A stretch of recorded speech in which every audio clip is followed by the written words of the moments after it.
Centered. Hello. You ready? Hello, everyone, and welcome to Right Side Broadcasting's live broadcast from Latrobe, Pennsylvania. And I'm here with Mr. Mike Dinwiddie, also known as Mike-nificent on YouTube. Mike, how are you doing? Doing great. Finally made it to my first Trump rally. I'm very excited to be here. As you can see, this beautiful PA. We were supposed to originally do this in Portsmouth, New Hampshire, but it didn't work out. And I'm just grateful that my second opportunity is here in Pennsylvania. So I'm excited. So this is your first rally, right? Not really. As many people know, people that follow me, I've done several Trump rallies, never of this magnitude. It's just been me with my cell phone, just going and talking to people in the line. But this is my first official member of the press rally. So it's a surreal feeling. It's just great. And the energy is just electric in here. So can you tell us a little bit about what we saw on the drive up here? How many people we saw maybe? Well, for starters, we had to cut the line a little bit, not to be rude to people waiting to get in to see the president, but we are members of the press and we needed to be here in a timely fashion. But the line was just crazy. Line of cars and then lines of people and amazing crowd outside. As our cameraman turns around the screen so we can see what's going on here, that's definitely helpful. Thank you, Gage. But it's just a lot. Interesting things that is out there is they're saying that Trump's approval rating is always so low. His enthusiasm is always so low. I believe it was CNN who said Biden had in Pittsburgh, and I can maybe count the number of attendees on one hand. Whereas here, I can't even count. There's so many here. It's just about full, and we have, I don't know how many people outside who might not be able to get in, but how long did we sit in traffic for today? About almost an hour waiting just to get in the line of cars. And this is how many people were already in here before then. So the enthusiasm, I mean, you can figure that out for yourself, but it's obvious where the enthusiasm lies, and that's with President Trump. Yeah, and if there's one term that all Americans have become familiar with over the last, 3 to 4 years, it's gaslighting. They've been gaslighting the American public for the last 4 years, trying to convince us of another reality that exists, alternative to the one that we can see in here. As you can see, this is what enthusiasm and momentum looks like. There are so many people who support this president, and if not for the virus, there would be a much larger venue to fill that many more people, and you could do it anywhere, liberal area, conservative area, it doesn't matter. America backs this president because he backs America. So for CNN to say something, and the rest of the media essentially, to suggest that, oh, really, all the momentum is with Joe Biden. I mean, just look around. People love Joe Biden. On our drive in, I was expecting to see, with Pennsylvania being a swing state, Biden sign, Trump sign. No, it was Trump sign, Trump flag, Trump t-shirt, Trump hat. There's just no such thing as enthusiastic Biden supporters. There's anti-Trump supporters, there's that, but there's no enthusiasm for Joe Biden, and there's certainly no momentum for Joe Biden. So, and we were out in Pennsylvania about 2 weeks ago. Trump was having a rally in Old Forge, Pennsylvania, which is just outside of Scranton, which is Joe Biden's home state, or hometown, as he likes to call it, where he lived for just a few years and then he moved, but he likes to call it his home state, Pennsylvania. But when we were there in his hometown that he lived in, Scranton, we hardly saw any Joe Biden signs. It was Trump, Trump, Trump, Trump, Trump, maybe one Biden for every 10 Trump signs. So for being Joe Biden's hometown, not a whole lot of enthusiasm there. And many polls are coming out recently. Joe Biden is up double digits in Pennsylvania. Trump doesn't have a chance. And then you go for a drive on the street and you see maybe 1 or 2 Joe Biden signs for every hour that you drive. So it's pretty obvious who has more support and who doesn't, when a lot of the polls especially poll a lot more Democrats than Republicans. A lot of them have been skewing it by anywhere from 6 to 12%, and a lot of the questions in the pollings are very skewed to the left too. They don't like to ask questions that are very neutral. A lot of them try to skew it a little bit, try to dampen the Trump enthusiasm and show that he doesn't have support. Many think that this is an effort to just block people from voting from him, saying, oh, he doesn't have a chance, he won't win, which is exactly what they tried to do in 2016 when all of the polls had him behind, and he ended up winning when nobody in the mainstream media saw that coming. Nobody saw him flipping Pennsylvania, Michigan, Wisconsin, where Hillary Clinton didn't even campaign since the convention. So it looks like the 2020 election is shaping up to be a very similar one to 2016. What do you think, Mike? Yeah, and going back to the gaslighting again, they want to make you think that not only does Biden have the support and the momentum and the enthusiasm, but that the polls reflect that. And that couldn't be anything further from the truth, especially, again, if you're using your common sense, your optics, watching TV, watching the Democrat National Convention, it was doom and gloom. And then you watch the Republican National Convention, it was uplifting, it was positive, it was optimistic. I think most people resonate with a message like that, not a message of sorrow and gloom. And if you look at the polls, they haven't really, if anything, they've tightened. They've tightened. They show that the president is gaining, really, if we're being honest here. Trump is probably winning in the polls. He's leading in the polls. Let's just be real about it. I mean, there's so much enthusiasm no matter what state you go to. And even though the media tries to skew it to the left, at the end of the day, he's going to win re-election. I think that's what we all pretty much know. And we just got to just sit back and enjoy the ride and continue to report the truth.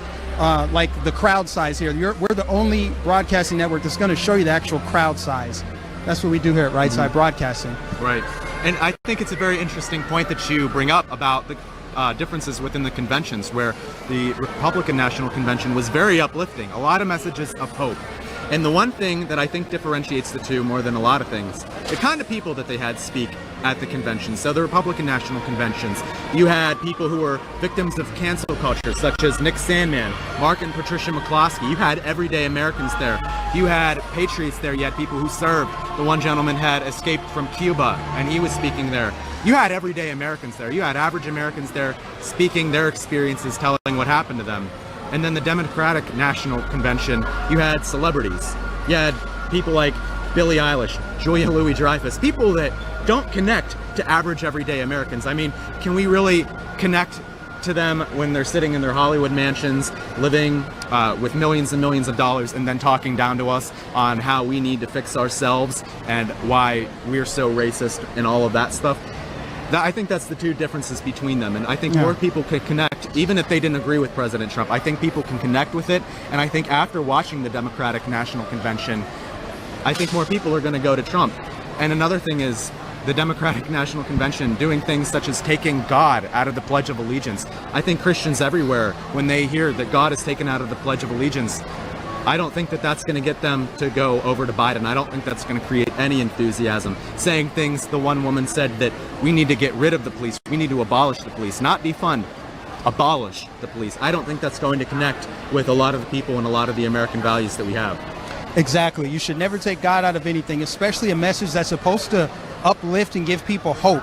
We need more love in the country. Biden talks about how he's going to unify the country. He's going to heal us, bring us together. How is that possible when he can't even condemn the violence going on in Democrat-controlled cities? Instead, they use their pawns in the media to gaslight everybody and say, oh, it's actually Donald Trump's fault, when everybody knows that a lot of the problems going on in these cities pre-existed the Trump presidency. You look at cities like Portland, Chicago, Baltimore, Detroit. They've been governed by Democrat leadership dating back to the 50s, the 60s. So, when you think about taking God out of the situation, it explains why you see so much lawlessness in some of these places that are controlled by Democrats. And then again, with the RNC, some of the people that he brought in to speak, like Alice Marie Johnson, the widow of David Dorn, who was gunned down senselessly in the George Floyd riots in a Democrat-controlled city.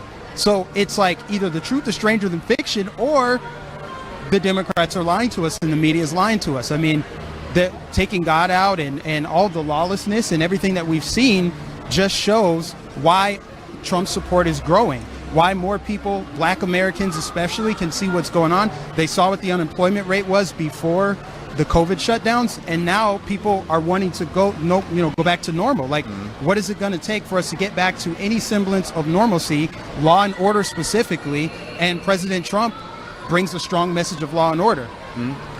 And another thing to bring up about that is, Joe Biden just recently, after 100 days, maybe a little more than 100 days, he finally condemned the violence that was going on. And then he had to blame Trump for that, but he finally condemned it after 100 days. And he's saying that Trump is the one gaslighting the situation.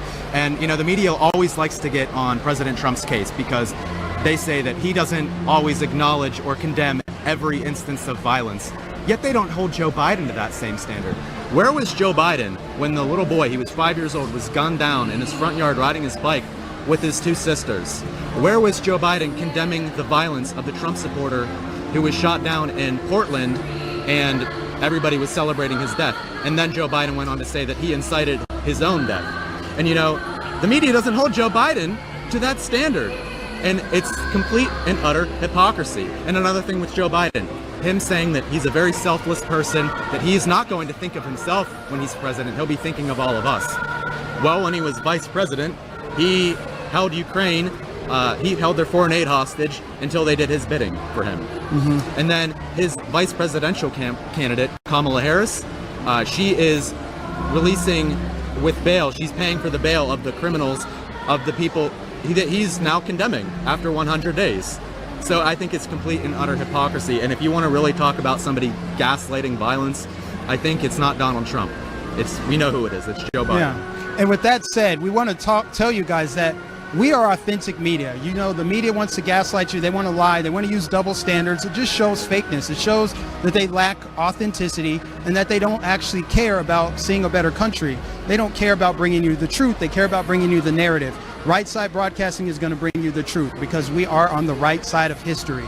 And with that said, we are viewer funded 100%. So your donations, your sponsorships go a long way. So we really appreciate everyone that sends super chats, everyone that donates to us via our other sources, which I am still learning. I'm just going to let you guys know I'm new. But super chat, also our P.O. box. There's plenty of ways. Alex, you want to help me out here? I believe you can go to rsbnetwork.com/donate if you would like to donate through our site. Again, like Mike said, we are viewer funded. We rely on you guys. If you guys want to see us keep going to places, show you the crowd size, show you what actually happens without the media putting a spin on it like they always do, we highly encourage you all to donate to rsbnetwork.com or rsbnetwork.com/donate. So please, again, help us out here, guys, so we can keep going to these things and showing you guys the news straight up front. So, Mike, how excited are you to see the president today? I'm very excited. You know, this will be the closest I've seen him in person, and also to be able to report on his speech, you know, before and after is just, it's exciting. You know, he has just a certain energy about him, and he delivers the truth. He tells the truth. And you know what? He shoots from the hip, and most people do that. Most people can relate to someone who's not polished, someone who's going to tell it like it is. Oh, yeah, someone who's going to tell it like it is, somebody who's got a message of hope, a message that people can get behind. And I'm just excited to hear his remarks regarding everything going on in our country. You know, we've got 2 months until the election. I believe 2 months to go, and we're going to find out what this country is made of and how resilient we are, how we can bounce back from turmoil and tough times. You know, we're a strong nation, unified, not by race and gender and all of the intersectionality of the left, but just by being an American, just by being a child of God. We're children of the Lord, and you just feel the love and energy when you come to Trump events like this. So, Mike, I do have a question for you. You know, Joe Biden claims to be this champion of civil rights. I mean, he has been called out on it before by his running mate, in fact, Kamala Harris, who went after him for opposing desegregation busing. And then all of a sudden, once he offered her a position of power, she, of course, jumped on Team Biden right away without second guessing. But enough about that. Mike, do you think that Joe Biden, with his record on civil rights, do you think he can heal the country in terms of race relations?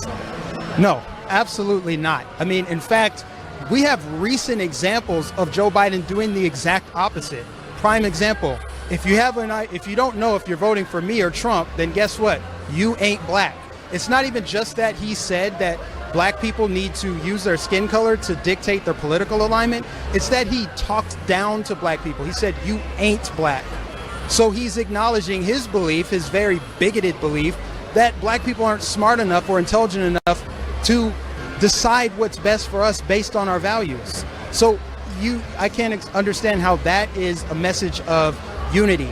And that's before we get to his record, you know, his crime bill, his 1994 crime bill, which he so passionately gave a speech on the Senate floor about. He also talked about how he didn't want his kids going to school in a racial jungle. He said Barack Obama was the first mainstream African American that is articulate and clean cut. Who says that? These kinds of things, people don't forget about it. And then when you turn around and say you're going to heal us from Trump's division, when you've been in politics 47 years, sorry, that's not going to work. People can see right through that, and it reflects in the polls. Trump is going to get more black support than he got in 2016. That's just a fact. They think that by bringing in someone like Kamala Harris, that's going to appeal to people because, again, they've reduced us to our skin color. They have a horrible record on civil rights. They've always been on the wrong side of history as it relates to black people in this country.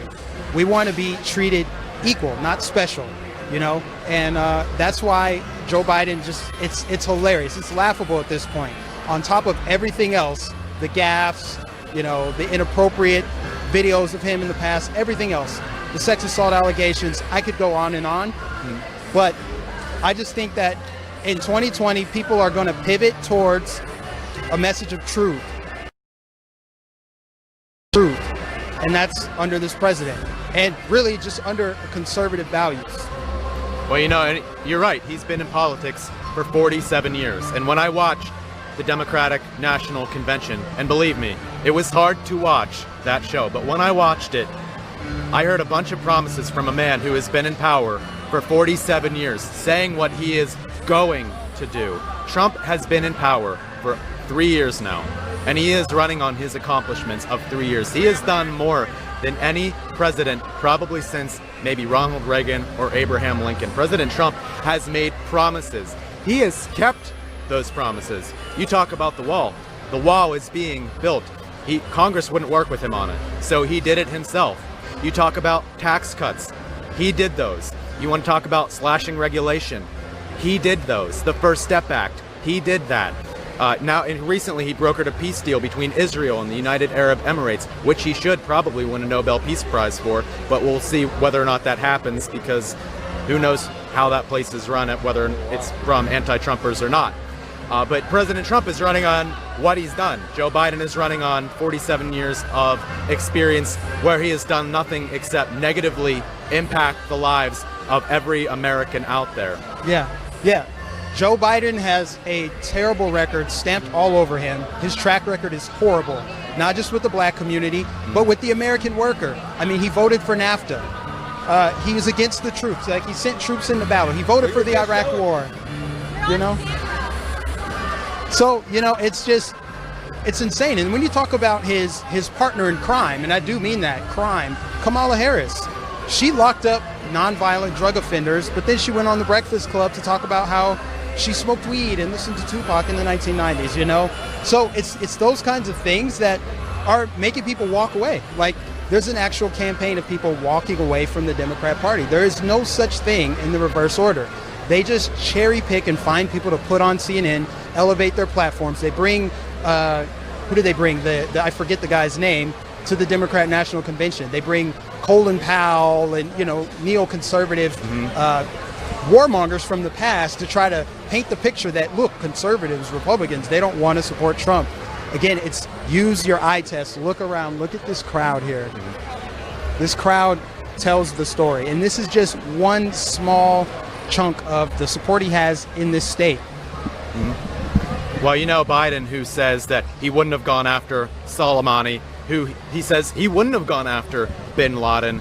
Now all of a sudden he is wanting to get rid of all of our fossil fuel jobs and all of our energy jobs for wind and solar. I don't remember the exact year that he wants to get rid of it by, but it's going to decimate the American economy. It's going to decimate how many jobs we have in our country. Unemployment is already bad enough at the moment due to COVID. We are just going to see it grow by numbers we haven't seen maybe in our entire history. And the way to get energy is because we won't be able to have all of that wind and solar for all of Americans, giving all of us power because, the wind might not be blowing every day.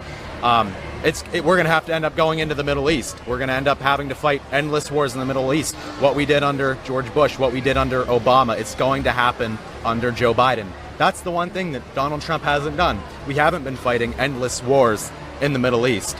We've been bringing a lot of troops home. We are becoming energy independent. That is something that is not going to happen under Joe Biden's presidency. God forbid that should ever happen. I want to take a pause and pivot real quickly and give some shout outs to our super chats here. We've got some people sending donations. We appreciate every last one of you that is sending us super chats. Like we said in the beginning, we are 100% viewer funded. So without your donations, us coming to these events and giving you the truth is not possible. So let me give you guys some shout outs here. We got Fran with the super chat, Trump 2020. Thank you very much, Fran. Got Bad Blood with a $10 super chat. We've got Patriot New Yin with a nice little, is that a gift there? It looks cool. We've got even a new member here. We've got William Taylor. We're going to bring Liz in here too. She's going to take over, give us a little break here, give us a breather. Let me read a few more super chats. Danielle, thank you very much. And the last one there, Carl Peterson. Arizona for Trump, Patriots stand united with President Trump. Thank you very much, Carl. All right, we're going to bring Liz in here and let her give you her take on the events going on here in this wonderful rally here in Latrobe, PA. Liz? Okay, great. Thank you, guys. Everyone in the chat room, again, please welcome Alex and Mike. They are two of our newer correspondents. This was Mike's first official rally. He actually traveled with us to New Hampshire, so some of y'all. Second rally, he was with me in Yuma, Arizona. So we are just training to make sure that they are ready and good to go for these crazy. But we are very fortunate to have them with us today, so make sure that you're showing them a lot of love. They can both be found on our Twitter, and we'll send a tweet out so that you can follow them easily in just a moment. So I know it's Real Alex Caldwell, and I believe the other handle is @MikeNificent.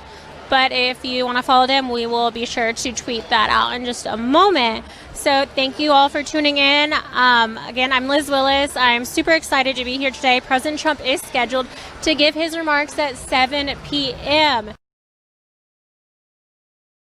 It's around 5 p.m., 5:02 p.m. We're about 2 hours shy of President Trump taking the stage, which is it kind of says a lot of what's going on.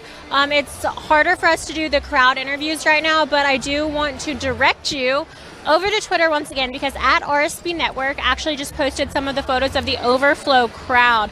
And the mainstream media is not going to show you this. The overflow is huge. So head over to our Twitter and you can check that out. Or Joe, our CEO, producer, I know he's watching. So if there's any way to somehow post our tweet, like split screen it at some point, let me know if you're able to do that, and I can talk a little bit about the experience of getting in here today. The crowds were very long. We do apologize for being late. We had no idea what we were getting ourselves into. We haven't been to this is our mistake for being late, because lately these remarks have been a lot smaller than usual rallies. We're able to get from point A to point B, but today, I mean, these lines were miles and miles down the road, standstill traffic, so it was very difficult to get to the media parking lot. We do apologize, but it does show that the enthusiasm for President Trump is astronomical right now. And it's crazy because we are on Twitter, we're on Facebook, YouTube, all these platforms, and we see a lot of hate. There were a lot of tweets coming in today that said Pennsylvania doesn't want Trump here, like all this nasty stuff. And then you get here and you see it for yourself in person, and it really reassures you that it's Trump 2020, baby. He's going to win by a landslide. I mean, this is huge. One of the best crowds I've seen in a long time. So far, we were driving in yesterday. We had about an hour drive from the Pittsburgh International Airport to Latrobe, which is the town that this rally is in, and we saw so many President Trump signs. I'd say it's about 100-to-1 ratio when it comes to yard signs. We saw one Biden sign. Again, that's one Biden sign to roughly 99 Trump signs. So absolutely phenomenal show out. I'm going to jump into the chat room in just a moment. So if you have any questions, go ahead and start tagging me. Happy to answer those. In the meantime, I do want to ask all of y'all to do me a huge favor. We have a partner that's been with us for years. You guys probably know who I'm about to talk about, but Disney Coins. That's DISME Coins.com. They've been absolutely phenomenal. They use machines that are made in America. They hire America. I mean, this is one of the most conservative businesses that you could possibly find. Looks like we have a special guest in the audience, and That is Sean Parnell. He is running for Pennsylvania's 17th Congressional District against Connor Lamb. He is a former veteran, and he is running in a swing seat in Congress, and hopefully he'll be able to overcome that seat that ended up going blue in the midterms, but it is a Trump district from 2016, so we will see whether or not he will be able to overcome the incumbent and win in a Trump district. Awesome job. Thank you so much, Alex. We're so lucky to have Alex here with us today because he is actually from Pennsylvania, and it was just about a 30-minute drive for him to get here today. He's a college student, and he's absolutely brilliant. He loves his politics, and we are honored and lucky to have him with us. So again, back to what I was saying, it is so important to RSBN to have partners and to have donations coming in. And one of the partners that's made this business possible is Disney Coins. They are incredible to work with. They've been great to us, very loyal. They give 10% of all profits back to conservative organizations. So if you're a conscious consumer and you want to make sure you know where your money is going, we know that a lot of it is hard-earned money, if not all of it. So you can check out DisneyCoins.com. They specialize in silver and copper coins, also bars. There's 4-ounce silver bars, 1-ounce, 2-ounce coins. The special part of all of these coins is they actually all have different designs that are special to the Trump administration.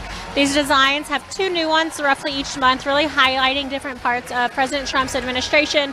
There's when he visited the demilitarized zone with Kim Jong-un, President Trump at the southern border, Conan the dog that killed a domestic terrorist. Let's see, there's the tiger. There's so many great designs. RSBN has been collecting all of them, and we hope that you'll do the same. We absolutely love when our viewers send in their coins. So if you have photos of ones that you've already ordered, please tweet those to us. We'll actually almost always be happy to retweet them, so it helps us to show off your profiles and show off these products, because we truly believe that once you have one, you're going to want all the other designs. So check out dismecoins.com. That's DISME coins.com. And you can use code RSBN at checkout for a percentage off your order. Sign up for their email blast to make sure you get all those discounts. You guys, these are great products. I absolutely love my copper keychain. It's so affordable, and it's my favorite talking point.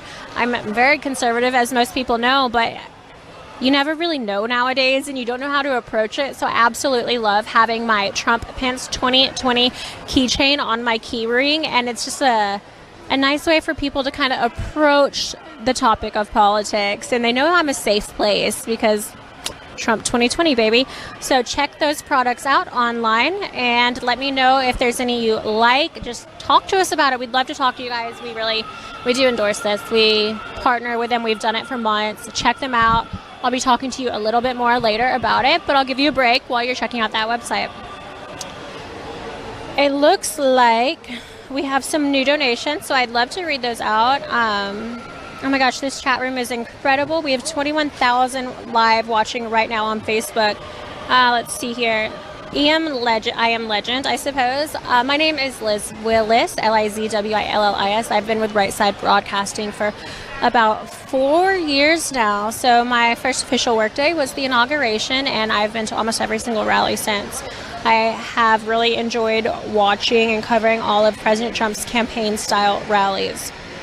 Again, we are Right Side Broadcasting. We are here because President Trump is going to be giving remarks from Latrobe, Pennsylvania at 7 p.m. So we are about an hour and 50 minutes shy of the President of the United States taking the stage right behind me today. You do not have to go anywhere.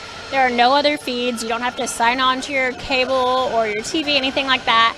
This stream is going to go from our hosting to the pre-speakers, the Pledge of Allegiance, the National Anthem, and of course, the grand finale of President Trump. He's very excited. We do get emails from the campaign and the White House, and I've gotten so many about specifically this week and this rally remarks in particular.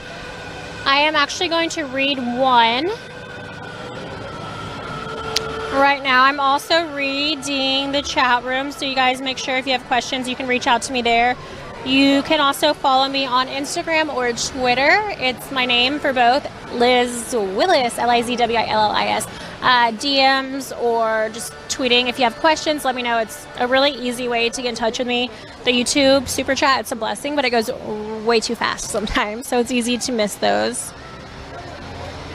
Okay, so what I wanted to read to you guys came directly from the Trump-Pence campaign, and it is Trump's campaign statement on Biden's first trip to Wisconsin. So as you know, this has been a really hot topic in the news, very controversial, whether or not he was even going to go, because he earlier said he would not be going to Wisconsin, that due to COVID and due to science, it was not safe for him to go. Well, he quickly changed his mind when he realized that President Trump was leading him in the polls. Looks like he went, and I will now read the campaign statement directly. Joe Biden made a political trip to Kenosha today, his first visit to Wisconsin after months of saying he could not travel because of this science of coronavirus. What changed was political science. As he knows, he is in serious decline in the polls. To top it off, people participating in his church meeting in Kenosha were handed scripts to read from during the public comment period, proving again that Biden's handlers don't trust him in controlled situations. Nevertheless, Americans didn't hear any denunciation of Antifa or any other left-wing agitators who have rioted in American cities from coast to coast. He said nothing about Wisconsin Governor Tony Evers' acceptance of federal assistance from President Trump to quell the riots, and did not explain that he opposed calling in the National Guard to protect Americans from violent left-wing rioters. Joe Biden made his above-ground excursion from his basement for purely political reasons, and it shows. I'm going to just emphasize that last sentence again really quickly. It's one of my favorites. Joe Biden made his above-ground excursion from his basement for purely political reasons, and it shows. This is from Tim Murtaugh, Trump 2020 campaign's communication director. Really hits the nail on the head if you think about Biden, or as President Trump likes to call him lately, Joe Biden, because that's what he's been doing. It's interesting. So there's the DNC and then the RNC, which, I mean, just kicked it out of the water. There's no comparison between those conventions, and now it is game on. So we have a feeling it's going to be hard-hitting, crazy stumping leading up to November 3rd right now. We have some rumor mills of other rallies that should be happening soon. So we're excited to just get back out on the road. We've actually been traveling through a lot of the past few months with this pandemic going on, and knock on wood, but our team has all remained healthy and safe, and it's been a great experience. So we're just very fortunate to be able to get back out on the road and help President Trump get reelected. I get messages all the time. They want to know, how can I help? How can I support President Trump? I just feel like there's not much I can do. I'm quarantined in my house. You know, my state is shut down, situations like that. So we actually are donation based, and we rely on your donations to get from rally to rally. So despite a lot of you not being able to get out there yourselves and go door knocking or whatever it may be that you usually do, we are out here, baby. We are going to all of these rallies. We will go to every single one that's physically possible, and we will broadcast them out to the world for hundreds of millions of people to see. So if you'd like to donate to us and help keep us going from rally to rally, you can do that by a number of ways. The first way is by clicking that dollar sign in the bottom right-hand corner of the YouTube Super Chat. You can donate absolutely any amount. I will actually be reading those shout-outs as soon as I finish this hit on how to donate. So if you want your name read, then get those in right now. Going to be reading all of those. And the second way is by going to our website. Our website is a great way to donate because you get to explore their website a little bit. You can read more about us, and it's a tried, true, and trusted source. This will actually take you through PayPal, which is really cool because we get a majority of those funds, and you're not giving as much as away. It's kind of a hard to explain unless you're really into it and you want to know. But if you donate on YouTube, although it's great and it's fun, we love it, don't get me wrong. I love reading the shout outs and seeing them come up highlighted in the super chat. But YouTube does take about 30% of those funds donated. So if you want to make sure that RSBN is getting the majority of your hard-earned cash, then make sure you go to our website, www.rsbnetwork.com/donate. Again, that's www.rsbnetwork.com/donate. We'll be able to read those and give you shout outs as well. So all you have to do for that one is make sure that you type a message in the message department box, and we'll get those forwarded to us, and I'll be reading those as well. I'm going to actually set up my phone for that in just a minute, so I will be able to read those. The third way is by sending a check. So this is a non-electronic form of donation, and you can send a check to 1550 Opelika Road, Suite 6, Box 344, Auburn, Alabama 36830. Moderators, thank you so much for being here, helping keep the chat room fun, clean, and family friendly. I'm going to ask you to drop some of those addresses in the chat room below for anyone who happened to miss it. We have the audience right now. A lot of them are standing up, chanting 4 more years. They're holding up the number 4. They are excited, and they have been waiting all day. This weather's a little yucky as compared to how lucky we got last week. It's been raining off and on. It's pretty humid. It's nothing awful. It's not as hot as Yuma, Arizona. But when you've been standing all day, it does get a little tiring. So we do want to give a big thumbs up. A lot of support is here today for President Trump. Don't forget, you guys, Disney Coins is partnering with us today. So we encourage all of you who are watching this broadcast to check them out online. That's www.disneycoins.com. It's a conservative company that gives 10% of all profits back to conservative organizations. They have been wonderful to us, and we hope that you love them just as much as we do. Again, if you have any questions, I am about to hand the microphone back over to my coworkers, Alex and Mike. They're about to take the stage and talk really in depth about Pennsylvania and their politics in particular, because Alex is from here, like I mentioned earlier. So in the meantime, I will be stepping right off the camera, but if you guys have any questions for me, go ahead and message me. You can reach me on Instagram or Twitter. That's at Liz Willis, LizWillis.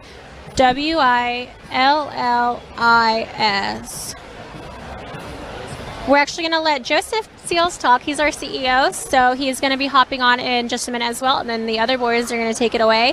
I will be back as soon as they're finished. Again, make sure you get your questions in and your donations in so I can be doing some shout-outs when I get back. Thank you, guys. All right, thank you so much, Liz. You and Mike and Alex are doing a great job there in Latrobe. I hope you saw some of the photos we posted on our Twitter. This is going to be a massive event tonight. They stopped calling these rallies because of the fake news, getting upset about these things. So we're calling them peaceful protests. This is one heck of a protest. The overflow crowd for this is already massive. We posted pictures of that. And then a dear friend of mine who lives in the area posted some photos of the line. There's still people waiting to get in to join the massive overflow, and the weather has been awful all day. So that just gives you an idea of the enthusiasm that is there in Western Pennsylvania for President Trump. It's always been Trump country, but we are now seeing the enthusiasm at a level we haven't seen in quite some time. Really quick, next week, don't forget to tune in, because we have another one of these things in Winston-Salem, North Carolina. I promise you that campaigning is about to get crazy. We're about to start, maybe not to the level of 2016 quite yet, but we're starting to get to that point where we'll start having 1 or 2 of these per week. And then as we get into October, you'll start to see maybe 1 or 2 of these per day or every other day. We expect there to be several of these between now and November 3rd. So we do need your help to get there. We know that we hate asking, but we are viewer supported. We made that decision for a reason, and that was so that we could control what we say and what we do on our own airways. We're not controlled by anybody.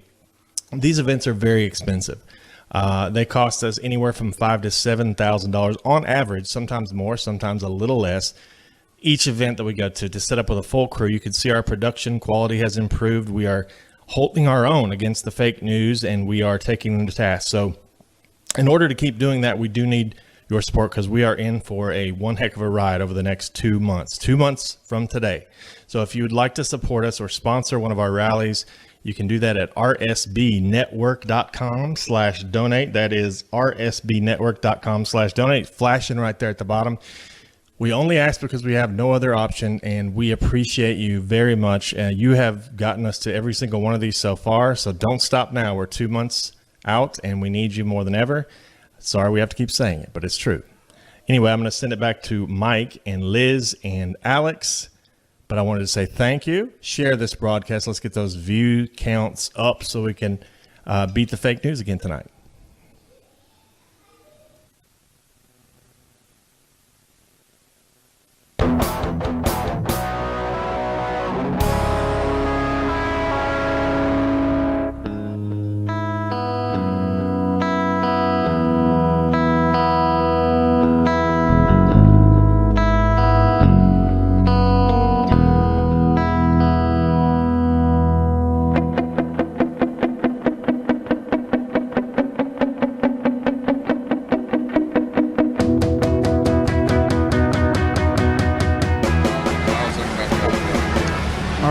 So, guys, the crowd is starting to fill in here. As you can see, we're just hours away from President Trump taking the stage here in Latrobe, Pennsylvania, and it's going to be an exciting, energetic speech. What do you think? Well, President Trump always knows how to speak to a room. He knows how to entertain his crowd. He has always been a very good public speaker. He knows how to get everybody energized, so I'm expecting him to do exactly that when he comes in here. Every rally, whenever he comes in, the room goes crazy. Everybody starts screaming 4 more years, make America great again. His messages are just very uplifting, and I think it gets a lot of people energized. Yeah, absolutely. And guys, the crowds are only going to grow from here. I mean, there's 3 more events coming up. Well, at least 2 that I'm going to, guys. And your donations go a long way to helping us go to these events. So if you want to see me go to North Carolina next week, please, guys, donate to Right Side Broadcasting. There are many ways to do it. As always, our moderators will post it in the chat so that you guys can do that. We are 100% viewer funded. It looks like the crowd is really getting into it over there. See them doing the little dance. They're just so excited, man. Like, I love the energy at Trump rallies. It's fun. It's a fun atmosphere. So much of what goes on in our lives isn't fun. It's stressful. And this is a way to, like, escape a little bit, in a sense. Yeah, we're talking politics in here, but ultimately people want to leave feeling good. Like, when you come to an event where you're listening to a speaker, you want to feel inspired by that. Listen to the chants here. These people just love this country. Exactly, Mike. You're absolutely right. I mean, right now we have people here cheering for the USA, something you don't typically get anymore with the Democrat Party. So we have a lot of patriotic people here, a lot of energetic people here, and a lot of very friendly people at these Trump rallies, stuff that you don't... All right. So anyways, Mike, we're here today. It's a very busy day. What kind of people do you see here today? I see people from all walks of life. I don't see color here. I just see American citizens that are proud of their country. They're excited. They're energetic. They're passionate about something, right? There's a lot of dark energy and just doom and gloom coming from the other side, and this feels good. I mean, people are laughing and cheering despite us dealing with a pandemic and riots and protests and civil unrest. All this feels the glory good. to God. Is unifying the country. It's our God who got us here. And it's our God who will take us all the way. Ladies and gentlemen, we're going to do something that the other side does not do. Shall we pray?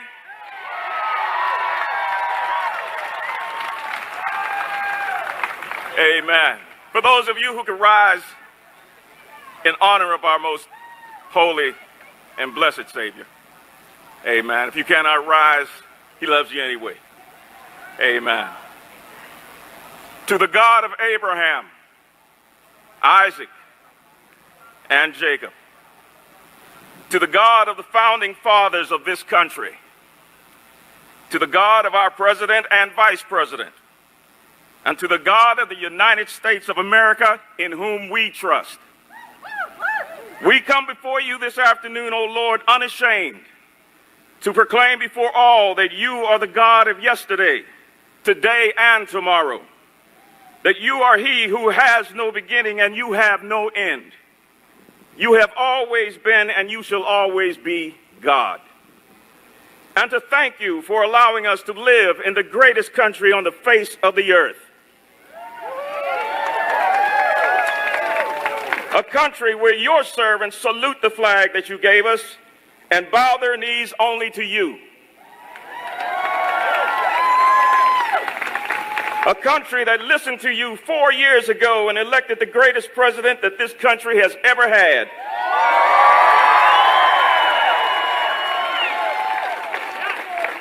And who is listening to you now for another 4 years. Oh Lord, we come in repentance for any and all sins that we have committed as an imperfect people. Any sins that we have done which have been offensive to our perfect God, and to ask your forgiveness for those sins.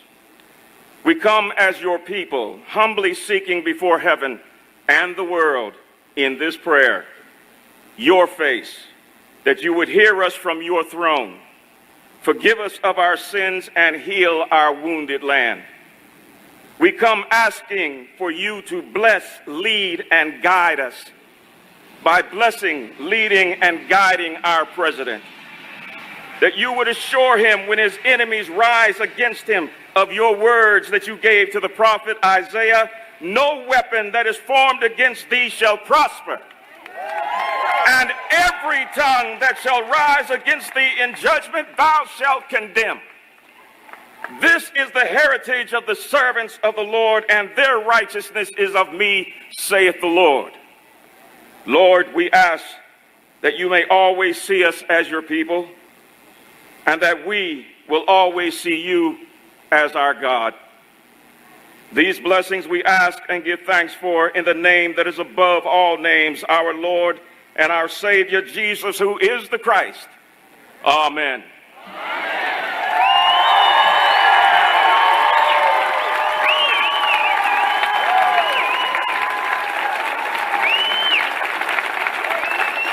At this time, we ask that you please rise and remove your hats as Staff Sergeant Brittany Krill, U.S. Army, leads us in the Pledge of Allegiance.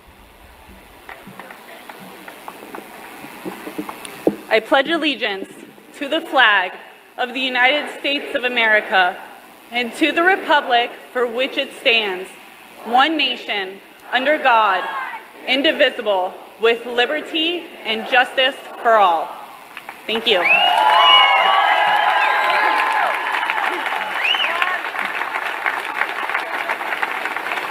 To further honor our country, please welcome Lower Borough City Councilwoman Rosina Albanese for the singing of our national anthem.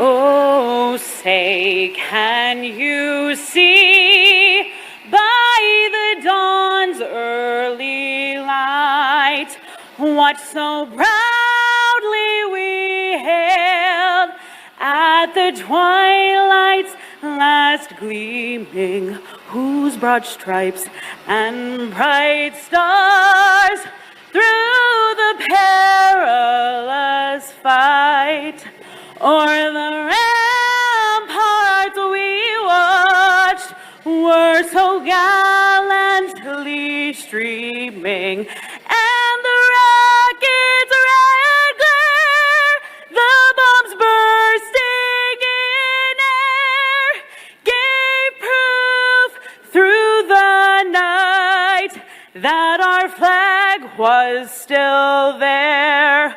Oh, say does that star-spangled banner yet wave o'er the land of the free and the home of the brave?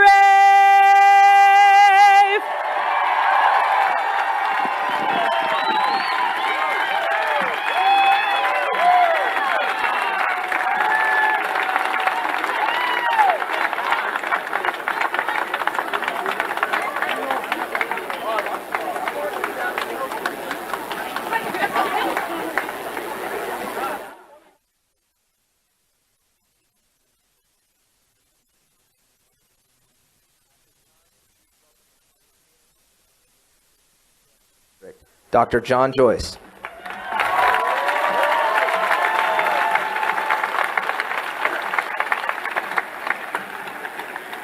Good evening. It's truly wonderful to be with you as we welcome President Trump to Western Pennsylvania. We know that this region is the home to hardworking people who truly, each and every one of you, make America great. So if there's some things we know about Western Pennsylvania, it might be championship football. And I'm hopeful that the Steelers are on the stairway to 7 this year. But my other hope is that President Trump returns for 4 more years. Let me hear it. 4 more years. 4 more years. 4 more years. Okay, let's talk about them. Joe Biden and Nancy Pelosi want Biden and Pelosi want nothing more than to keep everyone at home while they continue pushing their job-killing agenda. Make no mistake about it. They want to destroy the energy jobs here in Western Pennsylvania. Sleepy Joe, he wants to end Medicare as we know it. He wants to raise taxes for our families. He wants to take away your Second Amendment rights. Joe Biden can't do this alone, especially if he's not awake. So he's invited Kamala Harris along.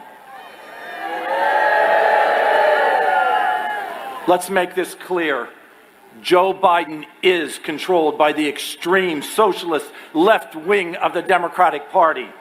The Democrats want to defund, dismantle, and destroy our democracy. Now just think about this for a second. Can you believe in the year 2020 that we're actually talking about defunding the police? Frankly, this kind of talk is absurd and not constructive to the issues that we know we face.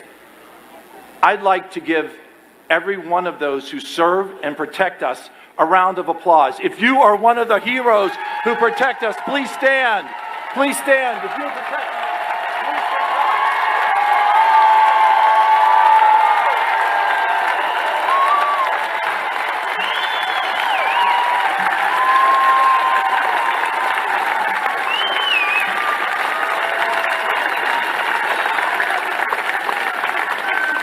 My hometown sheriff is here. Sheriff Ott, thank you and the other heroes who put your lives on the line every day to protect us.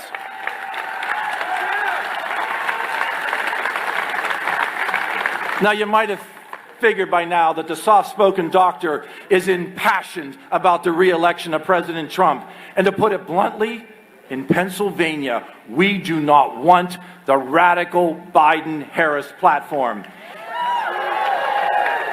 Listen clearly. In Western Pennsylvania, we are the steel curtain behind President Donald J. Trump.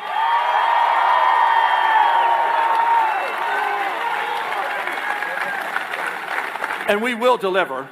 We will deliver Pennsylvania for President Trump and secure his pro-life, pro-family, pro-work, and pro-growth agenda for America. Let's review. In his first 4 years, the president has delivered on his promises. He has cut taxes for American families.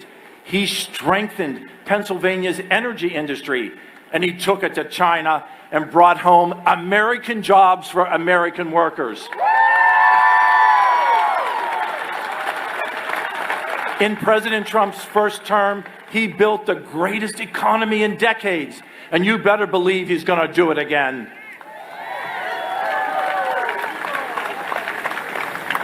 As a doctor, I know that it's hard to fight this coronavirus, but President Trump is the right man to continue to lead us on that road to recovery.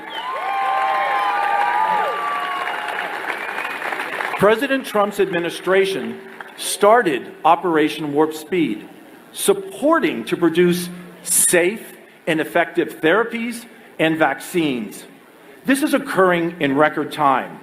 And through the work on Operation Warp Speed, we're going to see a vaccine a lot sooner than the mainstream media want you to think.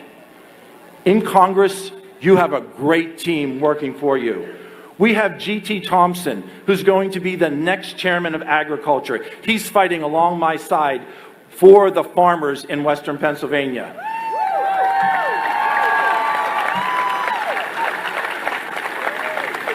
We have Lloyd Smucker, who's here tonight, Fred Keller, and Dan Muser, all working to support President Trump. Following me speaking, you're going to hear from Native Son Guy Reschenthaler. Let's hear it for Guy, come on.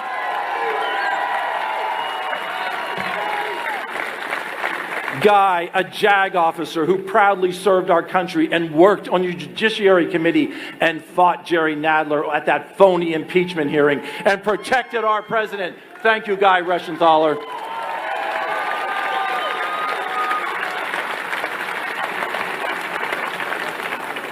And another homegrown entity is with us here this evening. We are going to elect Sean Parnell, who is going to help us fight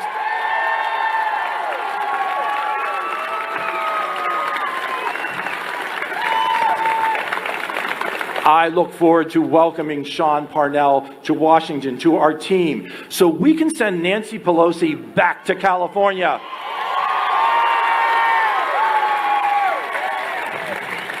Let her eat that $50,000 worth of ice cream and get her hair done in the salon. Now, I know from my wife that Pennsylvanians were not even allowed to go to their salons. But it's okay for Nancy Pelosi to do that. You know, hypocrisy has been par for the course since the radical left charged after President Trump from day one, from the first days of his presidency. My friends, let me summarize this. This election, the choice is clear. Each and every one of you have a choice. You have a choice between freedom and socialism. My choice is freedom. President Trump will fight for your freedom. And let me remind you, just like in 2016, the Commonwealth of Pennsylvania will go for President Donald J. Trump. We will maintain him as our leader. We will keep America great. Finally, take this message home. Take it to your neighbors. We are the steel curtain behind President Trump. God bless you and God bless America. 4 more years. 4 more years. 4 more years. 4 more years. 4 more years. 4 more years.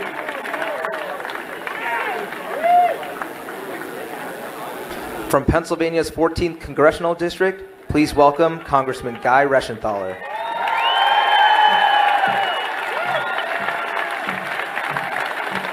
Who's ready for 4 more years?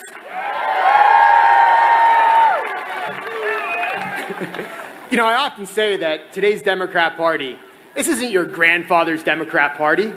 This isn't the Democrat Party of JFK. This party has more in common with Mao Zedong, with Che Guevara, with Hugo Chavez than what they did with Democrats just a generation ago. But you know who has something in common with us? President Trump. President Trump wants to renew, he wants to restore, and he wants to rebuild America. Joe Biden and the far left Democrats, they don't care about the same thing as you and I do. They want to defund, they want to dismantle, they want to destroy our way of life. And what they want is they want more control over you. They want less freedom for you. And that's exactly what's going to happen if Joe Biden wins this election. Because Joe Biden, he's an empty suit. The guy's a vessel. I describe him as a Trojan horse. Joe Biden comes in, but you know who's really in that Trojan horse? Far left Democrats. Nancy Pelosi, Tlaib, Omar, and the new thought leader of the Democrat Party, AOC. These are social justice warriors who want to change our way of life. If you don't believe me, think about what they want to do to fracking. They want to ban fracking. They want to ban all fossil fuels. That would kill literally hundreds of thousands of jobs just right here in Pennsylvania. And this is the Green New Deal playbook. That's what this is. But don't be fooled. When they talk about the Green New Deal, when they say it's going to help the environment, it's going to do nothing other than help the Democrats consolidate power and exert more power and influence over us. That's what the Green New Deal is aimed at doing. So Joe Biden might come here to Pittsburgh. He might have the audacity to say he doesn't want to ban fracking, but we're smarter than that. We have him caught dead to rights. 6 different times he's on camera saying he wants to ban fracking. He's dead to rights caught saying he wants to eliminate. If he doesn't believe that, he's not going to be the ones calling his shots. The only decision they let Joe Biden make every day is how he wants to take his coffee in the morning.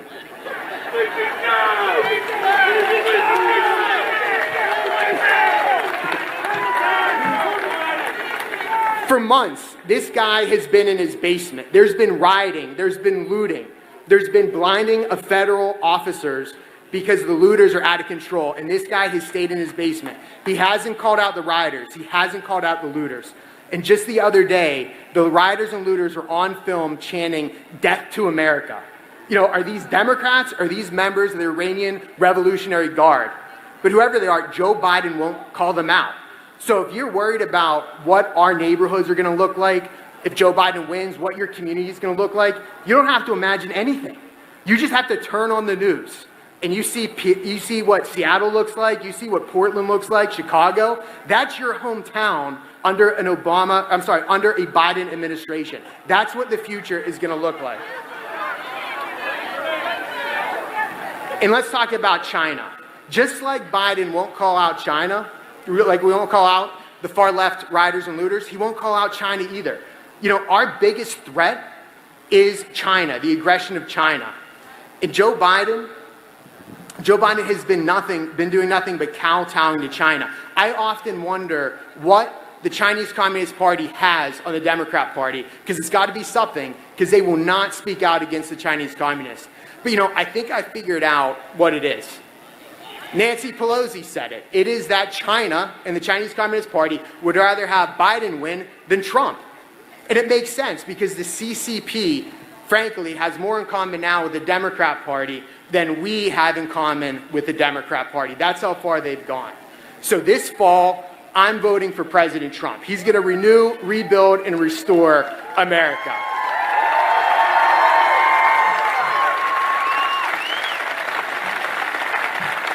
So God bless you, God bless America, and thank God I don't have to follow our next speaker. Thank you.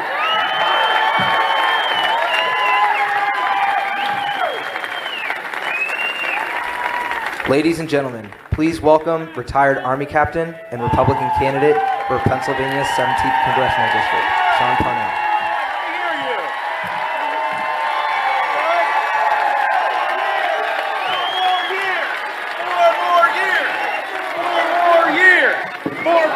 Let's hear it. Come on, you can do better than that. Let's go. 4 more years. 4 more years. You can do it. I love it. I love it. Wow. It is an awesome day to be an American, is it not? Woo! So for those of y'all that don't know me, my name is Sean Parnell, and I am running for Congress in Pennsylvania's 17th Congressional District. And I gotta tell you, I cannot wait to take the gavel back from Pelosi and give it to the people where it belongs. I can't wait. So for those of y'all that don't know me, you know that I'm not a politician, right? That's not how I roll. My journey to this spot is kind of crazy. You know, I was an infantry platoon leader at the height of the hunt for bin Laden in Afghanistan, and in 2006, our mission was just to find him. Guess what? We didn't find him. Found a lot of bad guys, and in the process, my platoon, well, we took an 85% casualty rate. Some of my men were wounded twice. One of my men was wounded 3 times, and I was wounded as well. I got blown up by a rocket-propelled grenade, and I learned a lot of things in Afghanistan, a lot. I learned that when the rubber meets the road and people's lives are on the line, it didn't matter what color your skin was. It didn't matter what God you worshiped. It didn't matter where you came from or how much money you made, or whether you lived in the north or in the south. Guess what? In Afghanistan, in my infantry platoon, there were no hyphenated Americans, just Americans. And what I learned is when Americans come together, united in purpose, we are unbeatable. I mean, think about it. We went to the moon with less technology than you have in your pockets right now.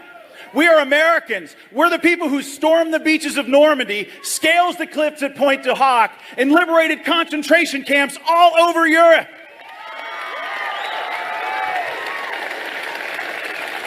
Service to the people is what this job is all about. And when we beat Connor Lamb in November, that's what I'm going to do.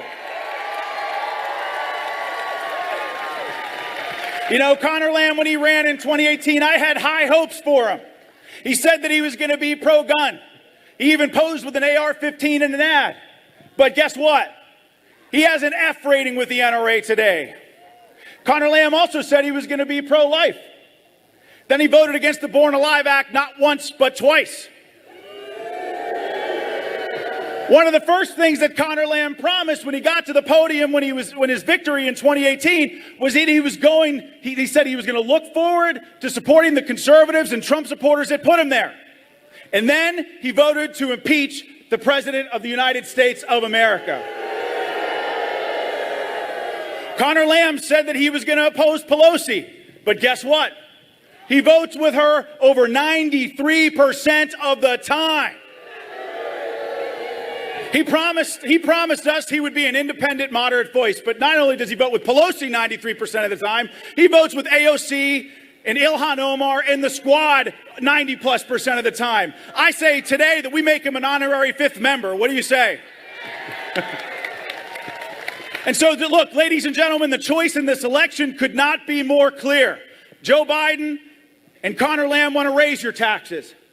The Republicans want to cut them. Joe Biden, Connor Lamb, and the Democrats in Washington, they want to take your guns. President Trump and I and the Republicans want you to have the ability to protect yourself and your family always. Joe Biden, Connor Lamb, and the Democrats in Washington, they want to defund the police. How do y'all feel about that? Well, President Trump and I and the Republicans in Congress, we want to defend the police from now until the end of time because they stand on that thin line between hope and darkness. We will always have your back, gentlemen. Always have your back.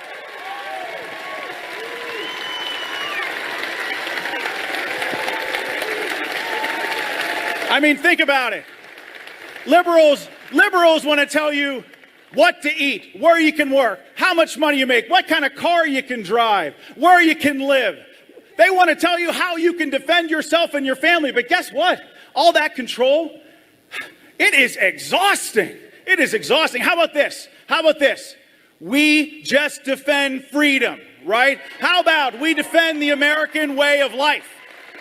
And that means life, liberty, and the pursuit of happiness for everyone. It doesn't matter what color your skin is, who you love, what your gender is. It doesn't matter. The Republican Party is the big tent party from now on, right? So we are going to fight. To elect President Trump for another 4 more years, and we are going to fight to defend this amazing country that we live in. You're all ambassadors for our campaigns now. So God bless you all, and may God bless the United States of America. Thank you.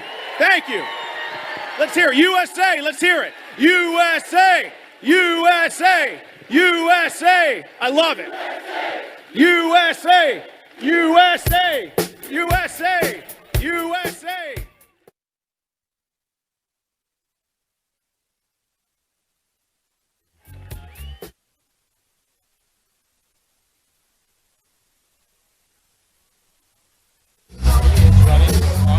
Pennsylvania's 17th congressional district against incumbent Democrat Connor Lamb. And as Sean Parnell said, Connor Lamb, who ran as a moderate, has voted with Nancy Pelosi over 93% of the time. So Sean Parnell is promising to help President Trump and help deliver promises for all Americans.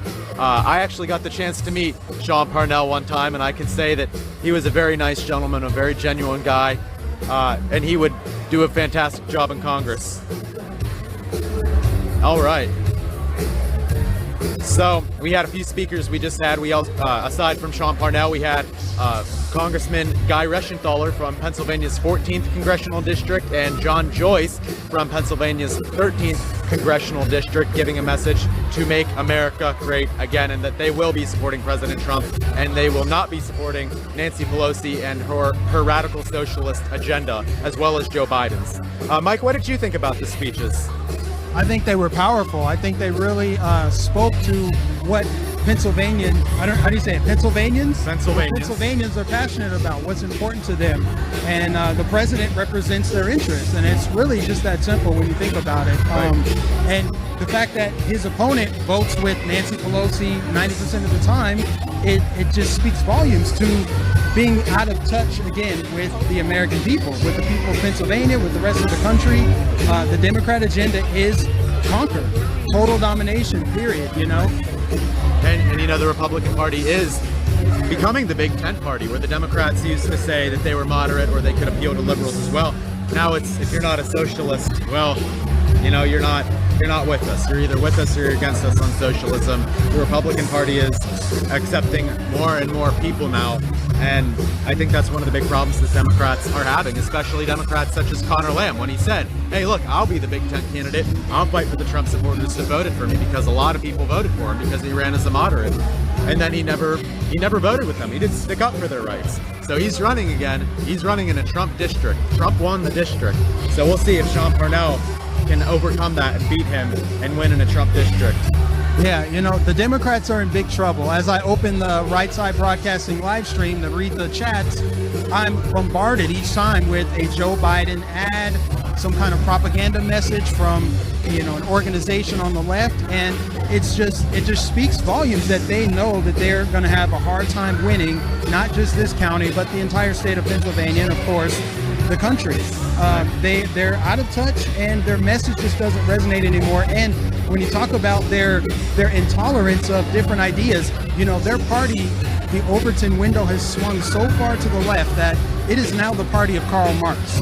It used to be the party of liberalism, you know, even under Obama, it was still liberal. They still believed in borders, they still believed in the Second Amendment, freedom of speech, and now it's abolish the police, defund ICE, do all of these different things, and take away your Second Amendment.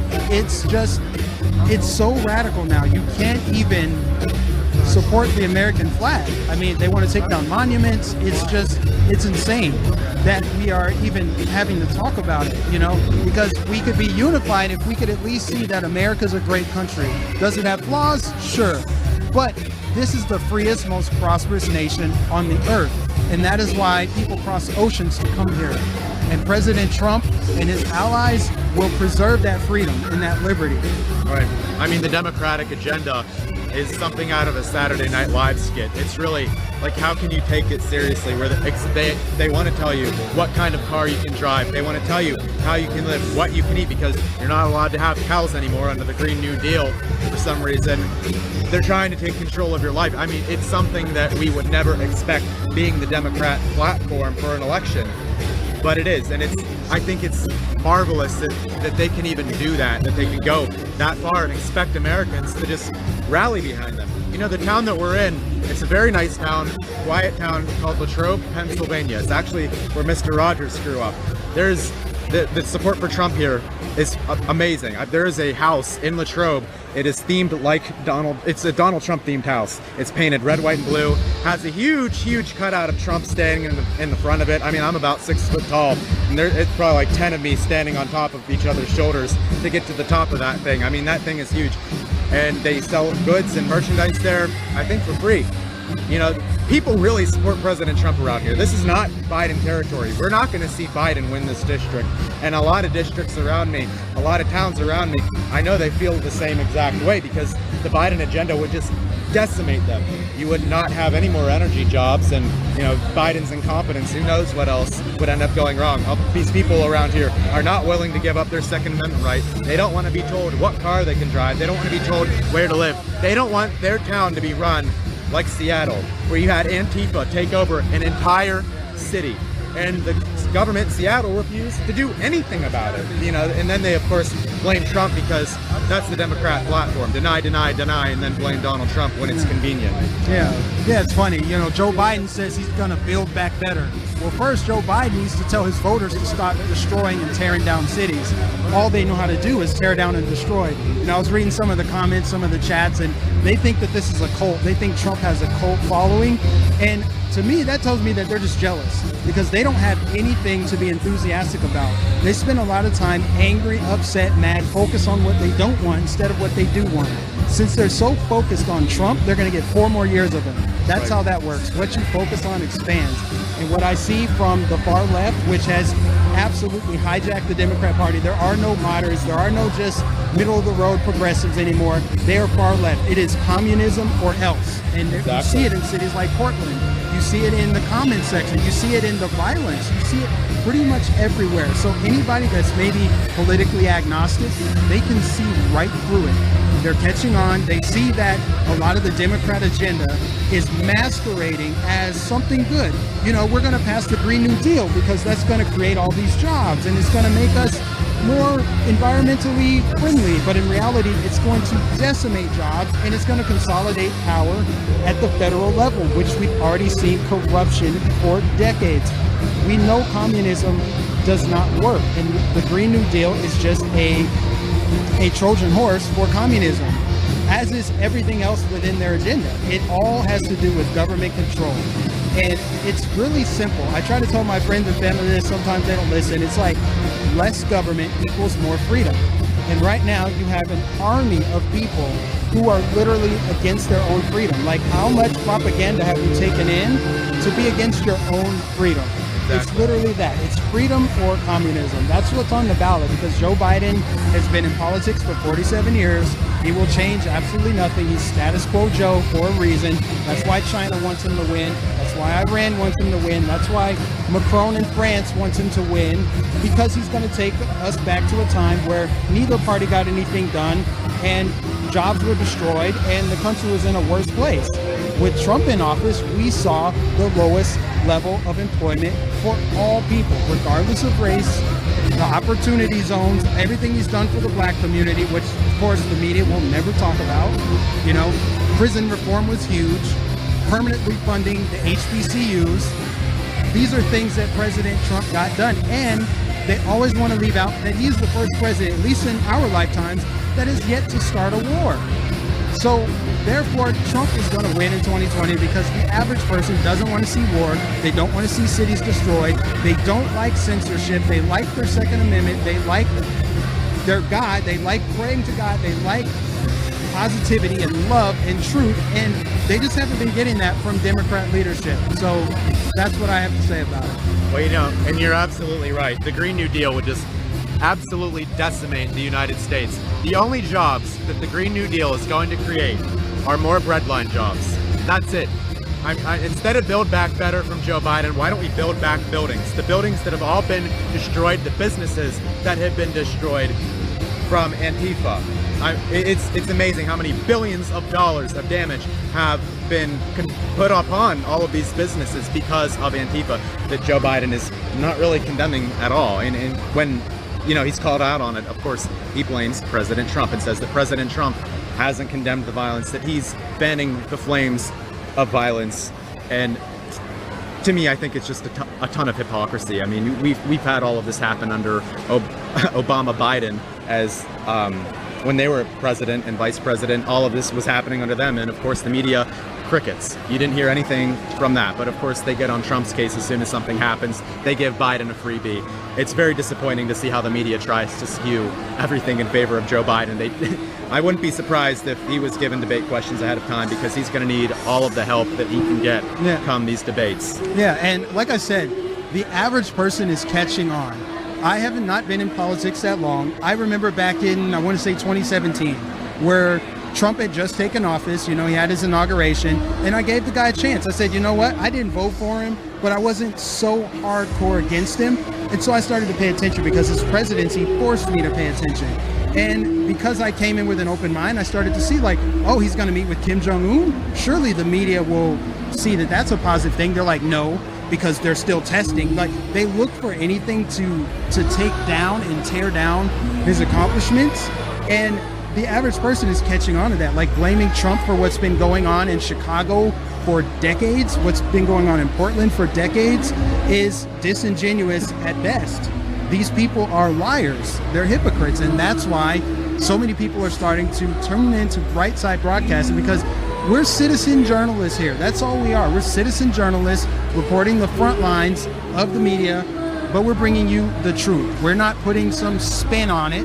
Yeah, we have our own biases, sure, but our biases also reflect a large chunk of the population. I would say the majority. I mean, we're going to see that. You don't see it in the polls, because obviously they don't want you to, but you see it in front yards as you drive around. How come, okay, there's Trump signs everywhere. They say Trump has a cult following. Why does Biden not have a cult following? How come there is no enthusiasm on the other side? Where is your candidate? These people only want to vote because they hate Trump, not because they support Biden. So the enthusiasm is on the side of Trump in the message of keeping our economy strong, supporting law and order, freedom and liberty and prosperity. Exactly. And a lot of people don't have faith in Joe Biden, whether or not you like Donald Trump. The man knows what planet he's on. He knows what he's saying. He knows what he's talking about. He knows what state he's in. Joe Biden, when he's out of his basement, and even when he's in his basement, he still doesn't know where he is. He doesn't know what planet he was on. In fact, a few days ago when he was in Pittsburgh, I will read a Joe Biden quote. Do you really feel safer under Donald Trump? COVID has taken this year, just since the outbreak, has taken more than 100 years. Look, the lives, when you think about it, more lives this year than any other year for the past 100 years. I will let you guys try to figure out what that means, because he can never form a complete sentence. He can't form a coherent sentence, to say the least. We need a president who can actually communicate with people.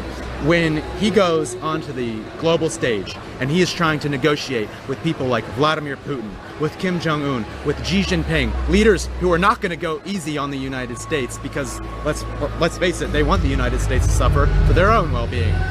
Do you really think Joe Biden is going to do a good job negotiating with them? No. The answer is no. He doesn't have your best interest at heart. When he had a chance to make a difference, when he had a chance as vice president, he withheld aid from Ukraine until they did his bidding. It was whatever fit Joe Biden in his pocket, whatever paid him the most money, whatever he was told to do. He doesn't have an original thought of his own. For instance, on the topic of same-sex marriage, he was against it. He was very much against it. Now he's for it. Busing, I believe he was against it. Now he was pro-busing. It's amazing. He's changed his policy so many times. The man has no original thought in his head. And he throws out really big numbers too. I mean, I think he said something at the debates last year about 150 million people in America have been killed by gun violence. That's half the country. So half the country has been killed by gun violence. Now, people, of course, they'll write it off. Oh, it's just Joe being Joe. It's just a gaffe. But I'm like, that's a pretty big gaffe. And you're throwing out numbers to people who actually are looking for truth. They're trying to know, like, okay, so what is the truth on gun violence in America? And the guy running for president says 150 million people have died from gun violence. That's factually incorrect. It's mathematically impossible. It's not possible that 150 million people died. I think he said the same thing with COVID. Like 100 million people have died from COVID-19. I mean, and we could go on and on and on. I don't say that to make jokes about Joe Biden. I say it because it's problematic that this is their candidate. This is supposed to be the party of diversity. I thought they were against straight old white men. So why is your candidate a straight old white man? You had Julian Castro, you had Cory Booker, you had all these minorities, Andrew Yang, they chose, you had women too. I thought it was a party of women and color and all that stuff, all the identity politics, and yet they chose Joe Biden. That should wake people up, because Joe Biden will take us right back to status quo, period. And he doesn't have the spine necessary to stand up to President Xi, to Iran, to anybody with hostility towards the United States. He will not stand up to them. He'll capitulate to them. I mean, his son, case in point, Hunter Biden. There, I just had a Joe Biden gap. Hunter Biden, where's Hunter? Yeah, it's quite frankly, it's amazing. He's Hillary Clinton 2.0. I mean, they're basically the same exact person. They're both just about as likable as Hillary Clinton was in 2016. He's not very likable. They get the same sized rallies. You get about 5 to 6 people at the rally. They're both a little bit annoying. So not much of a difference. I remember when I was driving through Pennsylvania 4 years ago, seeing how many Hillary signs there were compared to Trump signs. And I fell for it the first time when the media said that Hillary Clinton is double digits ahead in Pennsylvania, and I believed it. And then I remember that night on election night when Donald Trump won Pennsylvania, and I was so shocked, and that was the last time I think I had ever believed polling. Because the media likes to say how much enthusiasm he had. It's the same exact thing with Hillary. They try to tell you one thing, and it's the exact opposite. What's such a shame is we went from having a media back how many decades ago saying what was actually happening. They told you what happened, and you tried to think about what happened. You got to think about it for yourself. You got to form your own conclusions. Nowadays, they tell you what to think, and you try to have to do research to figure out what actually happened. So it's quite a change in how the media is then versus now, and it's very sad that we've come to a country that is like that, to be honest. Look at this crowd. The crowd is just so enthusiastic. Exactly. Look at that. Look at the signs up. See? We're going to show you the crowd. We're going to show you the enthusiasm. The mainstream media is not going to show you that Trump has astronomical support and is growing by the day. Every new day that the Democrats lie, that the media lies and cities are destroyed, you're creating more enthusiastic Trump voters. Just an amazing crowd and atmosphere here. And you have people of all races, gender, all of ages. You have so many different people here. For the people who say that President Trump is a racist, that he's a sexist, and we see how many women are just in the front row right here. It's amazing how many people actually came out to support him in the midst of a global pandemic, and knowing that there's going to be limited seating. How many people just came here anyways? Yeah. We passed so many people outside who aren't going to get in, and a lot of them probably figured that they're not going to get in, but they came anyways. And this is quite a patriotic crowd we got here. They've been screaming, USA, make America great again. They're holding flags, Trump flags, signs. Right now they're shouting USA. We have many cops in the crowd too, because let's face it, cops don't want to vote for the party that wants to get rid of their jobs. They want to undercut them, they want to defund them. And you know what happens when you get rid of your police, when you defund your police? Yeah, a lot of Democrats are saying too, oh, Joe Biden doesn't want to defund the police. He doesn't want to get rid of the police. He just wants to reimagine the police, which is basically the same thing. But when you defund the police because they think it's going to make the police better, when you have less police with less resources, do you think you're going to get better police looking after you? Or do you think it's going to get worse? And the answer is it's going to get worse when people don't have that incentive. I mean, that's economics 101. That's what you'll learn in that class, a class that Bernie Sanders and AOC obviously never took. I think AOC was an econ major. I don't know how she passed that class, but it's honestly, it's amazing. And I think that when President Trump wins, we're going to really see a reawakening in our country. I love the term reimagine. They say we're going to reimagine policing, which is translation for we don't have a plan. We're just going to call it something else. It's just a euphemism to brainwash people. That's all it is. It's a euphemistic term. We're going to reimagine policing. The bottom line is he's going to do the bidding of AOC and Bernie Sanders and Ilhan Omar and Rashida Tlaib and Ayanna Pressley and all these other far leftists that are out of touch. they are the minority. That's why they're shouting through a megaphone right now. That's why they're using Hollywood actors to sell their ideas. They have to hard sell their ideas. If their ideas were so good, why do they require force? If the Democrat agenda is so good and it's for the common man and it's for the Americans and it's going to bring us together, why is it dividing us? Why aren't Democrat cities beacons of a better world? They're the exact opposite. That is what we're dealing with here, is the exact opposite. Oftentimes, what you see on the media is the exact opposite of reality, what they tell you.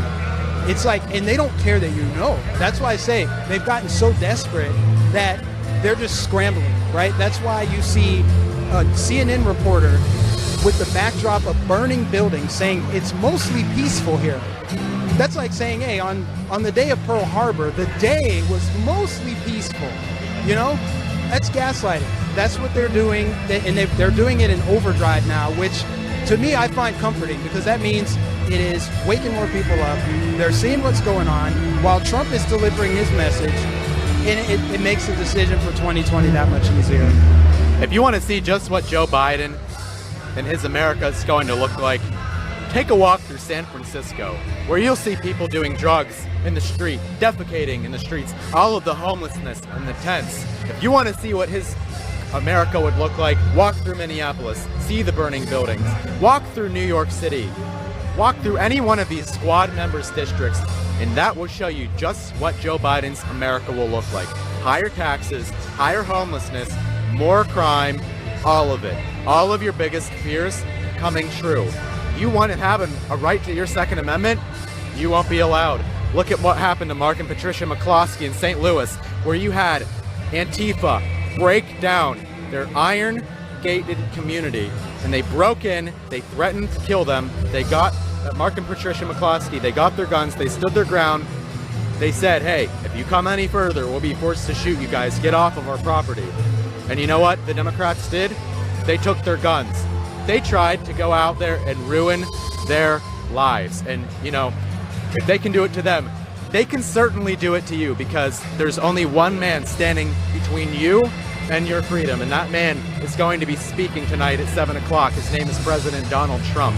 And hopefully he'll be elected for 4 more years. Otherwise, Joe Biden's America, not looking too good. A lot of promises and a lot of failure coming your way if he is elected. So we'll end up to see what happens soon.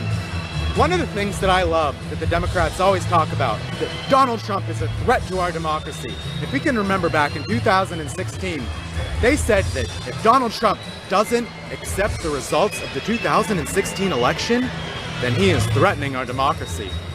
Well, you know who just said that Joe Biden shouldn't accept the results of the election? Hillary Clinton. Guess who also didn't accept the results of the 2016 election? Hillary Clinton.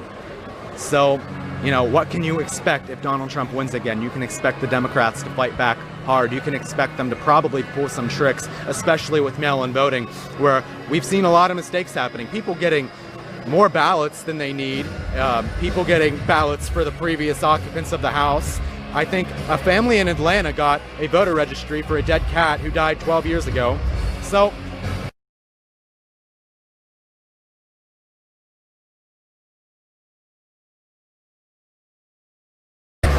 it's going to be interesting to see what happens this November. It's not going to be your typical election. This might be one of the most divisive elections we have out there.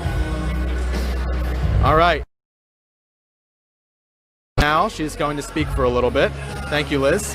Thank you, guys. Great job. This crowd is absolutely insane here in Latrobe, Pennsylvania. I just stepped outside. Went in, actually, and it's absolutely insane. I don't think anybody, not even the campaign, was prepared for how many people are here today. Massive groups of multiple overflow locations. So I think it says a lot about Pennsylvania and President Trump's support and enthusiasm here. I'm going to say thank you to everyone who's donated. We have a couple of shout outs that I wanted to mention, and then I'm going to answer some questions about how you can donate. So thank you to everyone in the chat that has just been typing away. You guys have been awesome. I guess my donations went away. Let me hop on over to the email for a second. Okay, I will fix that. But thank you to everyone who's donated. There are so many questions about how can I donate, how can I support RSBN, or what can I do to help get President Trump reelected. The best advice we can give is to support us by donating. We are almost entirely viewer funded, meaning we don't have large investors. This is a very unique form of broadcasting or new age media in the sense that we don't have commercial breaks or large investors. We don't cut out or edit any of President Trump's speech. We never go to commercial break while he's speaking, anything like that. This is really just a camera, it's a very specific unit of technology to be able to stream it out.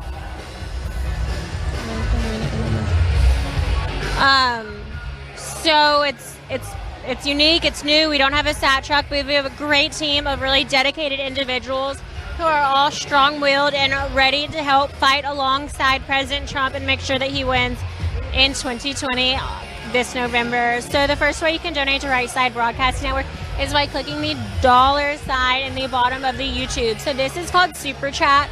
If you're not familiar with it, it's a great, fun way to donate. And if you're not donating, it's also just a great way to communicate. It's like an online chat room that is only available when a channel is live. So right now we are completely live. If you're watching this and it is Thursday at 6:15 p.m., this is all live, baby. You're seeing it happen in real time. Nothing is edited. This is it. You can watch and form your own opinion, see exactly what's happening. So that's really cool. So you can donate via these super chats. So if you're watching on YouTube, I know some of you guys know how to do this, so it's probably annoying me reiterating it, but keep in mind, and this is also awesome, so many people are new to online news sources. They have no idea what this is. We're excited to have you here. This is unconventional, it's new, it's fun. Thanks for being here and willing to learn alongside us. So $, bottom right hand corner, that is the YouTube super chat. It's a lot of fun. I actually get to see those donations come up, so I will show you guys. This is it. There looks like we have a couple of them. We have €5 from Mel Aleo. Pro-life, pro-God, pro-gun, pro-USA, 100% pro-Trump. Love from France. So, merci. Thank you so much. We appreciate that, Mel. I also love your name. It's Portuguese for honey. So that's my dog's name. I call her Melania sometimes when she's being silly. We also have a new member. So Bo T is a member of our channel now. We thank you for that. And Alan Kendrick donated $20 and said landslide Liz. So thank you so much to all of you who donated. If you'd like a shout out, get those donations rolling in right now. We love to see them and I'm happy to give you shout outs. Another way to donate is by going to our website. That's www.rsbnetwork.com/donate. Again, that's www.rsbnetwork.com/donate. That is a really easy website to use. So that's going to be taking you through PayPal. It's simple. You can do a credit card, a debit card, either way. And you actually have the option of putting in a message. So as soon as I get off camera, I'm going to log into that account. So that will forward me all of those email messages and I'll be able to give those shout outs. So if you didn't hear your shout out, don't worry, it's not too late. I'll be reading those in just a minute. And if you want to get another one in on our website, you can do that. Time out for a second. Mike, can someone get me a water? When you get a chance. Thanks. No, that Mike has the water. It looks so good. Again, you guys, we're totally live. So much going on right now. We're getting ready for a massive broadcast, but we want you guys to essentially feel like you are here with us. You know, a lot of people can't get into these events, especially now with COVID. It's a much smaller venue. So we want you guys to get the whole experience. So what I was saying, first way to donate to us is the YouTube Super Chat. The second way is by going to our website. That's www.rsbnetwork.com/donate. We will be reading all of those as they come in. The third way is non-electronic. So a lot of people prefer this because they don't like their info online. Totally understand that. But you can send a check to 1550 Opelika Road, Suite 6, Box 344, Auburn, Alabama, 36830. So I'm hopping into YouTube Super Chat right now. We're going to see if we've got any more. Looks like we have a couple more donations. So Crystal LS Bear. Thanks. Will you give me a water if you get a chance?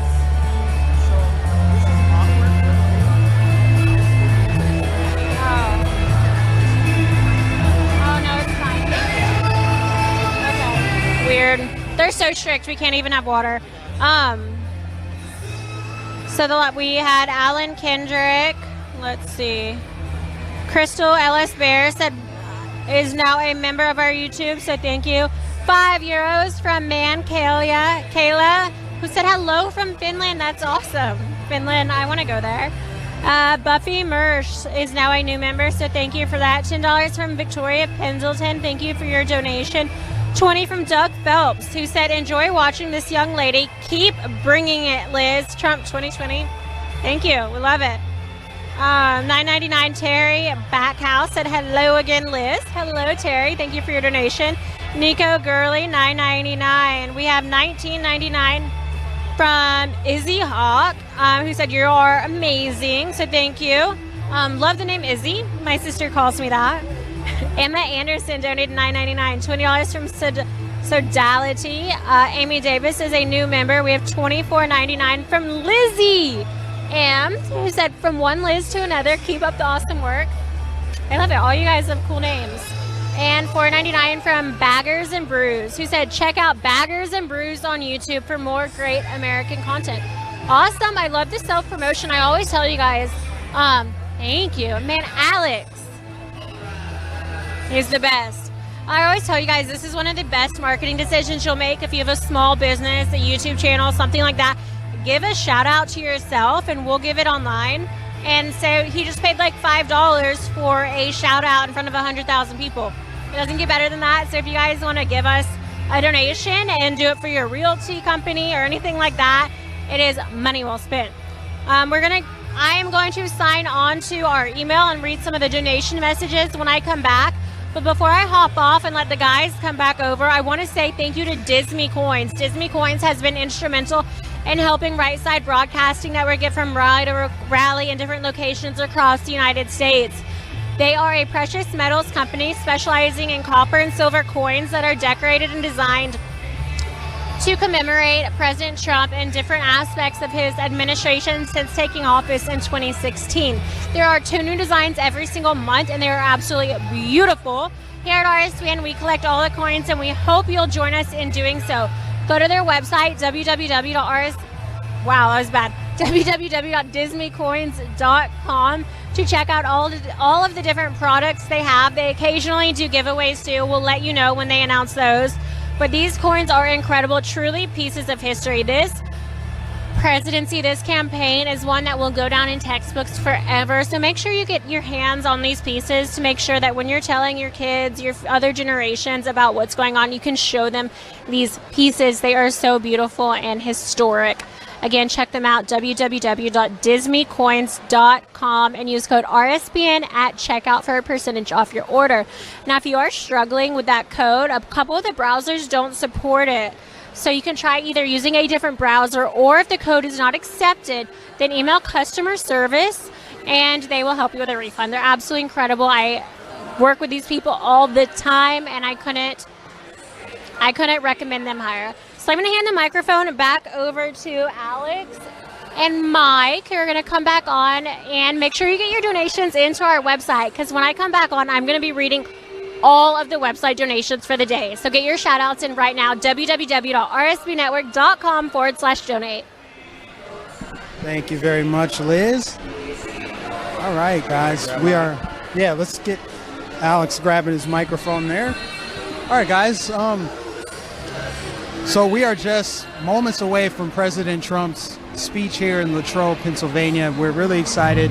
One of the things I want to do is, talk a little bit about our following and our social media. If you guys want to support us, you can follow us. Alex, go ahead and tell people where they can find you. My Twitter account is called Real A Caldwell, if you'd like to follow me on there. Oh, that's it? That's it. He's getting up there. He'll get some more social media, but you guys can follow him on social media, follow him on Twitter, follow me on Twitter at MikeNificent813. I also have a YouTube channel, so if you want to hear my commentary on a more full-time basis. You know, I post videos weekly. Just type in Mike-nificent on YouTube. It's just like Magnificent, except Mike-nificent. Search for me on YouTube. I should pop right up. I'm also on Instagram and Parler and BitChute. Just search for Mike-nificent pretty much anywhere. I should pop right up, guys. Yeah. So, again, Mike, thank you for being here today. It's good to see you again, and I'm so glad you actually got to come to a rally where President Trump was actually speaking. It wasn't canceled this time, so thank the Lord that we're actually here That today. last time was fun, though. You know, It was a good improvising time. in It was. Fort Smith, and the weather worked out. We thought it was going to be a tropical storm, and Right. it just didn't. You know, we just walked around and met people, and we made the best out of it. That's what we do. Right, and people were even walking around in Trump attire, people who had planned on going to the rally, but they weren't able to go because it was canceled. We still saw them walking around and supporting him, and it was a liberal area, so it was kind of surprising to see people walking around in MAGA attire in a liberal area. But at the same time, it was kind of nice to see that, because that's not something you typically see. That's not something you hear about. You know, these liberal places, a lot of them, being a conservative is not a welcome thing. Being a Trump supporter, really not welcome. So it was kind of nice to see that, and people accepting others. It was a really nice sight to see. Yeah. You know, if we had gotten here a little bit earlier, we did try to get here early, guys, because we wanted to get outdoor footage of the crowd and interview some people, but it's that jam-packed outside. Right. We're not just saying that. Like, it's literally jam-packed outside. Traffic was crazy. We would love to be out there and interview people and, you know, interact with the crowd as much as we can. So we're looking forward to doing that at our next event. You know, we have an event next week coming up in North Carolina, Winston-Salem, I believe. I'll also be in Washington, D.C. this Sunday for a boat parade. So I'm looking forward to that, you know, because when we were out there in Portsmouth, it just felt like just so natural, right? Just walking around, talking to people. Everybody's so friendly. Everybody's so nice. That's what you get from Trump supporters, from conservatives, just Americans, people that are friendly, just happy energy. That's what's really nice about it. You know, I'm hoping to have a rally out your way sometime in Florida. I'm hoping that the Trump campaign plans something down there. Florida is a wonderful state, a swing state, and I really like your Governor DeSantis. I really wish that we could trade governors, because our Governor, Tom Wolf in Pennsylvania, he's a real piece of work. He's something else, all right, and that's not a good thing. So I'd love to go down to Florida and do a rally with you. Well, hopefully, I think we're going to have several opportunities. I just have a hunch, you know, Trump being a Florida resident himself, he's going to be down there. Definitely is going to be down there, and hopefully you can make it down for a rally. You know, it's hard to believe that Florida is a swing state, because I do rallies all the time, flag waves. There's so much grassroots, organic organizations of people down there that just wave Trump flags on the side of the road, and you'd be surprised how many people drive by honking their horns. There's so much support for that president in the state, and it's like, you know, Biden's gonna have to make up a lot of ground if he thinks he's gonna win that state. Exactly. And you know, I watch a lot of your videos on YouTube. Big fan, by the way. You have a lot of really good content on there. A lot of the content I see, it's not just a bunch of old white people that the media always says that's Trump's core base. I've seen a lot of black Trump supporters on your channel. So can you tell us, like, what kind of support does he have in the Florida black community? He has a lot. He really does have a lot. The thing is, though, in the black community especially, there is a lot of intolerance. You know, we all grew up, the majority of black people have grown up voting Democrat. I mean, for the last, 50, 60 years, ever since the so-called party switch, you're not allowed to think different. You're not, like, look how they treat black people. Look at Kanye West. Look at Thomas Sowell. We get called all these names by people who are supposedly trying to be tolerant. They're trying to be loving and accepting, you know? But there is black support for Trump. It's everywhere. You can see it. I mean, he invited like 400, 500 black conservatives to the White House 2 years in a row. We weren't able to do it this year because of COVID, but each year there's black leadership summits. There's black voices for Trump. They try to, you know, squash it, make it seem like it's non-existent, but it's absolutely real. Right. And I think it's a real awakening for the Republican Party, that we're actually starting to get a lot of these people who were not traditionally Republicans. And like Sean Parnell was saying earlier, the Republican Party is a big tent where we're getting a lot of different people now. We're accepting a lot of people that we didn't used to have, and the Democrat Party is losing so many people. The Brexit movement is just growing more and more day by day. I think as people start to realize just what Democrats have done throughout their entire history, from their founding, from Andrew Jackson to present, where they have never been the party of civil rights.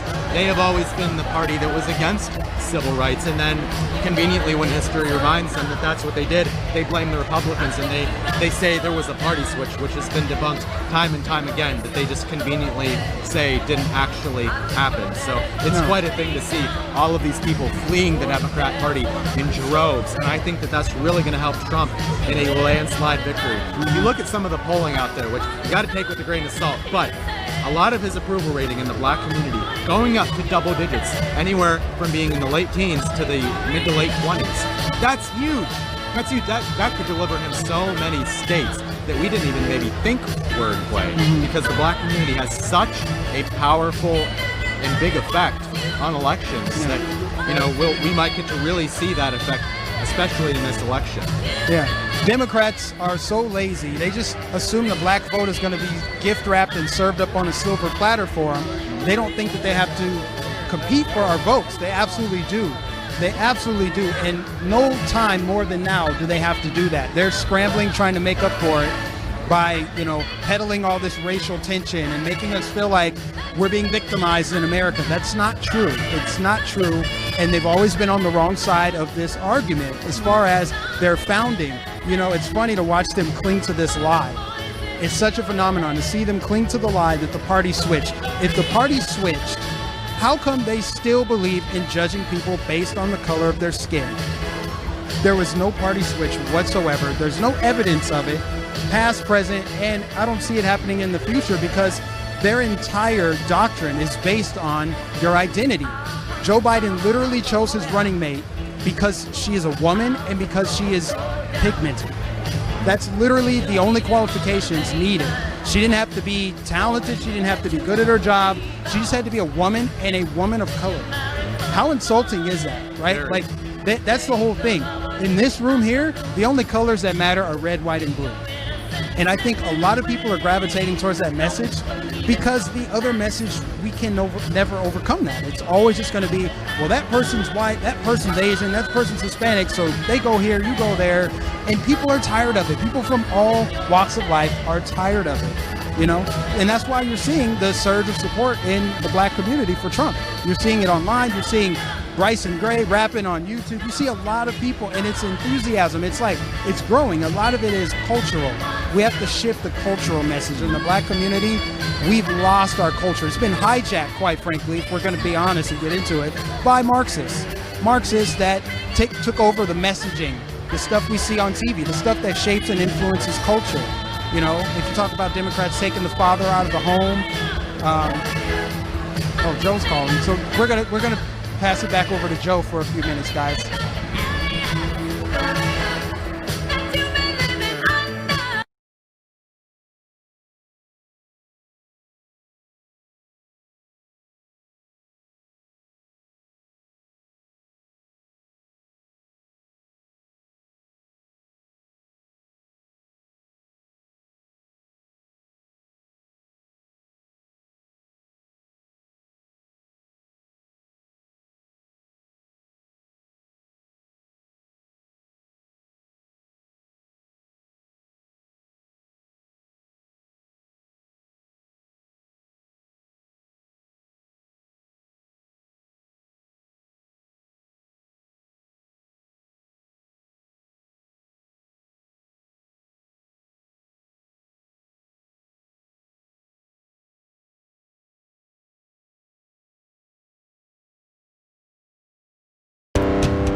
welcome back to the studio here in Auburn, Alabama. I am looking at pool reports right now. It appears that the president left. Air Force One was wheels up from Joint Base Andrews about 21 minutes ago. So it does appear he's going to be a little bit late for this one. There is some inclement weather that is in the area. This particular area of Western Pennsylvania is only about 3.5 hours or so away from Washington. So we are monitoring the weather reports, but the president is en route here to Latrobe. So don't worry about that. We'll stay right here and show you all the sights and sounds. I encourage you to check out our Twitter feed if you haven't looked. I've actually got a friend there at the venue outside that's taking some pictures of the overflow crowd there, and it's pretty unbelievable. There's still people pouring in, and they are turning people away. I'll pull up one of the photos right now and show you. This is from just about 10 minutes ago, and as you can see, there are people just lined up still, waiting to get in, but the overflow is just absolutely massive here in Latrobe. And here's another shot there, as you can see, outside of the venue. But yeah, we are waiting President Trump here in Latrobe. We've been alive now for a few hours, and we'll continue to stay alive, obviously, the entire night. We want to thank you for choosing Right Side Broadcasting. You know, this is a crazy season for us. So this is what we were built for, though. We went through this in 2016. We covered every single President Trump rally and helped him reach over 300 million viewers in an election that was only decided by 120 some odd thousand votes in 3 swing states. That is a big deal, and we are honored to be able to help the president bypass mainstream media. The fake news won't show you some of the things that we will. They like to take the president out of context and cut his speeches up, and we just want you to hear the whole thing yourself and make up your own mind. We think you're smart enough. The greatest insult to me is when somebody tries to tell you how you should think, what you should believe, what you should wear, all those things. We don't do that here. We just simply show you what is going on. Of course, we have our beliefs and you know which side we're on, but we believe that you're smart enough to decide on your own. Eventually, if presented with all the facts, you will come to the same conclusion that we have, which is that President Trump needs to be in there for 4 more years. We simply can't have Joe Biden and radical leftists running the country. We say it all the time that we have one chance to save America. This time we actually really mean it, right? So get out and do whatever you can, make a difference. If you want to help us, that will be making a huge difference, because our broadcasts bring millions of people together to see the president every night. So if you want to support us, help us get to these events. We're going to North Carolina next week. We are hearing rumors of a Las Vegas rally coming up, and we are going to be going to a lot of places. These things are going to start turning into twice per week, and by the time October gets here, we might be seeing once, twice per day. That's the way it is in campaign season, and we're thankful it's here. We appreciate y'all tuning in. I'm going to send it back to Liz Willis. rsbnetwork.com/donate is the best way. We appreciate all the support. You have enabled us to do the unthinkable. As a small little company like us, routinely beats the big mainstream media, fake news companies in the streaming numbers every night. And it's all thanks to you. I'm going to send it back to Liz in just a second in Latrobe. Enjoy the sights on the ground.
Hi,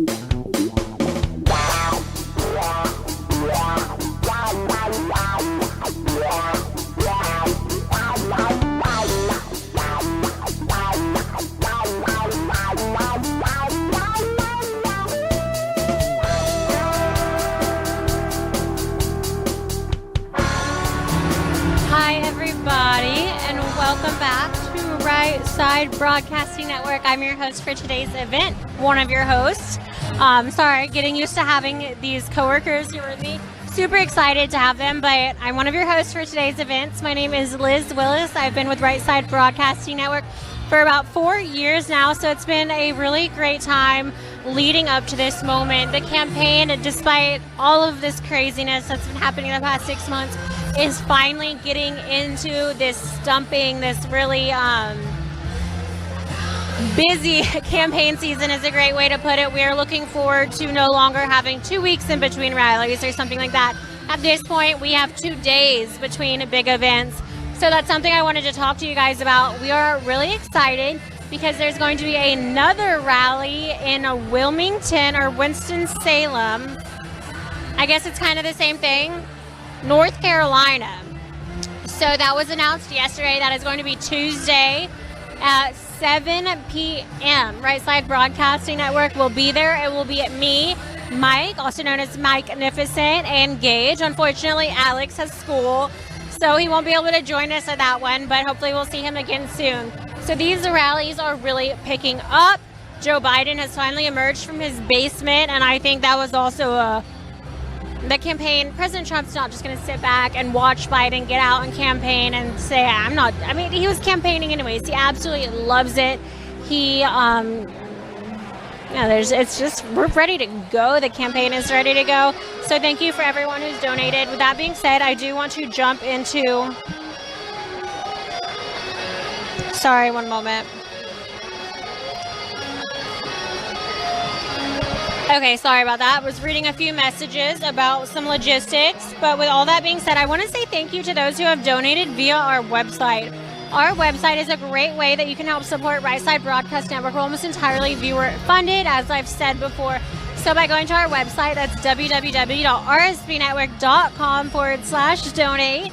You can donate using a credit card or a debit card, and we get the majority of those proceeds, which covers a lot of our travel costs and our equipment costs that help us go from rally to rally, location to location. And really our goal is to just continue spreading President Trump's message to as many people as possible. When you donate via our website, you do have the opportunity to choose if you would like to give a shout out or a message. A lot of people love shout outs. I, for one, completely understand. When I'm not at a rally and my friends are hosting, I'll message them or donate. Like, can you give me a shout out? So it's a lot of fun to hear your voice, your name being read. We have one from South Reinhold who said, proud of our president, can't wait for another 4 years. I support our troops, our police, our first responders, and all the patriots out there. If you're looking for a new website, visit www.webstract.com and we will help you out. God bless America. I love it. I always say that donation messages are a great way to promote your small business or anything like that. You get a lot of bang for your buck.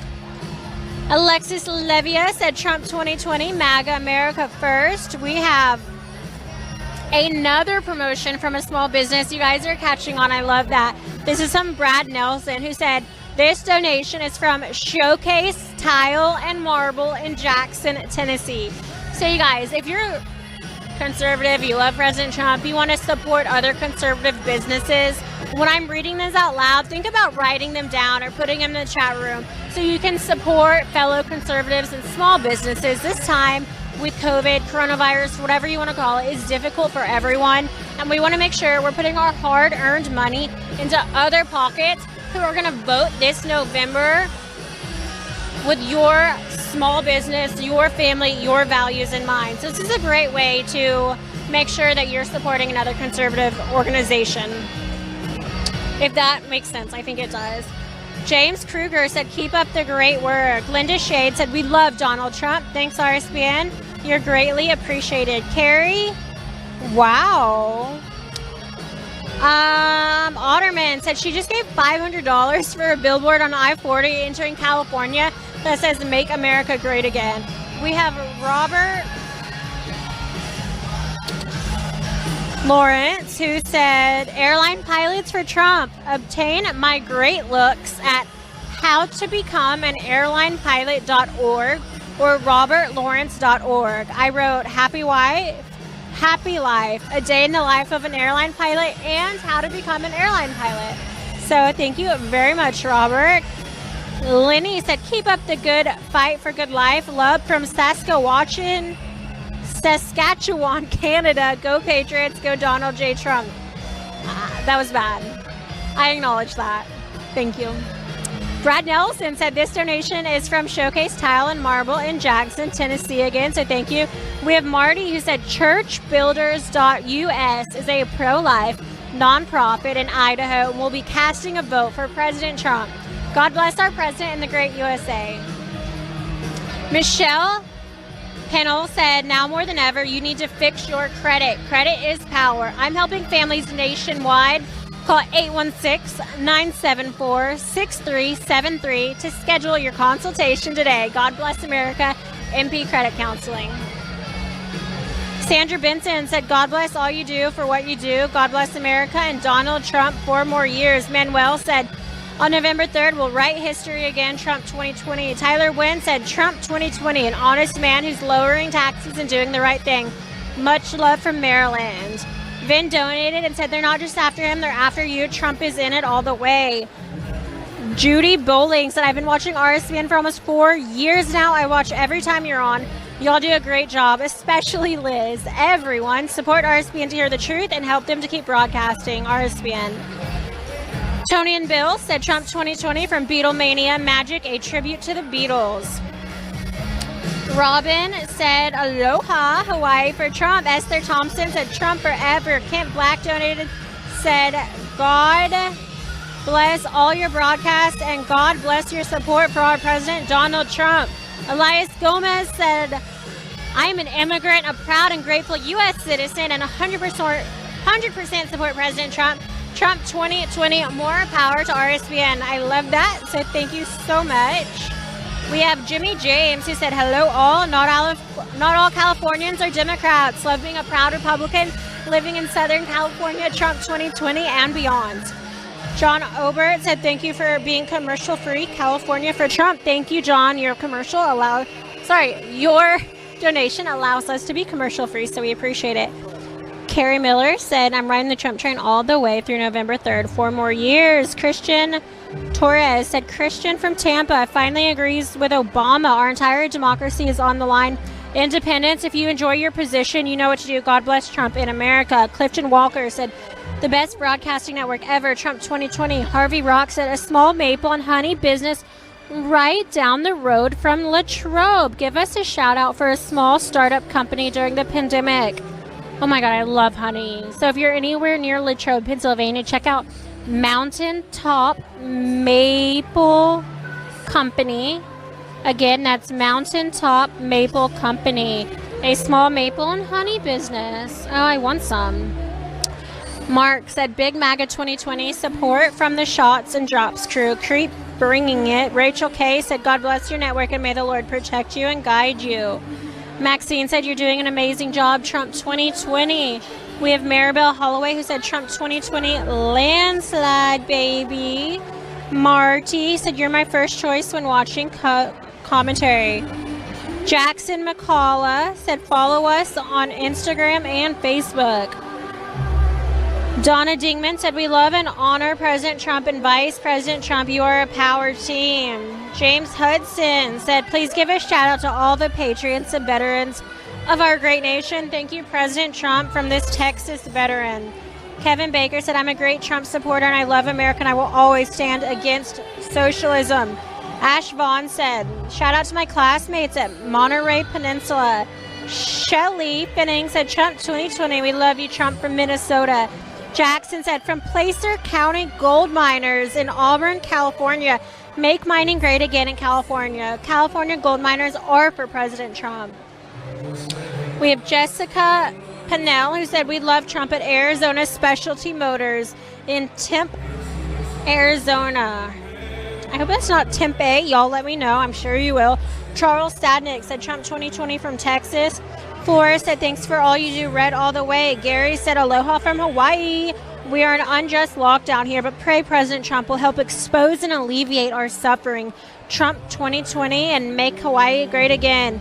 Sheldon Toes said keep up the good work. We have Donna Dingman who said we are praying for President Trump daily. Jacob said verify your CDBs. Hoo-yah. We have Lance Cohen who donated, as well as Sharon Sinopoulos, who said thanks for allowing us to enjoy seeing and listening to our amazing Trump. Jason donated and said do not let the radical left agenda take over this country. Nick Gombach said Trump 2020. Joseph Pena said get Liz some water. Thank you, Joseph. I appreciate that. Donna May said Texas loves you, President Trump, and Vice President Pence 4 more years. Duet Tran donated. Bonnie also donated and said, God bless your work. If it weren't for RSBN, I wouldn't be able to see these rallies. Ron donated and said the same thing. Thank you, RSBN, for giving us a venue to see the election. So thank you, Ron Northrop. From Joy in California, thank you for your donation. Angelo said, love what you guys are doing in New York City. Cynthia Duort said, my husband and I love Trump. We also have Fire Eyes, who said America's coming back like Rocky in the Eye of the Tiger. Trump is gonna win. Wayne said, I am a Canadian and wish President Donald Trump another 4 years. I'm 67 years old, and I have to say he's the most productive president your country has ever had. I'm watching your live stream, and I really enjoy it. God bless you and the United States of America. We have Judith Pye, who said, I'm absolutely proud of each of you. Mike is my favorite and exceptional in this field as a news reporter. He will go very far. If it's the profession he wants to pursue. Alex is exceptional, too, and extremely smart. He seems like a politician and would go very far. Liz is a great one. I hope she pursues journalism as her profession. Thank you very much, Judith. We have CF, who said support from Leipzig, Germany. Rick Graves said, please come to California. We love the president. Larry Collins donated and said the new commentators are excellent. I agree. Jeff and Colleen are watching from Wake Forest, North Carolina, working to make North Carolina totally red. Deborah Dyke donated and said thank you for always being there. Thank you, Deborah Adore, as well. We have Nancy Moy, who said, love you, RSBN. I'm spreading the word about you to everyone and happy to donate. I love watching you, Liz. The pre-rally experience, the interview, the energy, and seeing the entire crowd. Thank you so much, Nancy. It's very sweet of you. Nigel Lewis said, love Trump and what he's doing for the world. You guys are killing it with these donations. I'm almost out of breath. Auburn Tower, Air Force One. Air Force One, Auburn Tower. Air Force One is on the approach. Again, Air Force One is on the approach. We'll be seeing it shortly.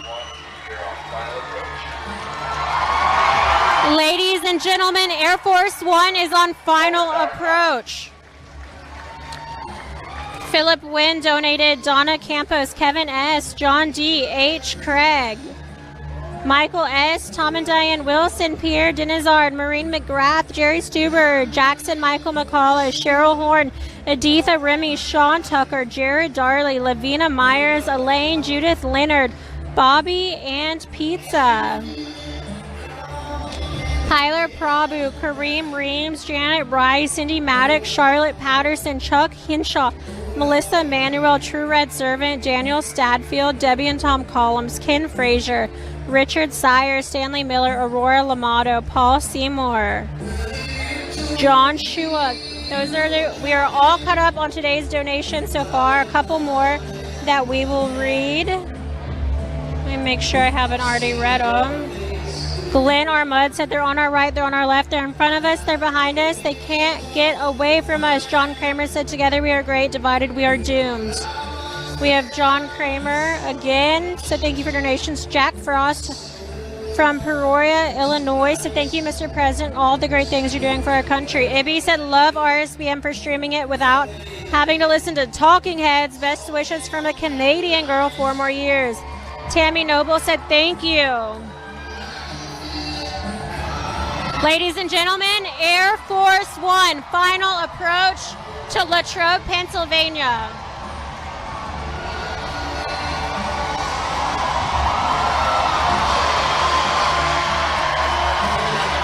The crowd is going wild. For many people, this will be their first time seeing Air Force One.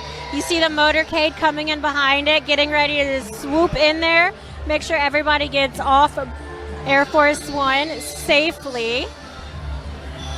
Eventually, you will see them as well. Right now, Air Force One is taxiing down the runway. They will turn around and you will see them parked immediately behind the stage. So if this is your first rally, you will get really great images of Air Force One here shortly. So you'll be seeing that in just a minute. It's a great time to get your donations in. I'm going to continue reading those in just a moment. So it is, if you want to go ahead and get those in, once Air Force One is parked, it is going to take a few minutes until Donald Trump actually takes the stage. So we have a few more minutes here for shout outs, donations, you name it. Again, we're Right Side Broadcasting Network. You can follow us on Instagram and Twitter at RSB Network. We post a lot of behind the scenes there as well. My name's Liz. I am one of the veteran correspondents. It is our job to get to as many rallies as possible, and your donations allow us to make that happen. If you want to follow me, you can do that on Instagram at Liz Willis, LIZWILLIS, or Twitter, that's at LizWillis_. We do really appreciate it. Given the opportunity right now, I want to say thank you to our partners at Disney Coins.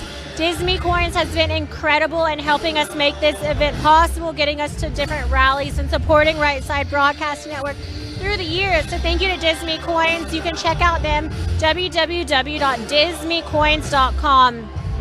Here at RSBN, we're actually collecting all of their products. They specialize in copper and silver coins, 1 ounce coins, 2 ounce coins, silver bars, you name it. And they're all designed, this is the best part, with different highlights of the Trump administration. So since Trump took office in 2016, these highlight a bunch of really key historical moments, whether it be Trump visiting with Kim Jong-un, Trump at the southern border, Melania's beautiful face, the White House, the Trump MAGA hat. There's so many fun designs. There's also back the blue silver coin type things. So whatever it is that you love about President Trump, they have a coin or an item for that. They're really affordable and they're great pieces of history that you can hold on to for the rest of your life. We are collecting them here at RSBN. We hope you'll collect all of them as well. Don't forget to use code RSBN at checkout. Again, that's www.disneycoins.com. How beautiful is that, ladies and gentlemen? That is Air Force One taxiing to our final. All right, it looks like they're going to do another U-turn, so stay with us here shortly, a few more minutes. This is actually 3 different segments of the runway. You can see the farthest one. They're now on the middle. They're going to come around, take a right, do a U-turn, and come back right behind that stage where Donald Trump will get off and eventually walk straight up to the stage where he'll be ready for his speech. So lots of exciting things here with Right Side Broadcasting Network. Again, great time to get your donations in. We're almost entirely viewer funded. We've got a rally on Tuesday in North Carolina, but only after a huge President Trump boat parade on Sunday that we're going to be live at. So we have a lot of really incredible things coming for you this week. Different content that other mainstream media networks aren't covering. So if you like what you see here, you want to see more of it, and you want to help us kick some butt on November 3rd, donate to Right Side Broadcasting Network and help us get President Trump re-elected. Help us keep America great again. I can hear the noise that makes me think that Air Force One is going to show up behind us any minute now. Keep an eye out for that. A couple more donations in. We have Laura Stepanian, Carol Hawley, Romy Surrey, Jason Bain, Karen Mountain, Tiffany Stevens, Mitchell Stone, Robert Goding, Anthony Fulton, David Shade, Gilberto Guerra, Christina Ree, Doris, Wapuka Loves Trump, John Kramer, and the Noffies, who said, God bless America. Incredible job with your donations. You guys, how beautiful is that photo? Absolutely stunning. Really beautiful right now. You're going to be able to see President Trump come on stage in just a minute. I'm going to be here for you guys during that and kind of walk you through what's going on. If you have questions right now, I'm happy to answer those. I see a lot of comments. There's one right now saying, where is Zoe? So super exciting. We're actually going to have Zoe hosting the It's like a boat parade for President Trump on the Potomac, I believe. That'll be this Sunday. So she'll be hosting with Mike. I'm really looking forward to tuning in and seeing both of them absolutely kill it. We're trying to just make sure everyone is trained and ready to go. Your donations allow us to really prepare for what's to come. This campaign season is going to be probably the biggest in history of the United States and really the world. It is going to cost a fortune for us to cover it, but we're so excited, and you guys make all of that possible. So thank you so much for your donations, for allowing Right Side to continue being what it is. We are just really thankful to be here with you guys.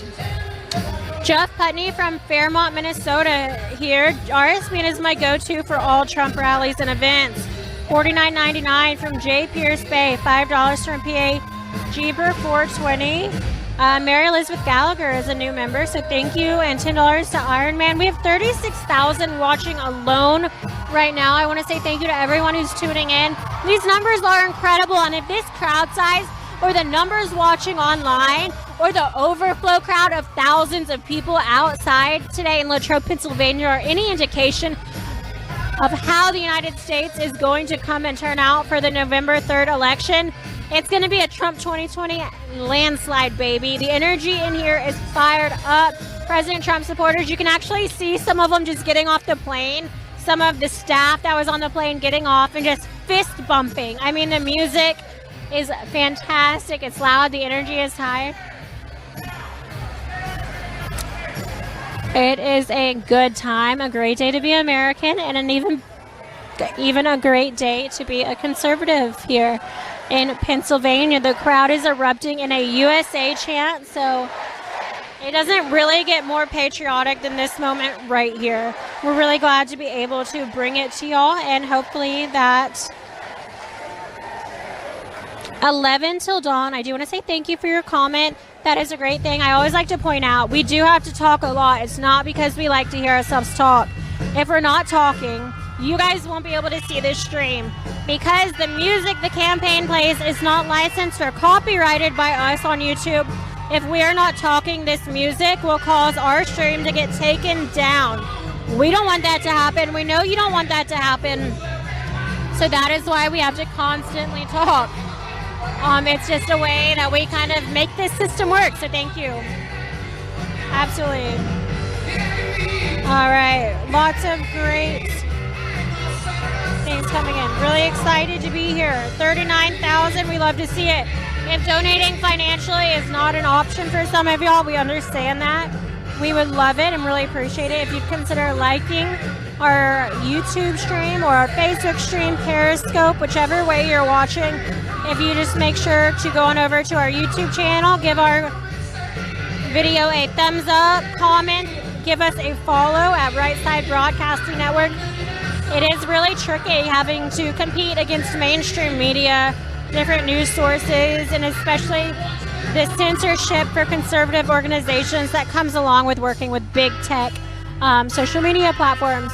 So your comments, your follows, all of it really helps us to just beat that algorithm to get our stream and our content viewed by as many people as possible. That is the end goal here. We want as many people as possible to be able to see the truth behind what President Trump has to say, the unity that he's working on, the future of America that he's fighting for. We want as many people to see it as possible in its entirety without being edited or cropped or spun to fit the mainstream media as we do, and it appears you do. We also want to say thank you to Diamond and Silk who are with us here today, virtually. So being able to live stream with them is always a lot of fun, so thank you for the opportunity to do that. We have $10 or 10 euros who said thanks, RSP, Liz, Alex, and Mike are awesome. We have Dan C, who's a new member, and Rob Beef, who's a new member as well. Party of Lions donated $17.76 and said shout out to the Donald on Reddit. We replaced the... All right, I need to actually do it. So it's /r/Donald Trump on Reddit. It's no longer the _Donald. So thank you for that. 41,000 viewers right now. Again, thank you all for tuning in. If you're waiting for President Trump with us, use this time. He is ready to disembark Air Force One at any moment. We'll be bringing that coverage to you live, uninterrupted. His speech will be completely live, uninterrupted. In the meantime, while we're waiting for him to get ready to join us out here, consider using this time to donate to Right Side Broadcasting Network. You can donate via the YouTube Super Chat. You can go to our website and use a debit or credit card. Our website is www.rsbnetwork.com/donate, or you can send a check. This is the non-electronic way to help us out. Send a check to 1550 Opelika Road, Suite 6, Box 344, Auburn, Alabama 36830. You can also check out our partners over at Disney Coins. That's www.disneycoins.com. They have silver and copper coins specializing in designs that come out every month, highlighting different aspects of the Trump administration and historic moments that have happened since President Trump took office in 2016. They're absolutely beautiful, and it's a way for you to own a piece of history. You can check out their inventory at www.disneycoins.com and use code RSBN for a percentage off at checkout. Let us know if you buy any. Make sure to tag us on Twitter and Instagram for a chance to be featured on our social media pages. Again, we are just moments away from President Trump disembarking Air Force One. You can see it says United States of America. It's the iconic baby blue color. Many people want him to repaint it red. I don't blame them. We love the color red here, as you can tell from the sea of red hats, red t-shirts, you name it. The only blue I see in this crowd is mostly for Back the Blue or Blue Lives Matter, or the red, white, and blue jerseys here. But this is a fired up conservative red crowd with their phones out, standing up, ready to support their president, and hopefully the president for the next 4 years, Donald J. Trump. If you have any questions, let me know. You can ask me via Twitter or Instagram. My Twitter is at Liz Willis _ and my Instagram is at Liz Willis, LizWillis. Looks like we have a few messages. Let me jump in and read some of those. So thank you to Pierce C123, to S period. Thank you very much. We have Robin Walter who's watching as well, asking about different rallies coming up. So yes, absolutely, there's going to be a rally on Tuesday in North Carolina. Thank you to It's a Veris Thing and Matthew Stanner. Ladies and gentlemen, the President of the United States, Donald J. Trump. And I'm proud to be an American, where at least I know I'm free. And I won't forget the men who died, who gave that right to me. And I gladly stand up next to you and defend her still today. 'Cause there ain't no doubt I love this land. God bless the USA.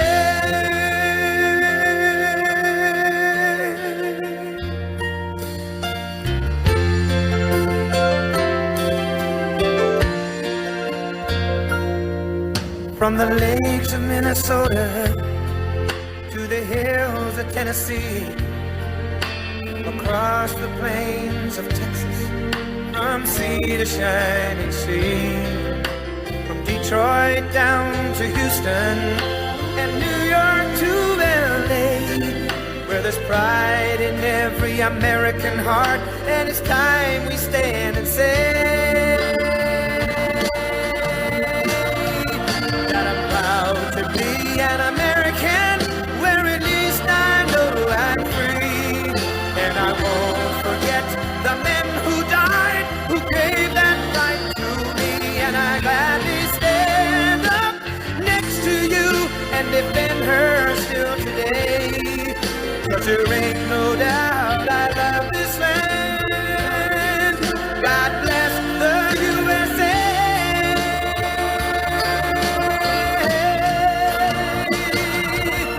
And I'm proud to be an American, where at least I know I'm free. And I won't forget the men who died, who gave that right to me. And I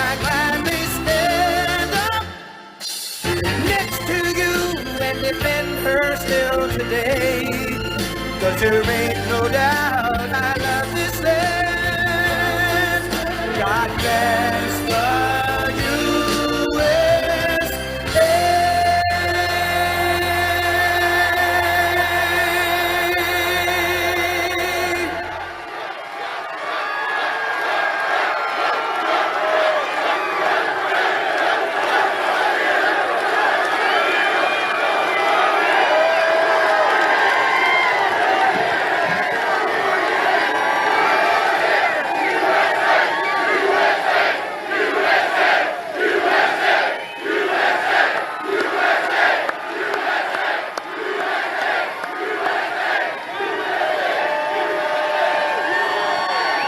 So thank you, Pennsylvania, very much. I'm thrilled to be in Latrobe, the home of the late, great, my friend, Arnold Palmer.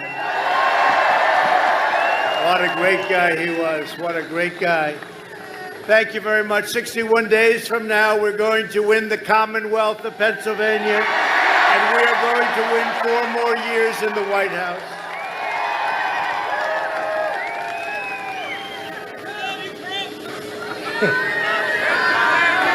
Joe Biden wants to surrender your jobs to China. You know that. His son walked out with a lot of money for doing nothing, right? He wants to surrender your nation to the radical left-wing mob. He's trying to change now. You know, he's saying that's not working because we're going up and he's dropping like a rock in water. And before the China virus, this election was over. Now I had to go back to work, and we've done a great job on it. We don't get the credit. We don't get the credit. We made a lot of governors look very good. But I will keep your jobs in America, and I'll bring rioters, looters, violent extremists, anarchists. We will bring them to justice. That's what we're doing right now.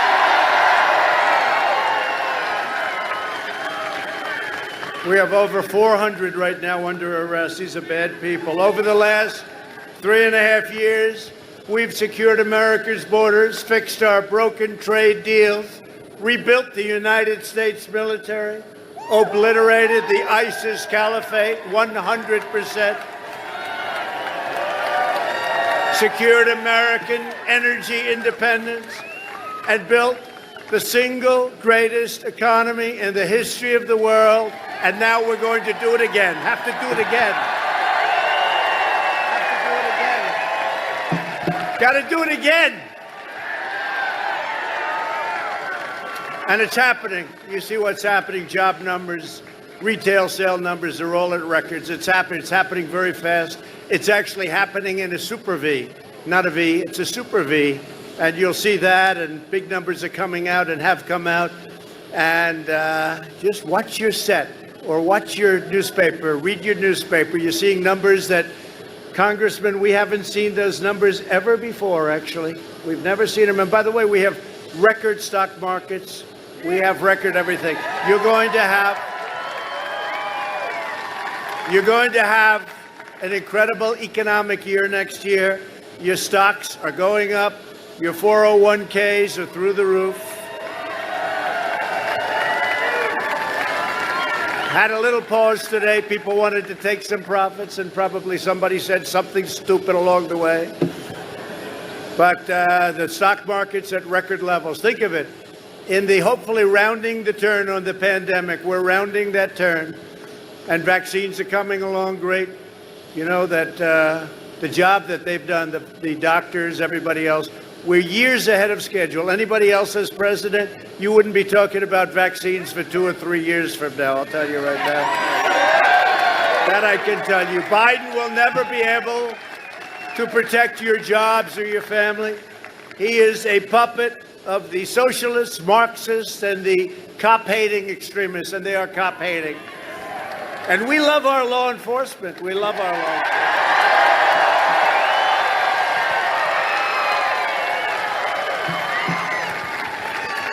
And by the way, we have, I don't know if you saw this, if there's any way of you seeing it, we have thousands of people behind this hangar. Thousands, and we're trying to get them in. And I'd love to get them in. I mean, it's an airport. Let them go to the runways, okay? Let them in. We have, I mean, literally there, we landed. I actually thought that was the crowd. You know, we're doing the hangar thing now because the arenas can't do it because of the pandemic for a little while. But in certain ways, I like this better. I don't have to travel. I get off the plane, I make a speech, I get the hell out of here, right? Now these are great. You remember the last days before the campaign? I'd do a lot of them a day. Get off that plane. It was a little different plane. It was black and white instead of the blue and white. But we had some time, and that was an important day, and that was an important year, 2016. But I will tell you, the election that we have coming up is the single most important election in the history of this country. And we had a level of enthusiasm. I mean, even look today, with all going on, look at the kind of crowds we have. And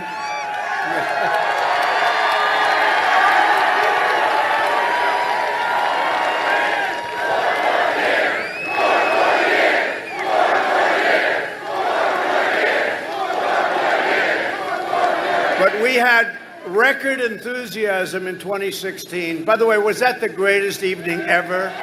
November. And now it's going to be November 3rd. And we'll keep it going, and we'll get it all like a tree. You move that tree. It takes a little while to plant your tax cuts. They're going to raise your taxes. They're going to take away your guns. It's really, if you look. And, you know, they'll criticize me for saying this, the fake news media, which is back there.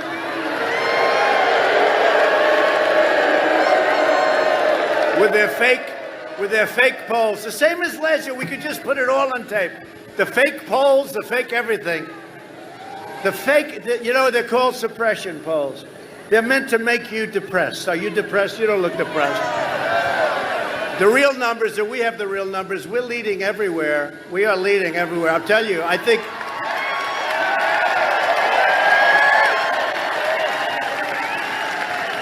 we're way ahead of what we were 4 years ago, and there's far more enthusiasm. Our base is bigger, it's stronger, and we've done the greatest job. Again, if we didn't get hit by the plague from China, this thing, we wouldn't have even, between us, I would have canceled, Mr. Congressman, most of the rallies. I wouldn't have needed a rally. That's a little bit unfair, but that's okay. That's what China's done to our nation. They've screwed us for a long time on a lot of different ways. No, never has anybody ripped off our nation like China, and I've taken in billions and billions of dollars. We never took in 10 cents from China, and I gave $28 billion, right? $28 billion to the farmers because they were targeted unfairly by China, and our farmers are very unhappy. I don't think we have too many farmers in this wonderful Pennsylvania town. I know we have a lot of Boilermakers over there. We got a lot of Boilermakers. I'll be talking about them. Look at those guys.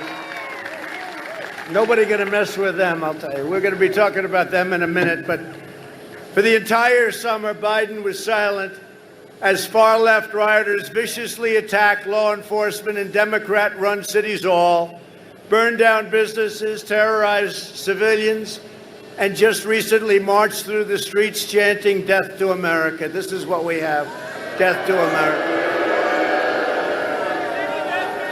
And by the way, we could end it like immediately. You saw what we did in Wisconsin. It ended.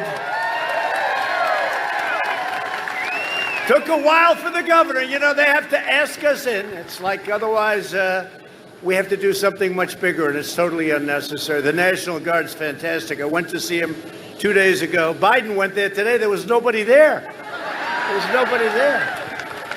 He was a little late. I was going to say, hey, listen, we ended that problem.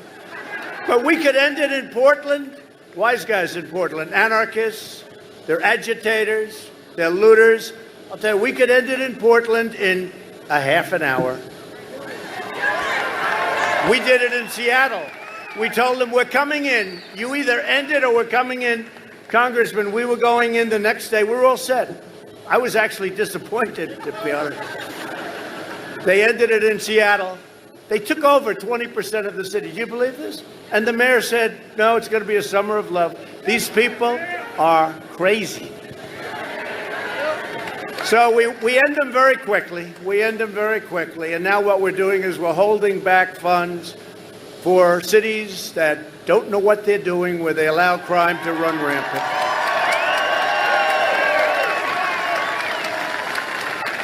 And we put a 10-year prison sentence on anybody that knocks down a statue.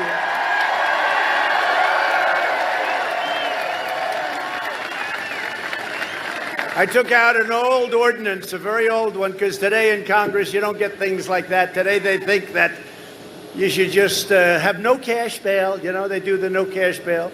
You kill somebody, there's no bail, don't worry about it, go out. But I took out an old ordinance, I gave a new executive order. It says 10 years in prison. And amazingly, that was like 3.5 months ago. And they were having a big march on Washington, march elsewhere. And amazingly, that was the end of the statues coming down. No statues.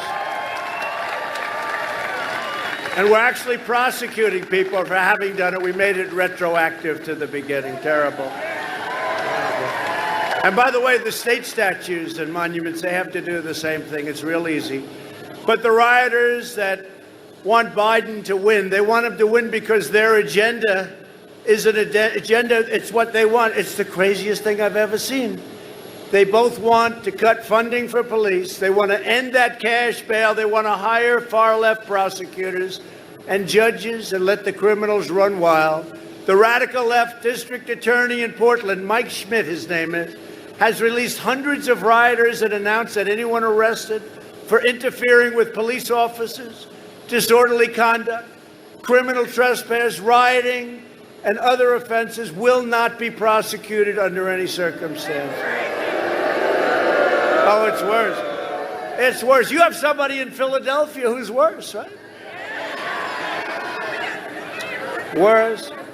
In his manifesto with Bernie Sanders, that's what it is. Biden agreed to all these things. You know, you notice now? No, I never said about fracking. I never said, if you don't do fracking in Pennsylvania, 900,000 jobs and your energy bills will triple. Other than that, I don't think you should have it, okay? No, but he said in the manifesto, plus he said many times, you know, we put on the clip yesterday where no fracking, no this, no that. I mean, no guns. How about guns? No guns, no Second Amendment. Biden has pledged to appoint prosecutors who will extend these insane far-left policies nationwide. That's what he's done. That's called the manifesto. He agreed to all this stuff. The craziest thing, you know, you're supposed to bring it to the right. He actually brought it further left. Bernie never dreamt that this was possible. Crazy Bernie. Do you know Crazy Bernie?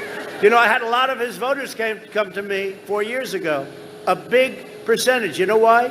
Because I agree with him and he agrees with me on one thing, trade, the trade, because he knew that other countries are ripping us off, and so did I. Nobody else got it, especially Biden, never got it. He never got it, still doesn't get it. Now he really gets nothing, I'll tell you. He didn't get it in prime time, now he really doesn't get it. But it's okay for them to make every city look just like Portland, which is a disaster. And again, we could clean it up. We just go right through it. 5,000, 10,000, right through it. These guys are tough, they're smart, and they love our country. They love our country. We'll clean it up in 1/2 hour. It'll be over. Did you see this radical left mayor, Wheeler, his name is, the radical left mayor? They chased him, Mike. They chased him out of his home last night. And all he does is be nice to them because they don't understand nice. They only understand one thing, strength. That's the only thing they understand. They don't understand nice. They chased him out of his home. Unbelievable. Biden's plan is to appease the domestic terrorists, and my plan is to arrest them and prosecute them.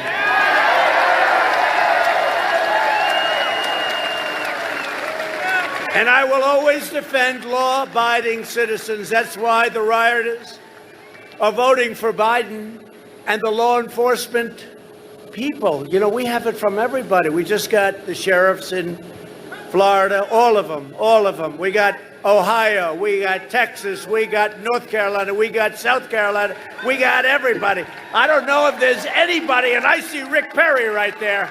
Rick Perry, what are you doing here, Rick? Rick Perry, one of the greats. But they're all voting for me. This election is about safety, and this election is about jobs. Today, I'm delighted to accept a very, very special endorsement from people I like. Sort of grew up with these people. I don't know what it is, the relationship we have with all of us. But I'm getting an endorsement tonight from some very, very special people. They work hard. They do great. We really put them back to work because this state was in trouble. And last year, you had the single greatest economic year in the history of your whole operation, right? Of your whole operation. You've never had anything like that. This has been your greatest. This has been, prior to the plague coming in, it's been the Commonwealth's greatest. Can we ever call the Commonwealth a state? You got two places. And you always have to say, well, wait a minute. Is this one a Commonwealth? Two places. You know what the other place is? Name it. Huh? That's right. How did you know that, Congressman? Huh? But this Commonwealth, it's a great Commonwealth. It's a great place.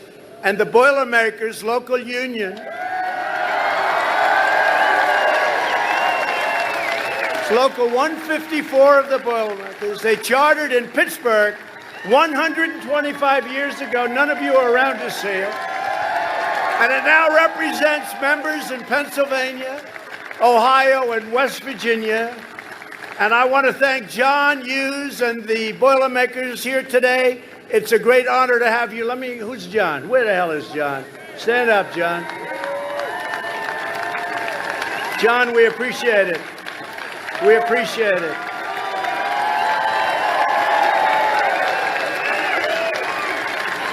Do you know why John is the head? You know why? Because look, he's got the worst location. I say, where's John? I'm looking in the front row. He's in, put up your hand, John. Look at that guy. He's great. You got my vote, John. Hey, Boilermakers, thank you. What a job you do. You're the heart of this country. You really are. Thank you very much. That's a great endorsement. That's a great endorsement. Joe Biden spent the last 47 years shipping Pennsylvania jobs to China and foreign nations, and I've spent the last 4 years bringing them back home, and we're bringing them back home, bringing a lot of things back home. I ended the last administration's 8-year pure war on Pennsylvania oil and coal and fracking and national.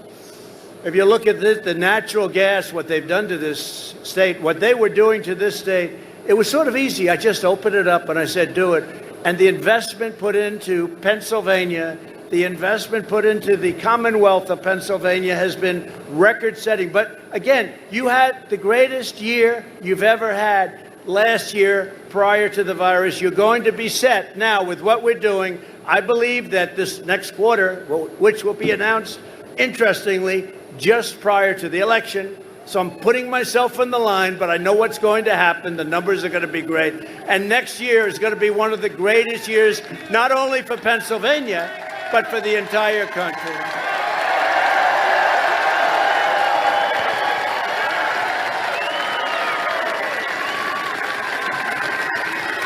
So Joe Hayden, we have a new one, Joe Hayden. We call him Joe Hayden. I have all of them. What do you like better? What do you like better? We got a number. Let's do a little poll. Can we do a poll? I saved myself so much money. You know, I saved myself so much money. We do these polls with thousands. And those people are coming in from the back, are they not? Yes?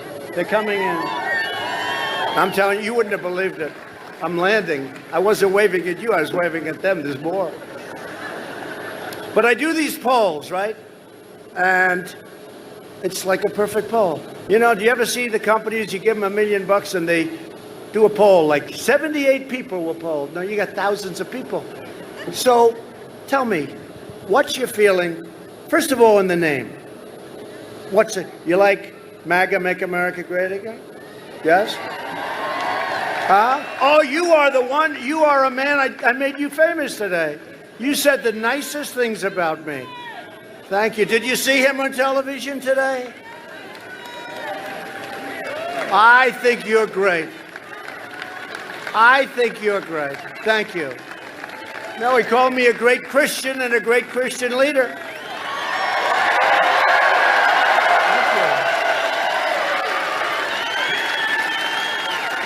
Thank you.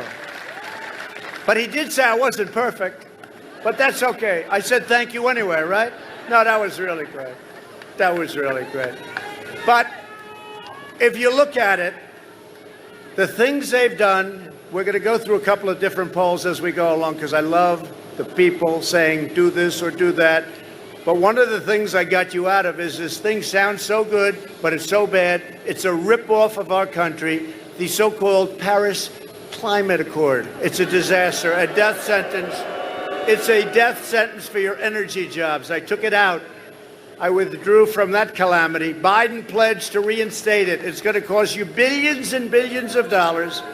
You know what it really is? It's a way of really taking advantage of the United States. That's what it is. Last year, I visited the Shell petrochemical plant in Beaver County. Anybody ever hear of Beaver County? What? The largest investment in your state's history, all made possible by our pro-energy policies. Biden would wipe out that entire industry, killing the jobs of more than 600,000 Pennsylvania workers. It's probably 940,000, they say. Think of that. Also, prices and everything else. Now, Biden today came out and said, no, fracking's okay. It's okay. Did you see that? Fracking's okay. Because he was getting killed. And now he came out in favor of law enforcement. Look at all these handsome cops here. And a beautiful cop. No, but how can anybody believe it? He's totally against. At his speech and at the DNC, where we got much higher numbers than they did, but, you know, they put out that they did. They'll say anything. We got much higher by millions and millions of people. We had a great, did we have a great convention? Right? There's my guy. Good job you did.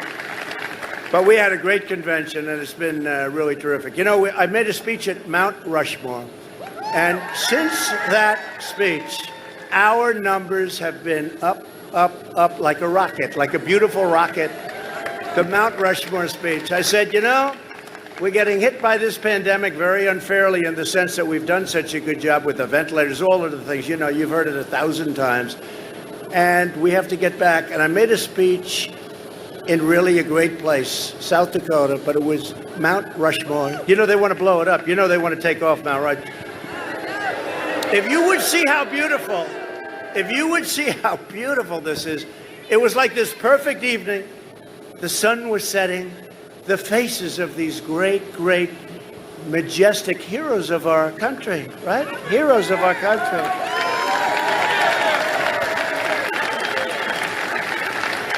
And they want to blow up Mount Rushmore.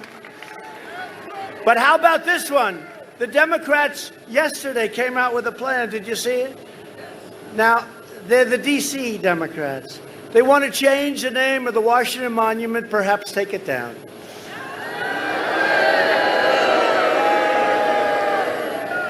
Thomas Jefferson, pretty good Thomas Jefferson, right? You could forget about ever hearing that name again. Abraham Lincoln, you could forget about it. They want to take down all statues, all monuments in Washington. We have some of your greatest people right here. Let me not even talk to the congressman. The heck with the congressman, the Boilermakers. How do you like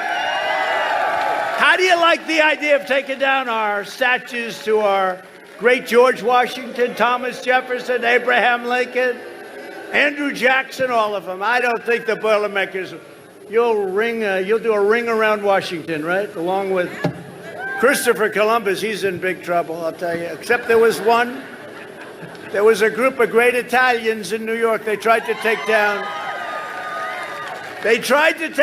Christopher Columbus statue in New York. You saw what happened, right? These Italians formed a little circle. They say, come on. The agitators decided to leave. Let's get out of here, darling. They protected Christopher Columbus.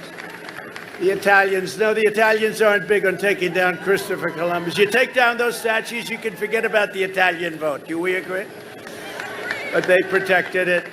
When asked in a debate if there would be any place for fossil fuels, including coal and fracking and natural gas and so many things that really fire up these big plants where many of you work and they produce, just millions and millions of jobs throughout our country, Biden said, no, we would absolutely not allow anything like that. We would make sure it's totally eliminated. That's what he said. He said, we would make sure it's totally eliminated or eliminated. Now he's coming and saying, this isn't working too well. This isn't working. I made a speech a week ago in Texas. We had crowds that were unbelievable. On the highways, you can't get in, but the highways, it's like incredible. You could sell your ticket tonight for a lot of money. Go to eBay. Even as a used ticket, you could probably sell.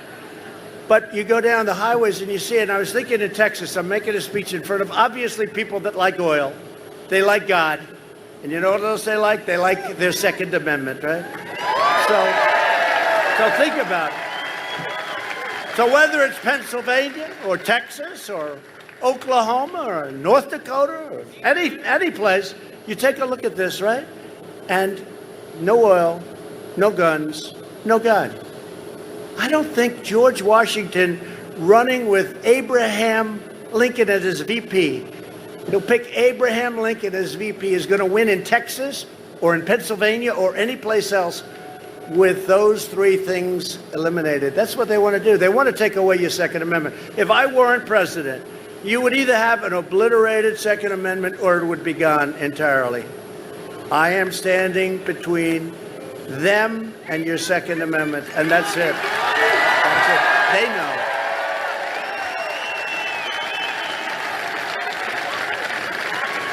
He put Beto in charge of guns. Beto's in charge. He wants to get rid of everything. Beto, that's a beauty. Remember, he said, I was born for this. Anybody that says they're born for this, remember Beto?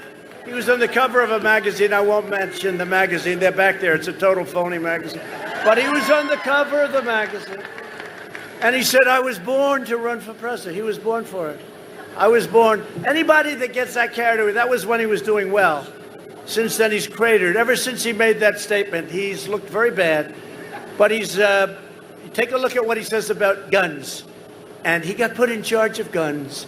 So I guess Biden pretty soon is going to be coming out saying, no, I never said that. Check out all of the statement he's made on everything. And now he's going the opposite way. But he's agreed to the manifesto entirely, so maybe he'll do that, and then he figures later on he'll go, but everything he said is right, because he has no control over what's happening. The radical left has captured the party. They even elected a person that nobody ever heard of, a senator, it's been a while, against a young, good-looking Kennedy by 10 points. In Massachusetts. Did you know Kennedy lost in Massachusetts? You know why? Because he wasn't a radical left. He was like a semi-normal person, just slightly left. No, but think of it. This is what's happened, and this is really what's happened. If you're not a radical lefty, meaning guns, meaning fossil fuels, they want wind. You know, to make the windmill, which are made mostly in China and in Germany, by the way, to make it, so much emission is let out that it's more than you can ever save. It's just the craziest thing. Also, I am truly an environmentalist, but you have to understand, when we do things and they don't, and we clean, and it's very expensive to do that, and they don't, and we have this massive planet, and China, India, Russia, Germany, all these places, it's fuming up, and we're doing our job and beautiful. No, they have to do it also. Otherwise, it just doesn't work the way it's supposed to.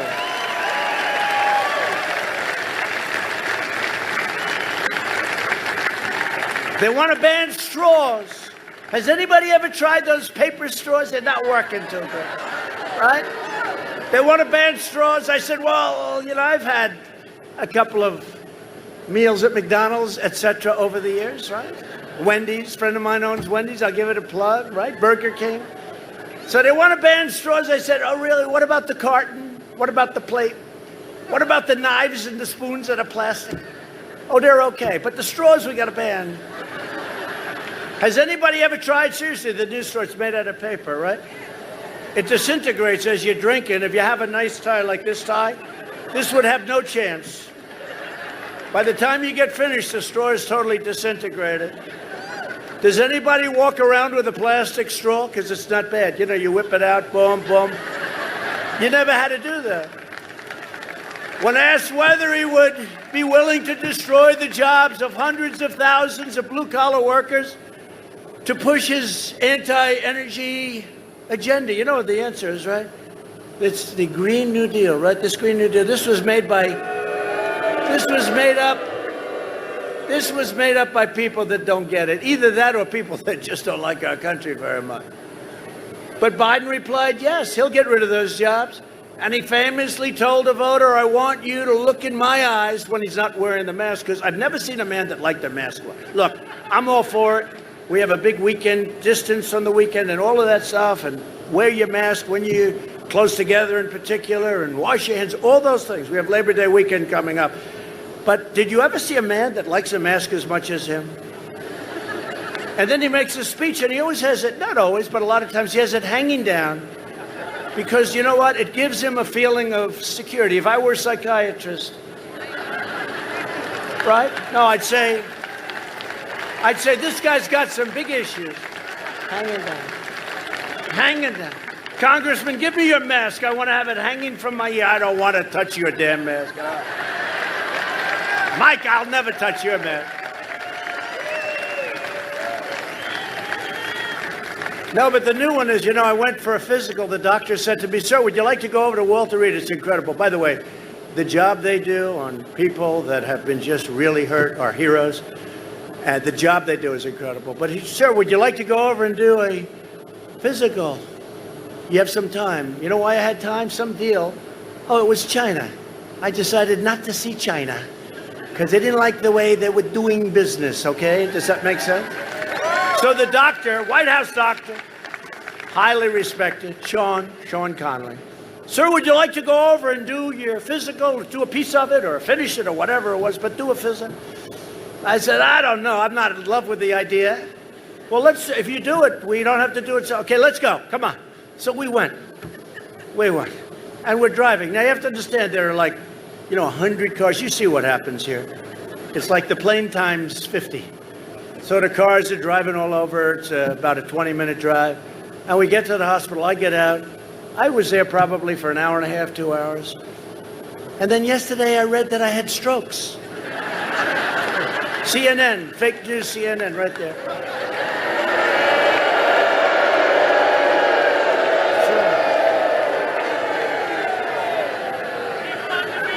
No, it's true. Mini strokes, they called them. I don't know what a mini stroke is, but it's not good. And there could be a day, and I'll admit, I said, hey, it happens to all of us, right? Except these young ones, it's never going to happen to them. They're not looking at that. But you know what happens? But nothing happened. So I went in. I did that part of the physical. The end result was he's very healthy. They're very unhappy when they heard that result. And what you don't remember is when this took place, it was a long time ago. They just started up because they want to try and get me to be in Biden's physical level. You know, they viewed me as being somebody that's, I go around, hey, last week, this week, Texas, North Carolina, Florida, South Carolina, back to Washington, let's go here, let's go there, let's go everywhere, meetings all the time. I think I've answered more questions from these maniacs than any president in history.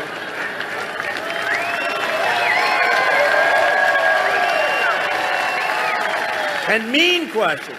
I watched Biden yesterday, so he hasn't answered questions in, 2 months or something. And yesterday, he took a couple, and they were setups like I've never seen. One young woman, who I think is there, is smiling. Hi. I'd just like to ask you, I'm sorry to bother you with this question. It's the most incredible. So the doctor wrote a letter saying, no, this rumor is wrong. And I don't like, rumors like that. And by the way, if it were a fact, it's fine. It should. I think it's an important thing. But if it's not true, my wife was like, she came to me, she said, I think I would have known that. I said, yeah, I think they would have known it too, because they drove back with me. The press follows me. They have a special deal, a van. They followed me. And then we go in, we go out. But if you remember last time, I go in, I spend a little time physical, like we all have. Hopefully you have them. Good thing to have, I guess. As long as they give you a good answer. If they give you a bad answer, don't bother. It's possibly too late. But I go in, I come out a couple of hours later, I guess, whatever it is, short time later. I get into the car, the press sees me get into the car. On my way home, I get a call from my wife, the First Lady, who's very popular. Do we like our First Lady?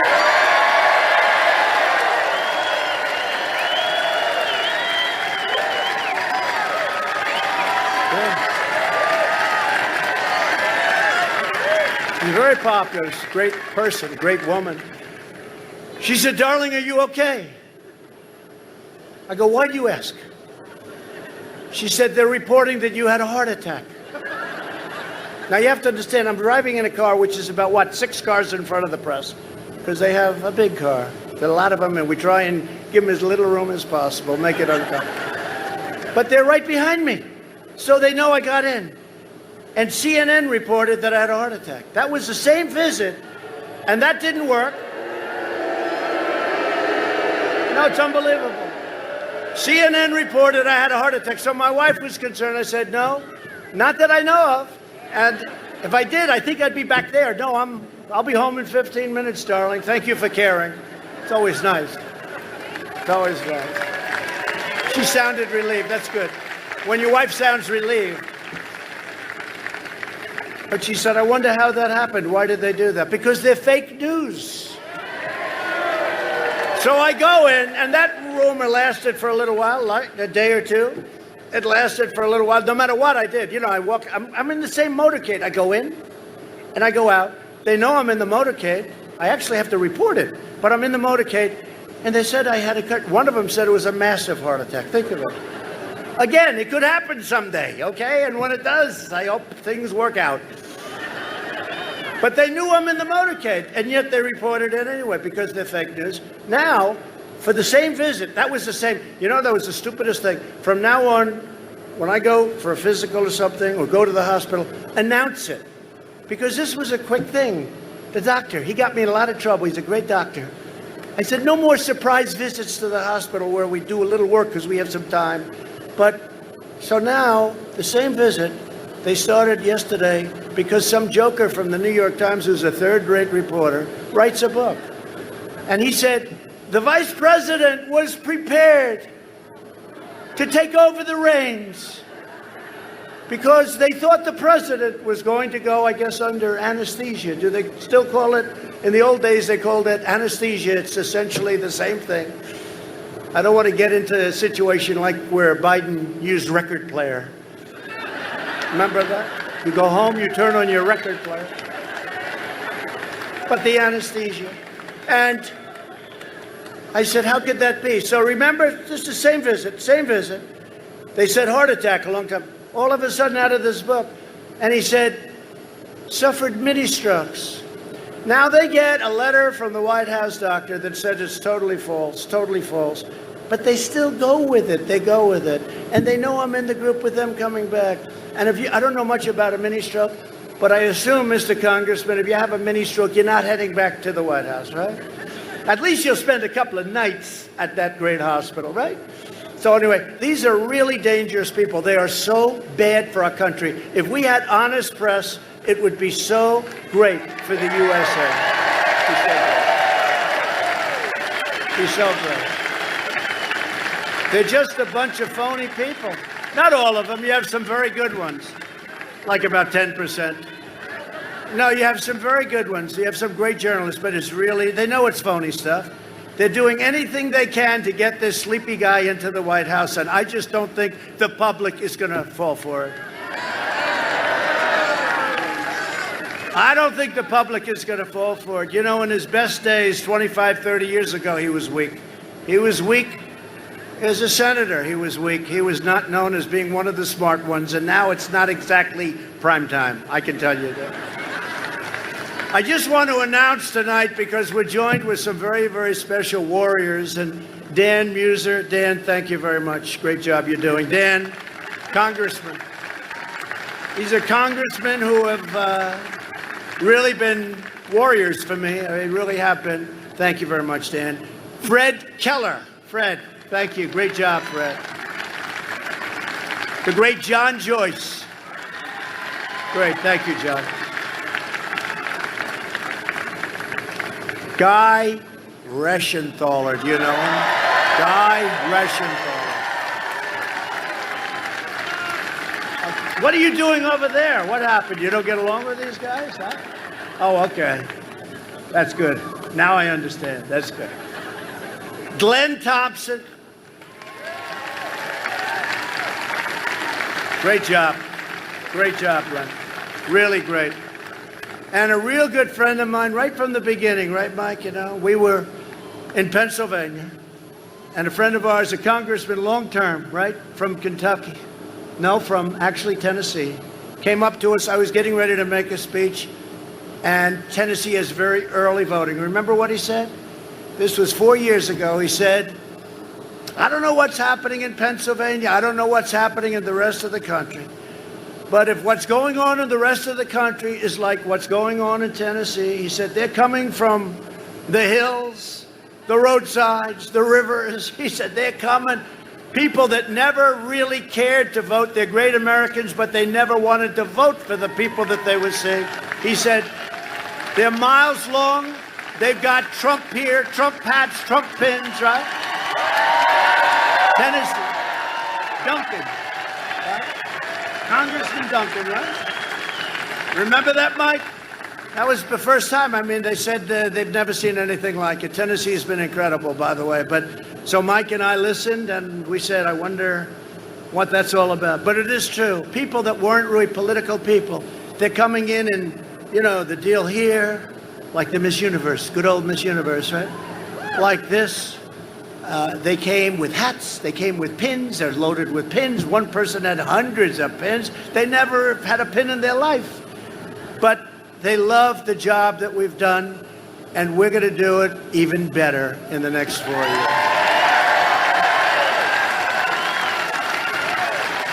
Another great friend of mine who's a tough cookie and a great congressman, but unfortunately he's a former because he's just, I don't know, he's just a special guy and really has a big, beautiful heart.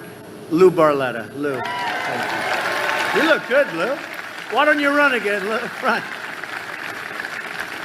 And a man who's tough. You know, there's this guy. You ever hear of a guy named Connor Lamb? He's like a lamb. So we heard, you know, because he's in sort of a Trumpy area, right? And we heard that he's going to be for Trump and he's going to be fighting for Trump. And, you know, I saw some of his commercials. I thought he was a Republican, right? Except when he got to Washington, he voted with Pelosi 100% of the time. Crazy Nancy. He voted with Crazy Nancy. And so we thought, this Connor Lamb guy, he even voted to impeach your president over nothing. Zero. And that's very personal. When they do that, that's personal. So, and I have to say, Congressman, 196 to nothing, they stuck with us, and so did the Senate, other than Romney. You can have Romney, I'll tell you. Romney couldn't be elected dog catcher in Utah right now. Although he gave me a half a vote. It was 52.5 to a half. That was Romney. What a beaut. Remember he was walking with the Black Lives Matter saying, yes, I'm a member of Black Lives Matter. Everyone saying, that's nice, wonderful. He had a lot of masks on, I'll tell you that. But we did a great job. We had a great, it was an amazing thing. But this Connor Lamb was out there fighting it, and he shouldn't have done that. And we have somebody that blows him away. He's more of a hero. He's tougher. He's stronger. He's smarter. He's better looking, not that that matters. You know, under the Me Too generation, I don't talk about looks anymore. Looks don't matter. Doesn't make any difference. I don't talk about looks. Me Too. Me Too generation. But I'll tell you, this man is something special. He's a real hero, a real tough guy, and he'll never let you down. Sean Parnell.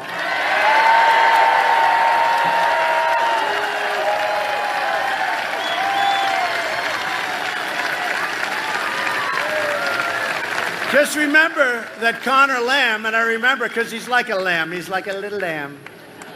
Weak. Got a lot of weak people.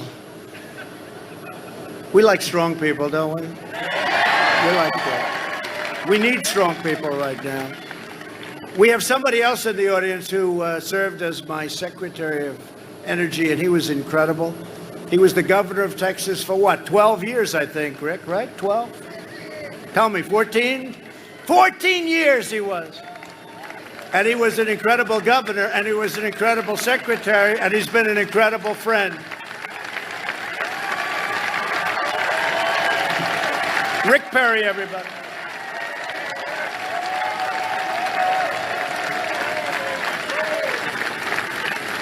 There was nobody that got into the race tougher than Rick. What he said about me, I'll never repeat again. Even my own family didn't like me when he got finished. And when he decided that I would be the one, he got out. And there's nobody that said better things about me. But you're great, Rick, and you did a fantastic job. Every place you've been great. Thank you very much. Rick Perry. Thank you. Hey, Rick, how are we doing in Texas? Huh?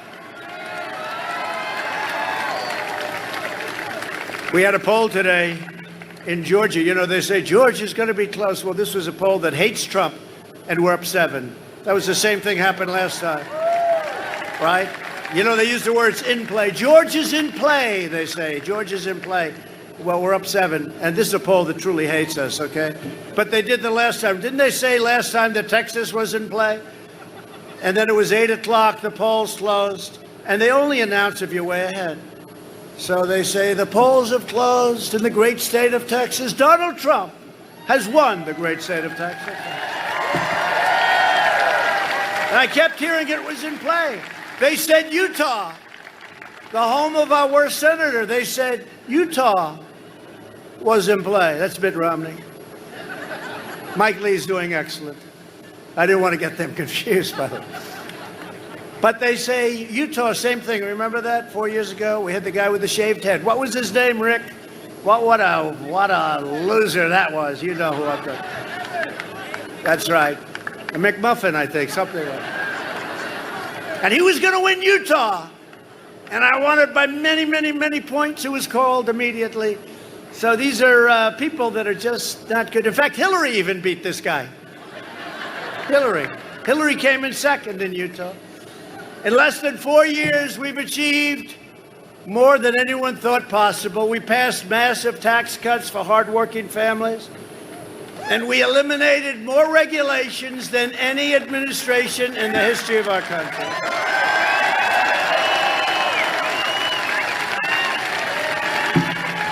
I saved the U.S. auto industry by withdrawing from the last administration's job-killing catastrophe known as the Trans-Pacific Partnership. It would have been a catastrophe. Not only for autos, by the way, for everything else, too. To protect our workers, I imposed stiff tariffs on foreign aluminum and foreign steel. That kept you guys very busy. They were dumping all over the place. Is that right? They were dumping. And it was bad steel, too. It was dirt steel. This week, my administration reached a breakthrough agreement to stop additional steel imports from Brazil and from Mexico for the rest of the year, despite the USMCA. Sometimes they get a little carried away and we have to do a little tariff action on them. So we stopped that. We're reversing decades of the Biden betrayals that decimated Pennsylvania jobs. You know that. This state lost, listen to this, 1 in 3 manufacturing jobs after the twin disasters of NAFTA and China's entrance into the World Trade Organization. One of the worst things that happened when China came in. You know, they were flatlined for many years. Then they came into this crazy deal. They're considered a developing nation. You see, I've been sort of protesting that, but they're considering China. As a developing nation, you get all sorts of things that you would never get, advantages over the United States. Well, we have very strongly protested that. They're not a developing nation. They're a very powerful, developed nation. And you know what? They got to pay what everyone else has to pay. Earlier this year, I kept my promise to the Commonwealth of Pennsylvania when we ended the NAFTA nightmare and signed the brand new U.S.-Mexico-Canada agreement into law, which is in effect now and really doing well. Everyone said it'll never happen. And I had great help from these gentlemen right here. I took the toughest ever action to stand up to China's pillaging, plundering, and rampant theft of Pennsylvania and many other places' jobs. That's all throughout the world, by the way. But our states have been just pillaged by China and others. Joe Biden's agenda is made in China. My agenda is made in America.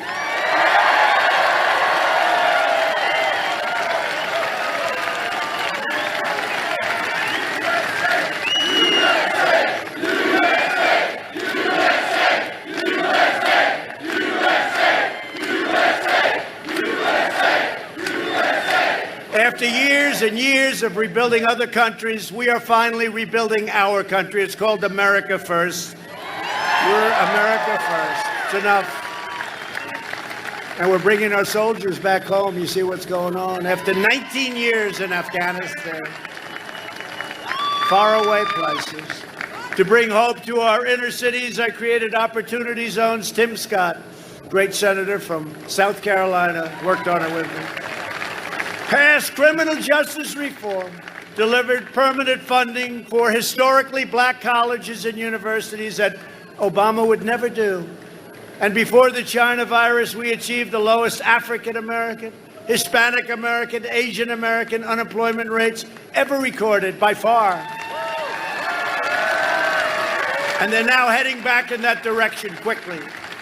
Democrat politicians have failed the black community for decades. They failed the Asian community, the Hispanic community. They failed women. The numbers on women's unemployment were the best in 61 years. Biden spent the last 47 years betraying the American people. He was always for things that you wouldn't want, and now he's changing. No, I never said that. I never said that. I've spent the last 4 years keeping my promises and delivering for the African American community and for all communities. And the best is yet to come.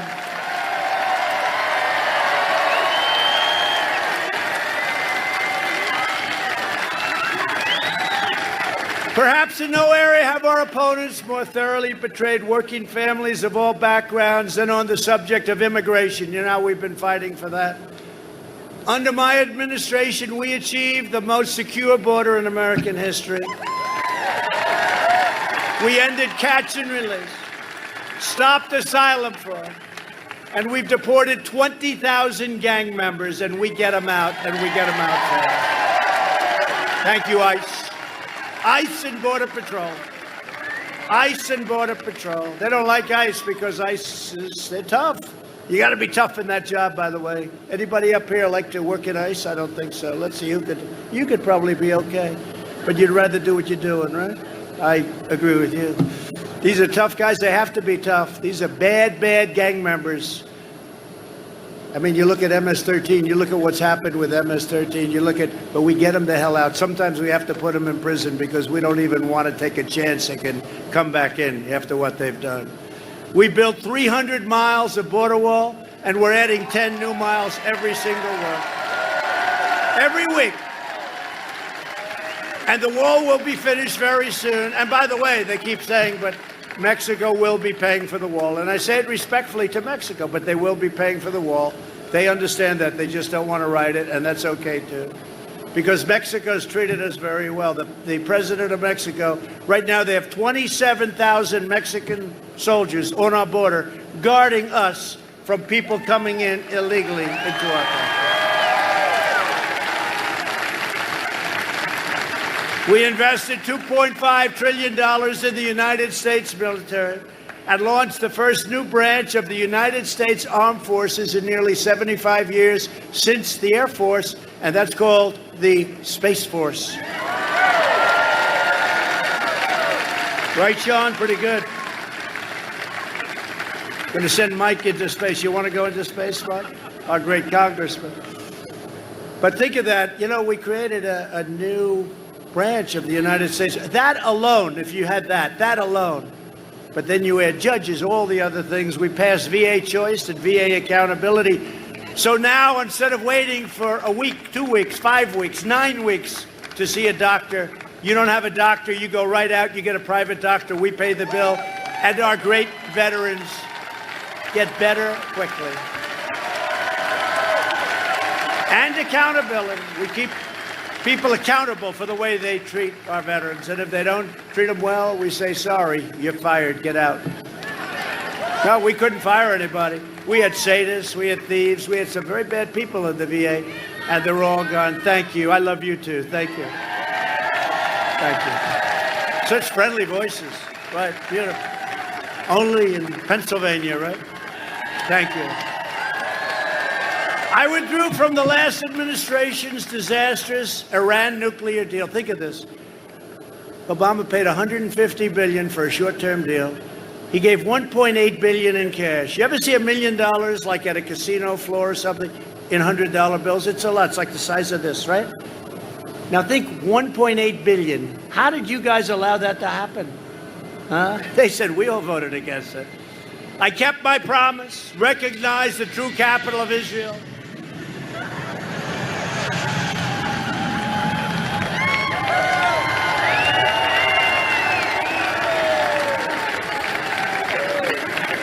You never know nowadays, right?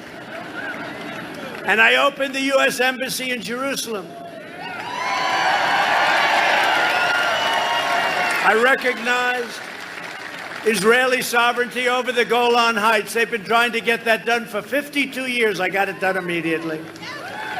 And by the way, as far as the capital of Israel, Jerusalem, they've been talking about many presidents. They all promised it. Nobody did it. I did it. We get things done. And we just did something that is incredible. Even the New York Times gave it good reviews. Not good reviews, beyond good reviews. Tom Friedman gave it phenomenal reviews. You believe that? And we achieved the first breakthrough in Middle East peace in decades. A deal with Israel, right? And the UAE. The deal with Israel and the UAE. And that's going to lead, and I will tell you, we have representatives over right now, and other people are saying, we want to get in that deal. You'll have peace in the Middle East, but we want to get the hell out. Let's get them all back. Let's get them all back. Don't forget, we're energy independent. There used to be a reason. Now we do have a reason. It's called Israel. And we have some very good partnerships over there. In all fairness, we have some countries that have treated us very well, and we're going to take care of those countries. But we are energy independent for the first time, and that's a very good feeling.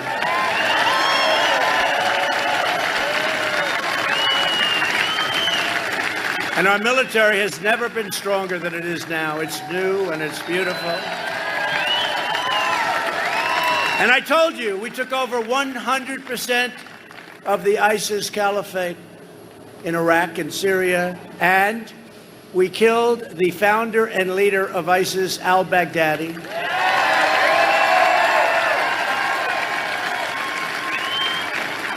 And separately, we killed the world's number one terrorist for decades and decades, Qasem Soleimani. We killed Soleimani. It was a big step for the Middle East. We kept America out of wars. Remember, they always said, oh, this Trump, he's radical. He's really, he's too radical. He'll get us in wars. I kept you out of wars. What happened with North Korea?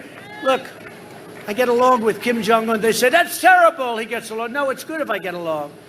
If I get along with Russia, is that a good thing or a bad thing? I think it's a good thing. These maniacs, anytime, they always talk about Russia. They never talk about China. You know, it's very interesting. It's always Russia. I heard it starting again. They said, somebody spoke to Russia 2 years ago. It's Russia, Russia, Russia. This total maniac, Shifty Schiff, he's a total maniac. So, no, it's always, do you ever notice? I can't even listen, but when I hear Russia, I just turn it off. It's crazy. But, you know, getting along with countries is actually a good thing. Can we explain that? It's a good thing, not a bad thing. It's a very good thing. But remember, I was the one that was going to be leading you into war. In the first week, he'll be in war. He's a radical kind of a personality. I'm really not. I like to have peace. But if we ever do get into war, we will knock the hell out of them, whoever it may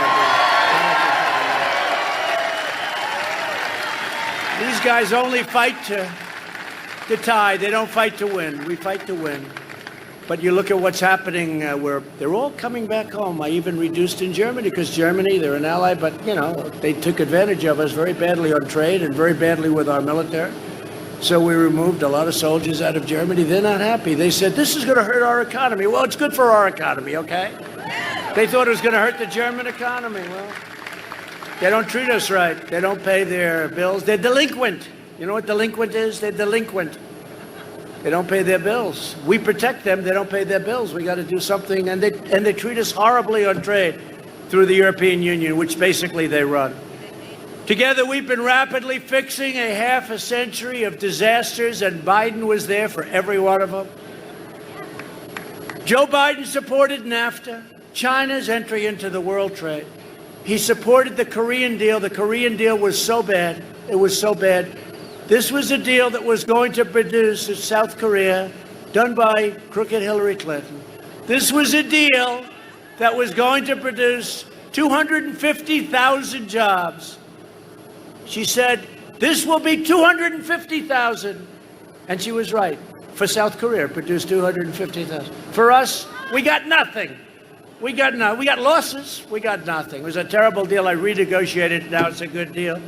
And they also gave and want to give mass amnesty for illegal aliens. Biden supported cutting Social Security. He voted for the Iraq War. He opposed the mission to take out Osama bin Laden. He opposed the killing of Soleimani. When I did that, he said, that's a terrible thing. That's a terrible thing. Everybody in the Middle East, they couldn't believe it. They celebrated, some of them quite quietly, I must add. He oversaw the rise of ISIS, and he cheered the rise of China as a positive development for America and the entire world. Remember that? Now he's trying to say, well, I can be tough on China too. No, he can't. China owns him. China owns Sleepy Joe. He's not going to be tough on China. And he said all these wonderful things, and then all of a sudden his poll numbers started going down. How about law enforcement? He's like, so bad. In his entire convention, they didn't even mention. And by the way, something else they did that I think is terrible, really terrible. The words under God, right? Right? Right? Called the Pledge of Allegiance, under God. He left those two words out twice at their caucus, which is part of their convention. But that's where they're coming from. He's trying to say, oh, well, we didn't do this. And then we gave it to him and he sort of shut up. But then 2 days later, he's saying it didn't happen. They lie. And these mail-in ballots are a disgrace, and they know it. Sign your mail-in ballot, okay? You sign it and send it in, and then you have to follow it. And if on election day or early voting, that is not tabulated and counted, you go vote. And then if for some reason after that, it shouldn't take that long, it comes in, they're not going to be able to tabulate it because you will have voted. But you have to make sure your vote counts, because the only way they're going to beat us is by doing that kind of stuff. I'm trying to be nice. I'm trying to be nice. They want to send out, Congressman, 80 million ballots. Now, there have been many races over the last year where they've done this, and they've been a disaster. You look at New York, they had a congressional race, not a very good congresswoman, very untalented. I know her well. I lived in New York. She's not got much going. They have no idea what the vote is. I think 20% of the ballots were missing. And then they declared her the winner. And the other guy's saying, what about me? He's not too happy, her opponent.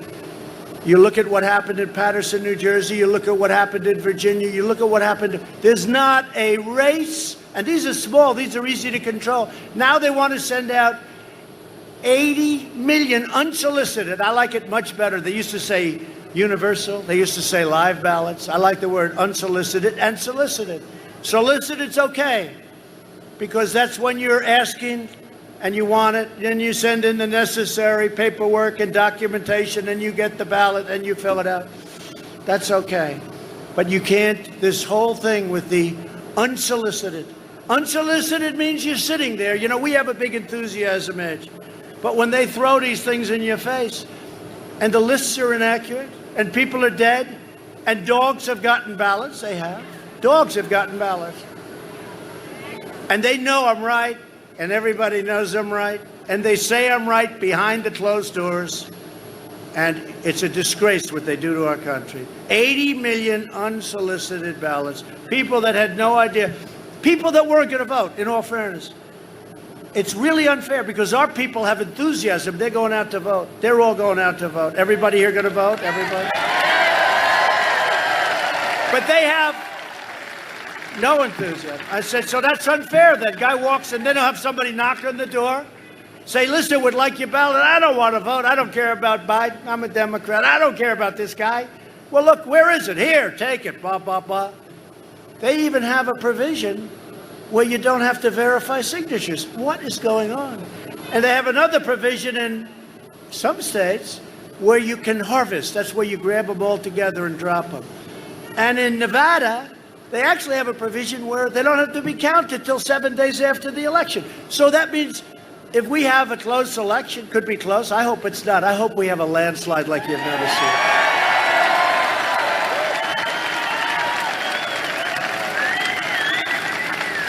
But if we have a close election, that means Nevada has the right to, and I love Nevada. I think we're going to win Nevada, except where they're sending all these hundreds of thousands, millions of unsolicited ballots to people in Nevada and people that probably left a long time ago. It's very unfair. It's a very unfair. But think of it. They have 7 days after the election. Did you know that, Mike? 7 days.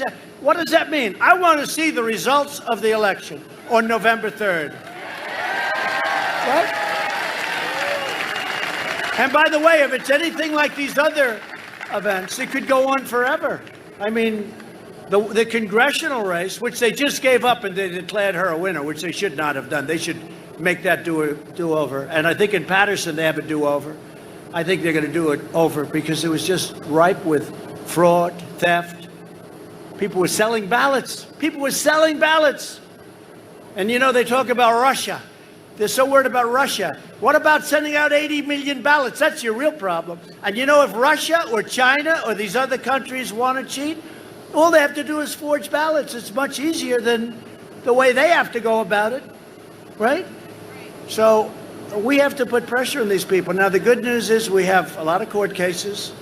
We have one in Pennsylvania. You know that, right? And we have two judges. We have a state judge. We have a federal judge. I think both highly qualified judges, from what I understand. I hear that they're not too happy about what they're seeing. So we'll see what happens. We're going to see what happens. The lawyers feel very confident. But we have to win those cases. But what you have to do is send in your early ballot and then go and make sure that ballot is tabulated or counted. And if it's not counted, vote. And then they have the job, if it comes in late, and if it's not too late, they have the job of making sure that they don't count it. But follow that ballot, because these people, they'll be lost, they'll be gone. The numbers are incredible, where they're 25 and 30% off, 20% off. Follow your ballot. When I banned travel from China, Biden called it hysterical and xenophobic. If we had listened to Sleepy Joe, hundreds of thousands of more Americans would have died. You know that. You know, he always gets up today. COVID-19, COVID-19. I said, Joe, look, we got a country, and I agree with that, and we've done a hell of a job. We've done a hell of a job. If you look at some of our numbers. But you got to start talking about the economy. And you got to start talking your place. I mean, this is when you look at Pennsylvania, you're in a shutdown. You have a governor that has you shut down. That's right. I didn't even think about it. You have a governor that has you shut down. That's right. And almost all states are open. And frankly, their numbers are very good. You look at Florida's down, way down. Arizona, which had a spike, way down. California, Texas is going way down. They're all way down. You haven't even opened up the great Commonwealth. Well, you have the same thing in North Carolina. And you have the same thing in Michigan. What she's doing to Michigan is sad. And you have death with a shutdown. You have depression. You have drugs and alcohol. You have sickness. You have loss of jobs and people. You have suicides. Don't even think about it. But you have suicides. You have a tremendous. Actually, at this stage, we did the right thing. We closed the country down. We studied it. We learned about it. We know the susceptible are old people, senior citizens, nursing homes, people that are old, especially if they have heart problems or if they have diabetes. We know that. We learned it. And we opened it up.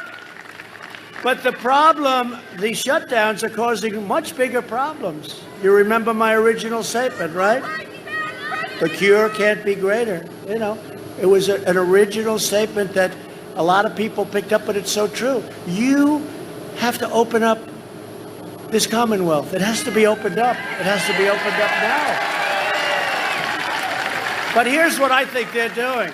Because you have the same thing in New York. We have a governor in New York who's 36,000 people died, 11,000 people in nursing homes because he made a mistake. He made a horrible mistake. And I built him a convention center with 2,800 beds and they didn't use it. And I sent up a ship, a great hospital ship, a massive hospital with hundreds and hundreds of rooms and they didn't use it. And he requested it. And then I said, you're not using it. Why aren't you using it? He could have put those people in the convention center, in the hospital ship. What a shame. But you look at New York, the restaurants are all closed. It's so sad for me. I love New York. I grew up in New York. I love New York. I did well in New York. And it's so sad when I look at what's happening with New York. It's all politics. If you kill somebody, they don't prosecute you, but they go after political enemies. It's what's happening in New York is a terrible thing. And the place is dead. No restaurants, the restaurant poor guys. How long can you do this for? The people are going to lose their jobs. They're never going to open again. It's not like the restaurants is the greatest business in the world. It's a hard business. New York is closed. You're closed. North Carolina's closed. Michigan's closed. All Democrats. And let me tell you what's going to happen. On November 4th, they're going to announce their opening. They're doing this for political reasons. They are. Right, Sean? They're doing it for political reasons because they want our numbers to look as bad as possible going into November 3rd, Election Day. And then as soon as the election's over with, win, lose, or draw for them, they're gonna open it. They got nothing. And you know what? It's a shame what they're doing. For political reasons, they'll be open. You'll be open on November 4th. But you know what? From your standpoint, it's very close for the election. It's very far. If you have a restaurant, then you can't open your restaurant. You can't open your store. It's a disgrace. And they ought to get together. They ought to do it. These are Democrat governors in all instances and Democrat mayors. When the China virus arrived, we launched the largest national mobilization since World War II. Thanks to the life-saving therapies that we pioneered, the mortality rate has been reduced by 85% since April. Think of that.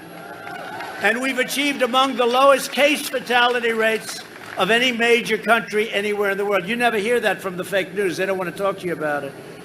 And this is a big country. This is a tougher country to do that with. The European Union's case fatality rate is nearly 3 times higher than ours. And if you look now, Spain is having a big blow up. France is having a big blow up. No, we've done a great job. We haven't been given credit for it. And he always starts off, COVID-19, that's all he knows, COVID-19. I said, what about the economy? What about jobs? What about all the other things we have to do? All he does He thinks it's a weak spot. And actually, in theory, if we're getting a fair shake from those people back there, it's actually what the job we've done is actually a strong spot. And that includes you people with the ventilators that nobody had. Nobody that needed a ventilator didn't get a ventilator. Now we're supplying them all over the world. Altogether, the nations of Europe have experienced a 30% greater increase in excess mortality than the United States. Think of that. You don't hear these numbers. Cases in the U.S. have declined by 28% nationwide over the last month, and hospitalizations and deaths have declined radically over the last week. 3 vaccines are in final stage of clinical trials. Would have taken 2 years for another president. I was going to say a normal president, but they'll hit me with a little truth to that, too.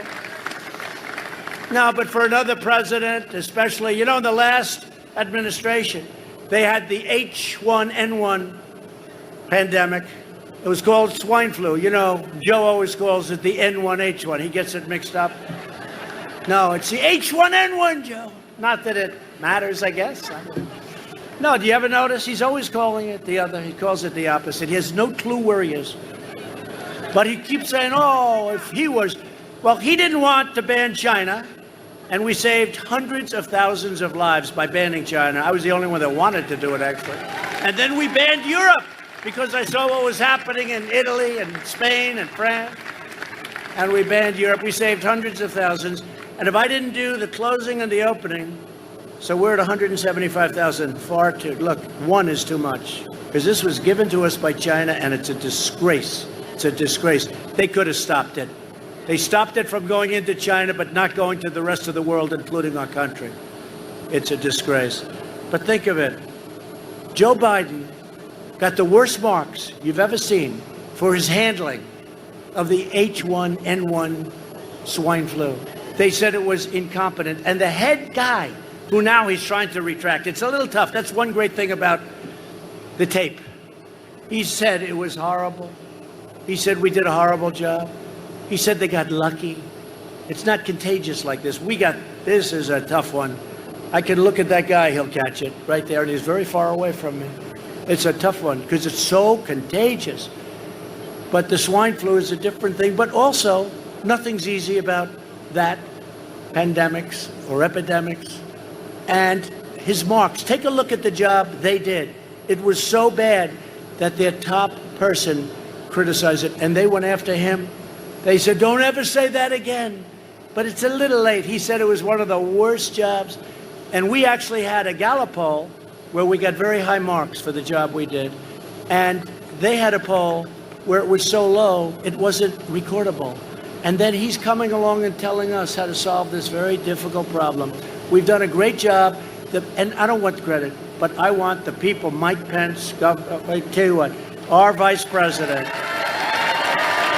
Mike Pence, and the task force headed up by Mike, and working along with a lot of great people. They've done a fantastic job, and they just get no credit. If I was a Democrat, a different president, and they did the same job, they'd say it was one of the greatest jobs they've ever seen. But take a look at what they say about the way they handled the swine flu. It was a disaster. It was incompetent. They called themselves incompetent. They called themselves, and now they're coming in like, well, we would have done this. And Biden, by the way, was totally against, remember? Xenophobic, racist, because I closed down China. And then 2 months later, 2.5, 3, and Nancy Pelosi was having dances in Chinatown, right? A month later. No problem. I was way ahead. And then Biden comes out, and he actually said that I was right. But they said, don't say that. Try doing it a little softer than that. So he did it a little bit softer. But we were right. They were wrong. They handled it so badly. Just take a look. Because I said to my people, we've got to fight this a little bit differently, because we're getting a lot of fake news, a lot of bad people saying things. And you look at the stats and you look at how we've done compared to really much easier and much smaller countries. It's amazing. And if you took New York out of it, which was a disaster by Cuomo, If you took New York out of those numbers, we would have numbers that would be even better than they are. I could read numbers that would be even much better, because a big percentage of the people that died in this country died because New York was incompetently run by Mayor de Blasio and Governor Cuomo.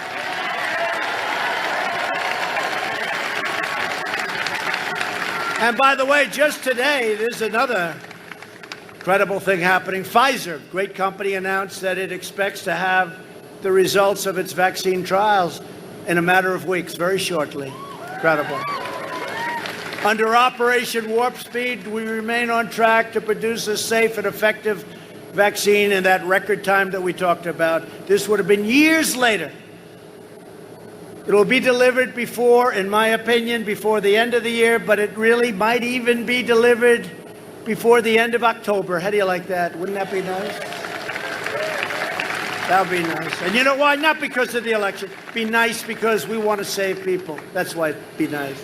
That's the important thing. Together, we will defeat the virus. The job we're doing is the job that all of the people working on it, our generals, our admirals, the distribution. We bought billions and billions of dollars of things, and now we make gowns, and we make masks, and we make shields, and we make ventilators. Very tough, the ventilators, very complicated, very big, very expensive. It's like, I made the statement, it's like building a car, but more sophisticated. And they said, no, it's not. And they said, they took a ventilator, they took it apart. These people are the worst, the worst. Over the next 4 years, we'll make America into the manufacturing superpower of the world, and we will end our reliance on China once and for all. That's what we're doing.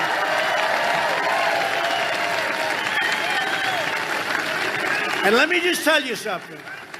If they didn't waste a year and a half of my life on a ridiculous impeachment based on a phone call that was perfect, this stuff would have all been done. It would have all been done. Really. It would have all been done.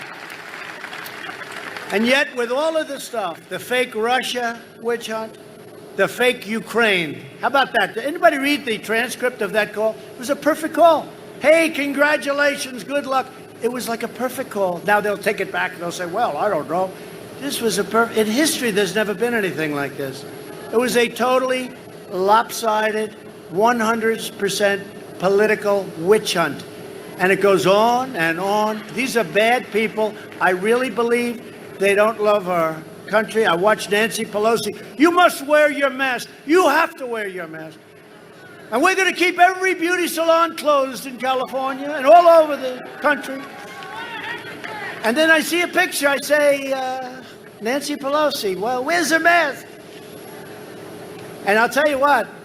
She must have treated that beauty salon owner pretty badly. She uses the salon, and the salon turned her in. The salon turned her in.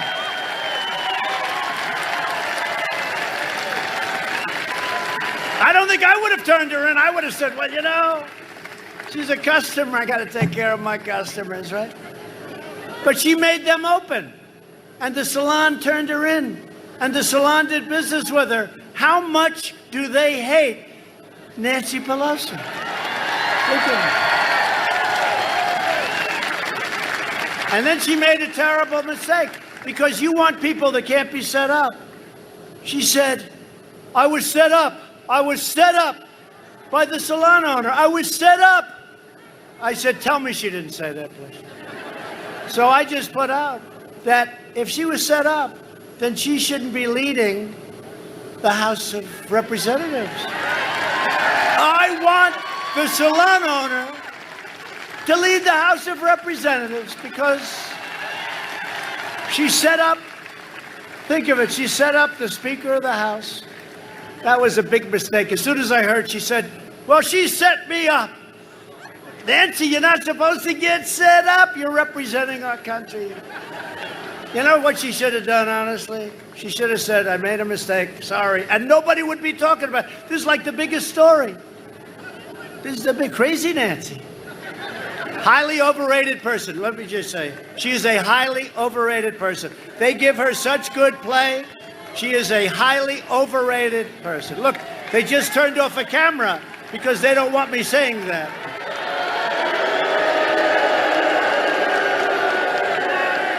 So just in closing, we will rapidly return to full employment, soaring wages, and record prosperity. We will hire more police, increase penalties for assaults on law enforcement, surge federal prosecutors into high-crime communities, and ban sanctuary cities. We will appoint prosecutors, judges, and justices who believe in enforcing the law, not their own political agenda. We will uphold religious liberty, free speech, and the right to keep and bear arms.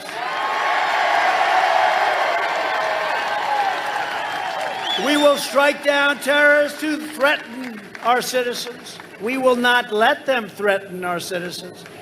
And we will keep America out of endless foreign wars. We will end surprise medical billing.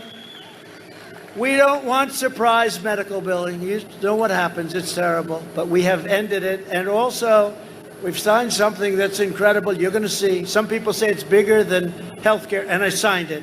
Unfortunately, it takes place on January 1st. You better elect me. You better elect me.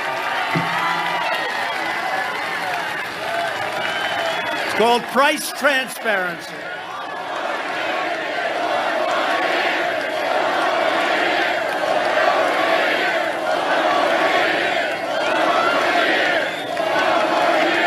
I said to my people the other day, when is price transparency? This is going to lower your prices by 50%. You'll be able to negotiate. You'll be able to do things you're not even allowed to do now with hospitals, with doctors. You get better doctors. You get lower prices. I said, when does it start? And it's a complicated. Oh, I was fought. You have no idea. Right, fellas? You were fought too. But they fought me on this. Price transparency. It's bigger than health care. Could be bigger than health care. But I said, when does it start? They said, sir, we have it all set. When? January 1st. I said, I better win this election. It's true. Because you're going to see some unbelievable price reductions. And that includes on drugs. Because we're reducing health insurance premiums massively, and the cost of prescription drugs went down the first time in 51 years last year. But now it's going to go down very big because we did a favored nations clause. And I see the drug companies they're killing me with ads. They have nothing but cash. They have nothing but money. And they're spending because they can't believe. You know, Germany and other countries pay much less than we do.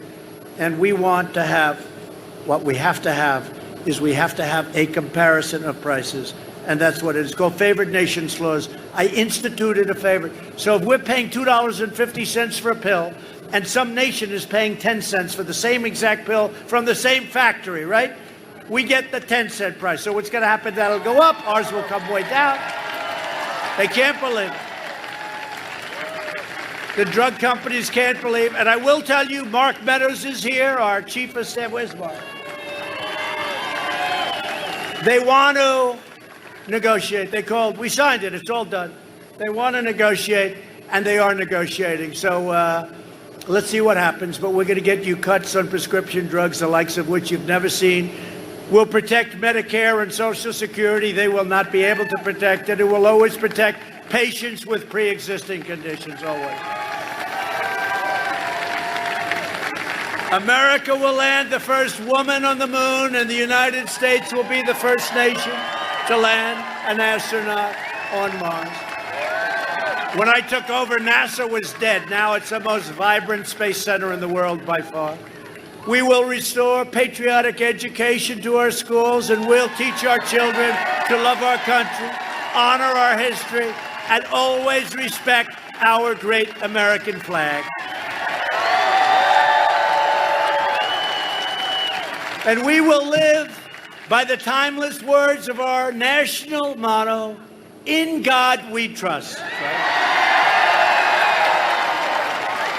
For years, you had a president who apologized for America. Now you have a president who is standing up for America and standing up for the great people of Pennsylvania.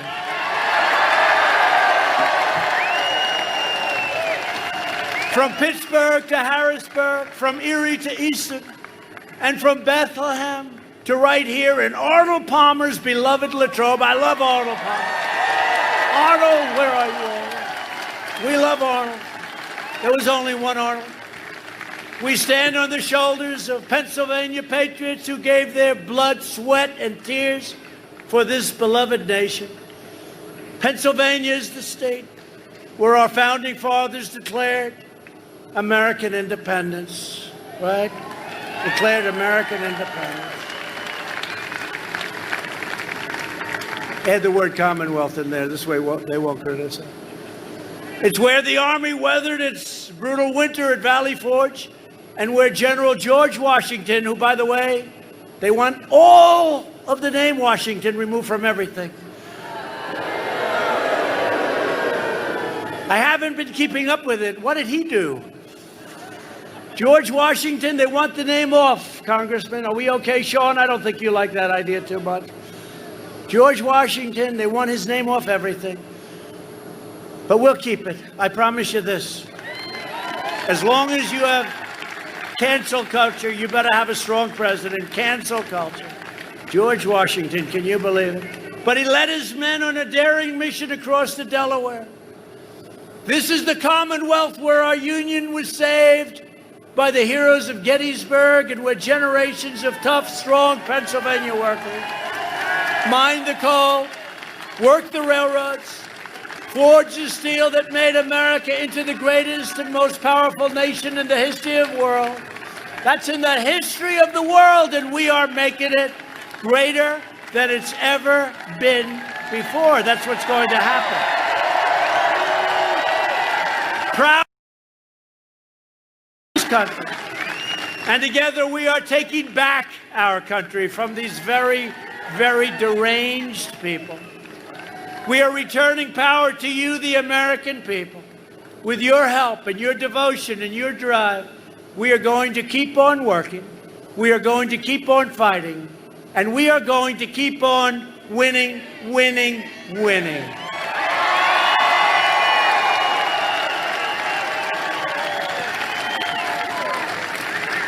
We are one movement, one people, one family, and one glorious nation under God. America will soon be thriving like never before. Next year will be the greatest economic year in the history of our country.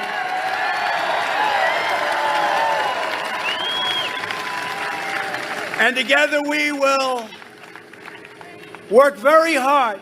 The people of Pennsylvania, the great, great people of Pennsylvania, where I went to college.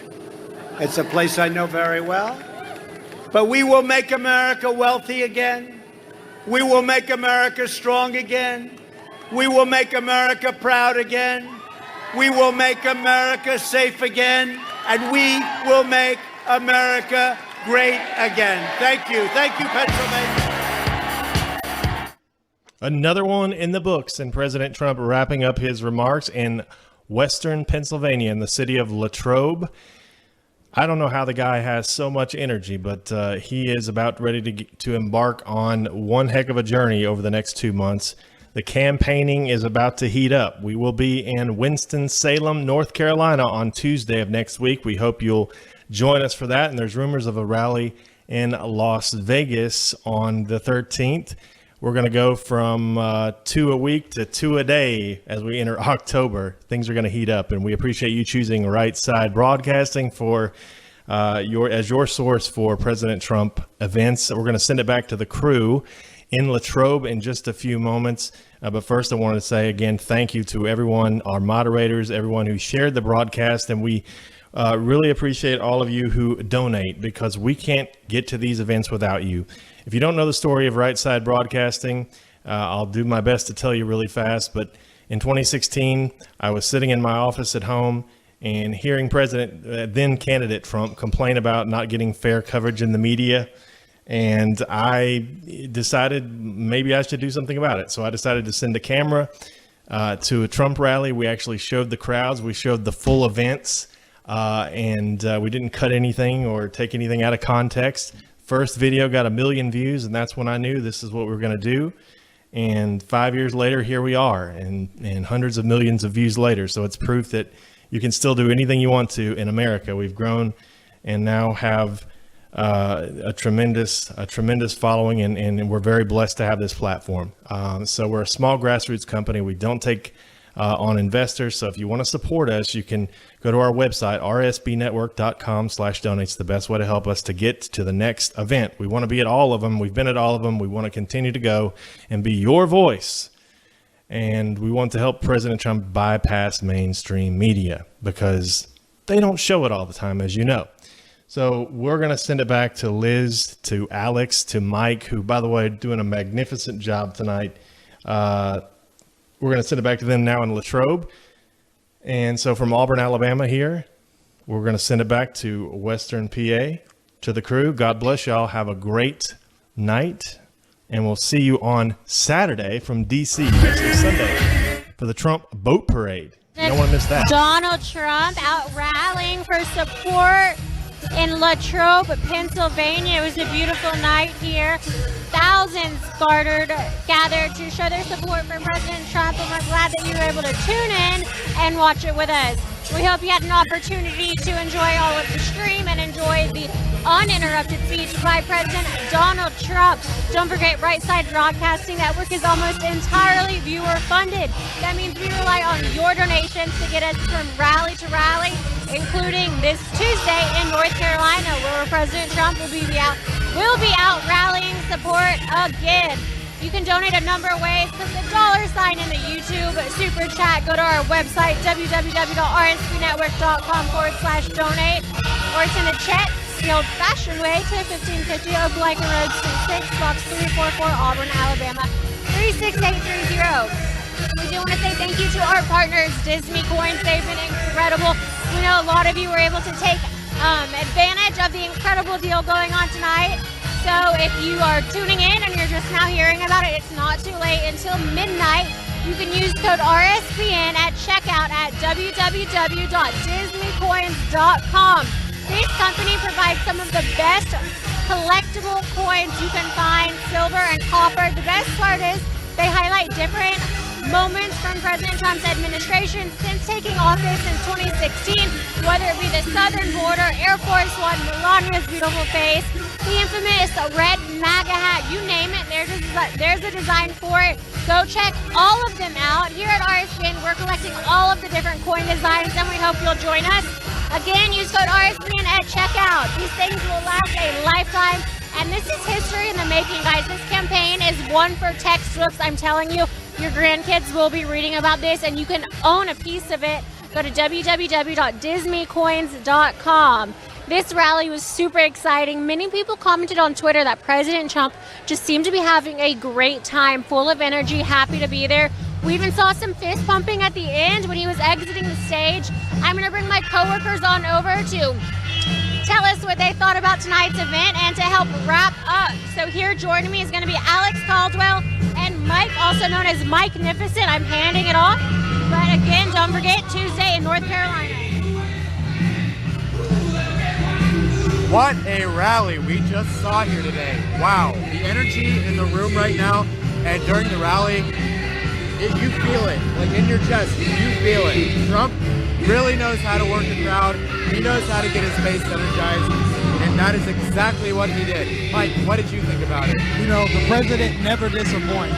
He's so relatable, and he's a funny guy. You know, the media is going to spin everything he said tonight to make it seem like he's serious, but in reality, he's just relating to people. He connects with people.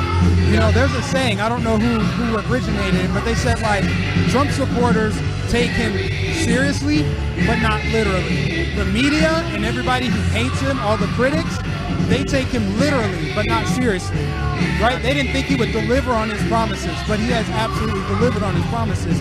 And I love how he always underscores his accomplishments. They won't give him credit for it, but he talks about it and everybody cheers because we all see the results. We see it in the job market. We see it in the stock market. We see it with troops coming home. We see it with no wars, things like that. So Americans are very pleased with the job this president has done. He's one of the first presidents in our lifetime to actually deliver on his promises. Politicians, always, they make promises, they don't keep them. And they run again, and they run again, and they run again. And they keep making those same promises. Nancy Pelosi, a prime example of this. Joe Biden, a prime example of this. Nancy Pelosi has been in power for over 30 years. Joe Biden, 47 years. Nancy Pelosi, the classic example. Rules for thee, not for me. President Trump talked about how she had all of the hair salons closed in California, and then she had them open back up for her without a mask on after she criticized everybody for not wearing one, after she said if you don't wear one, you're not doing your part to stop coronavirus.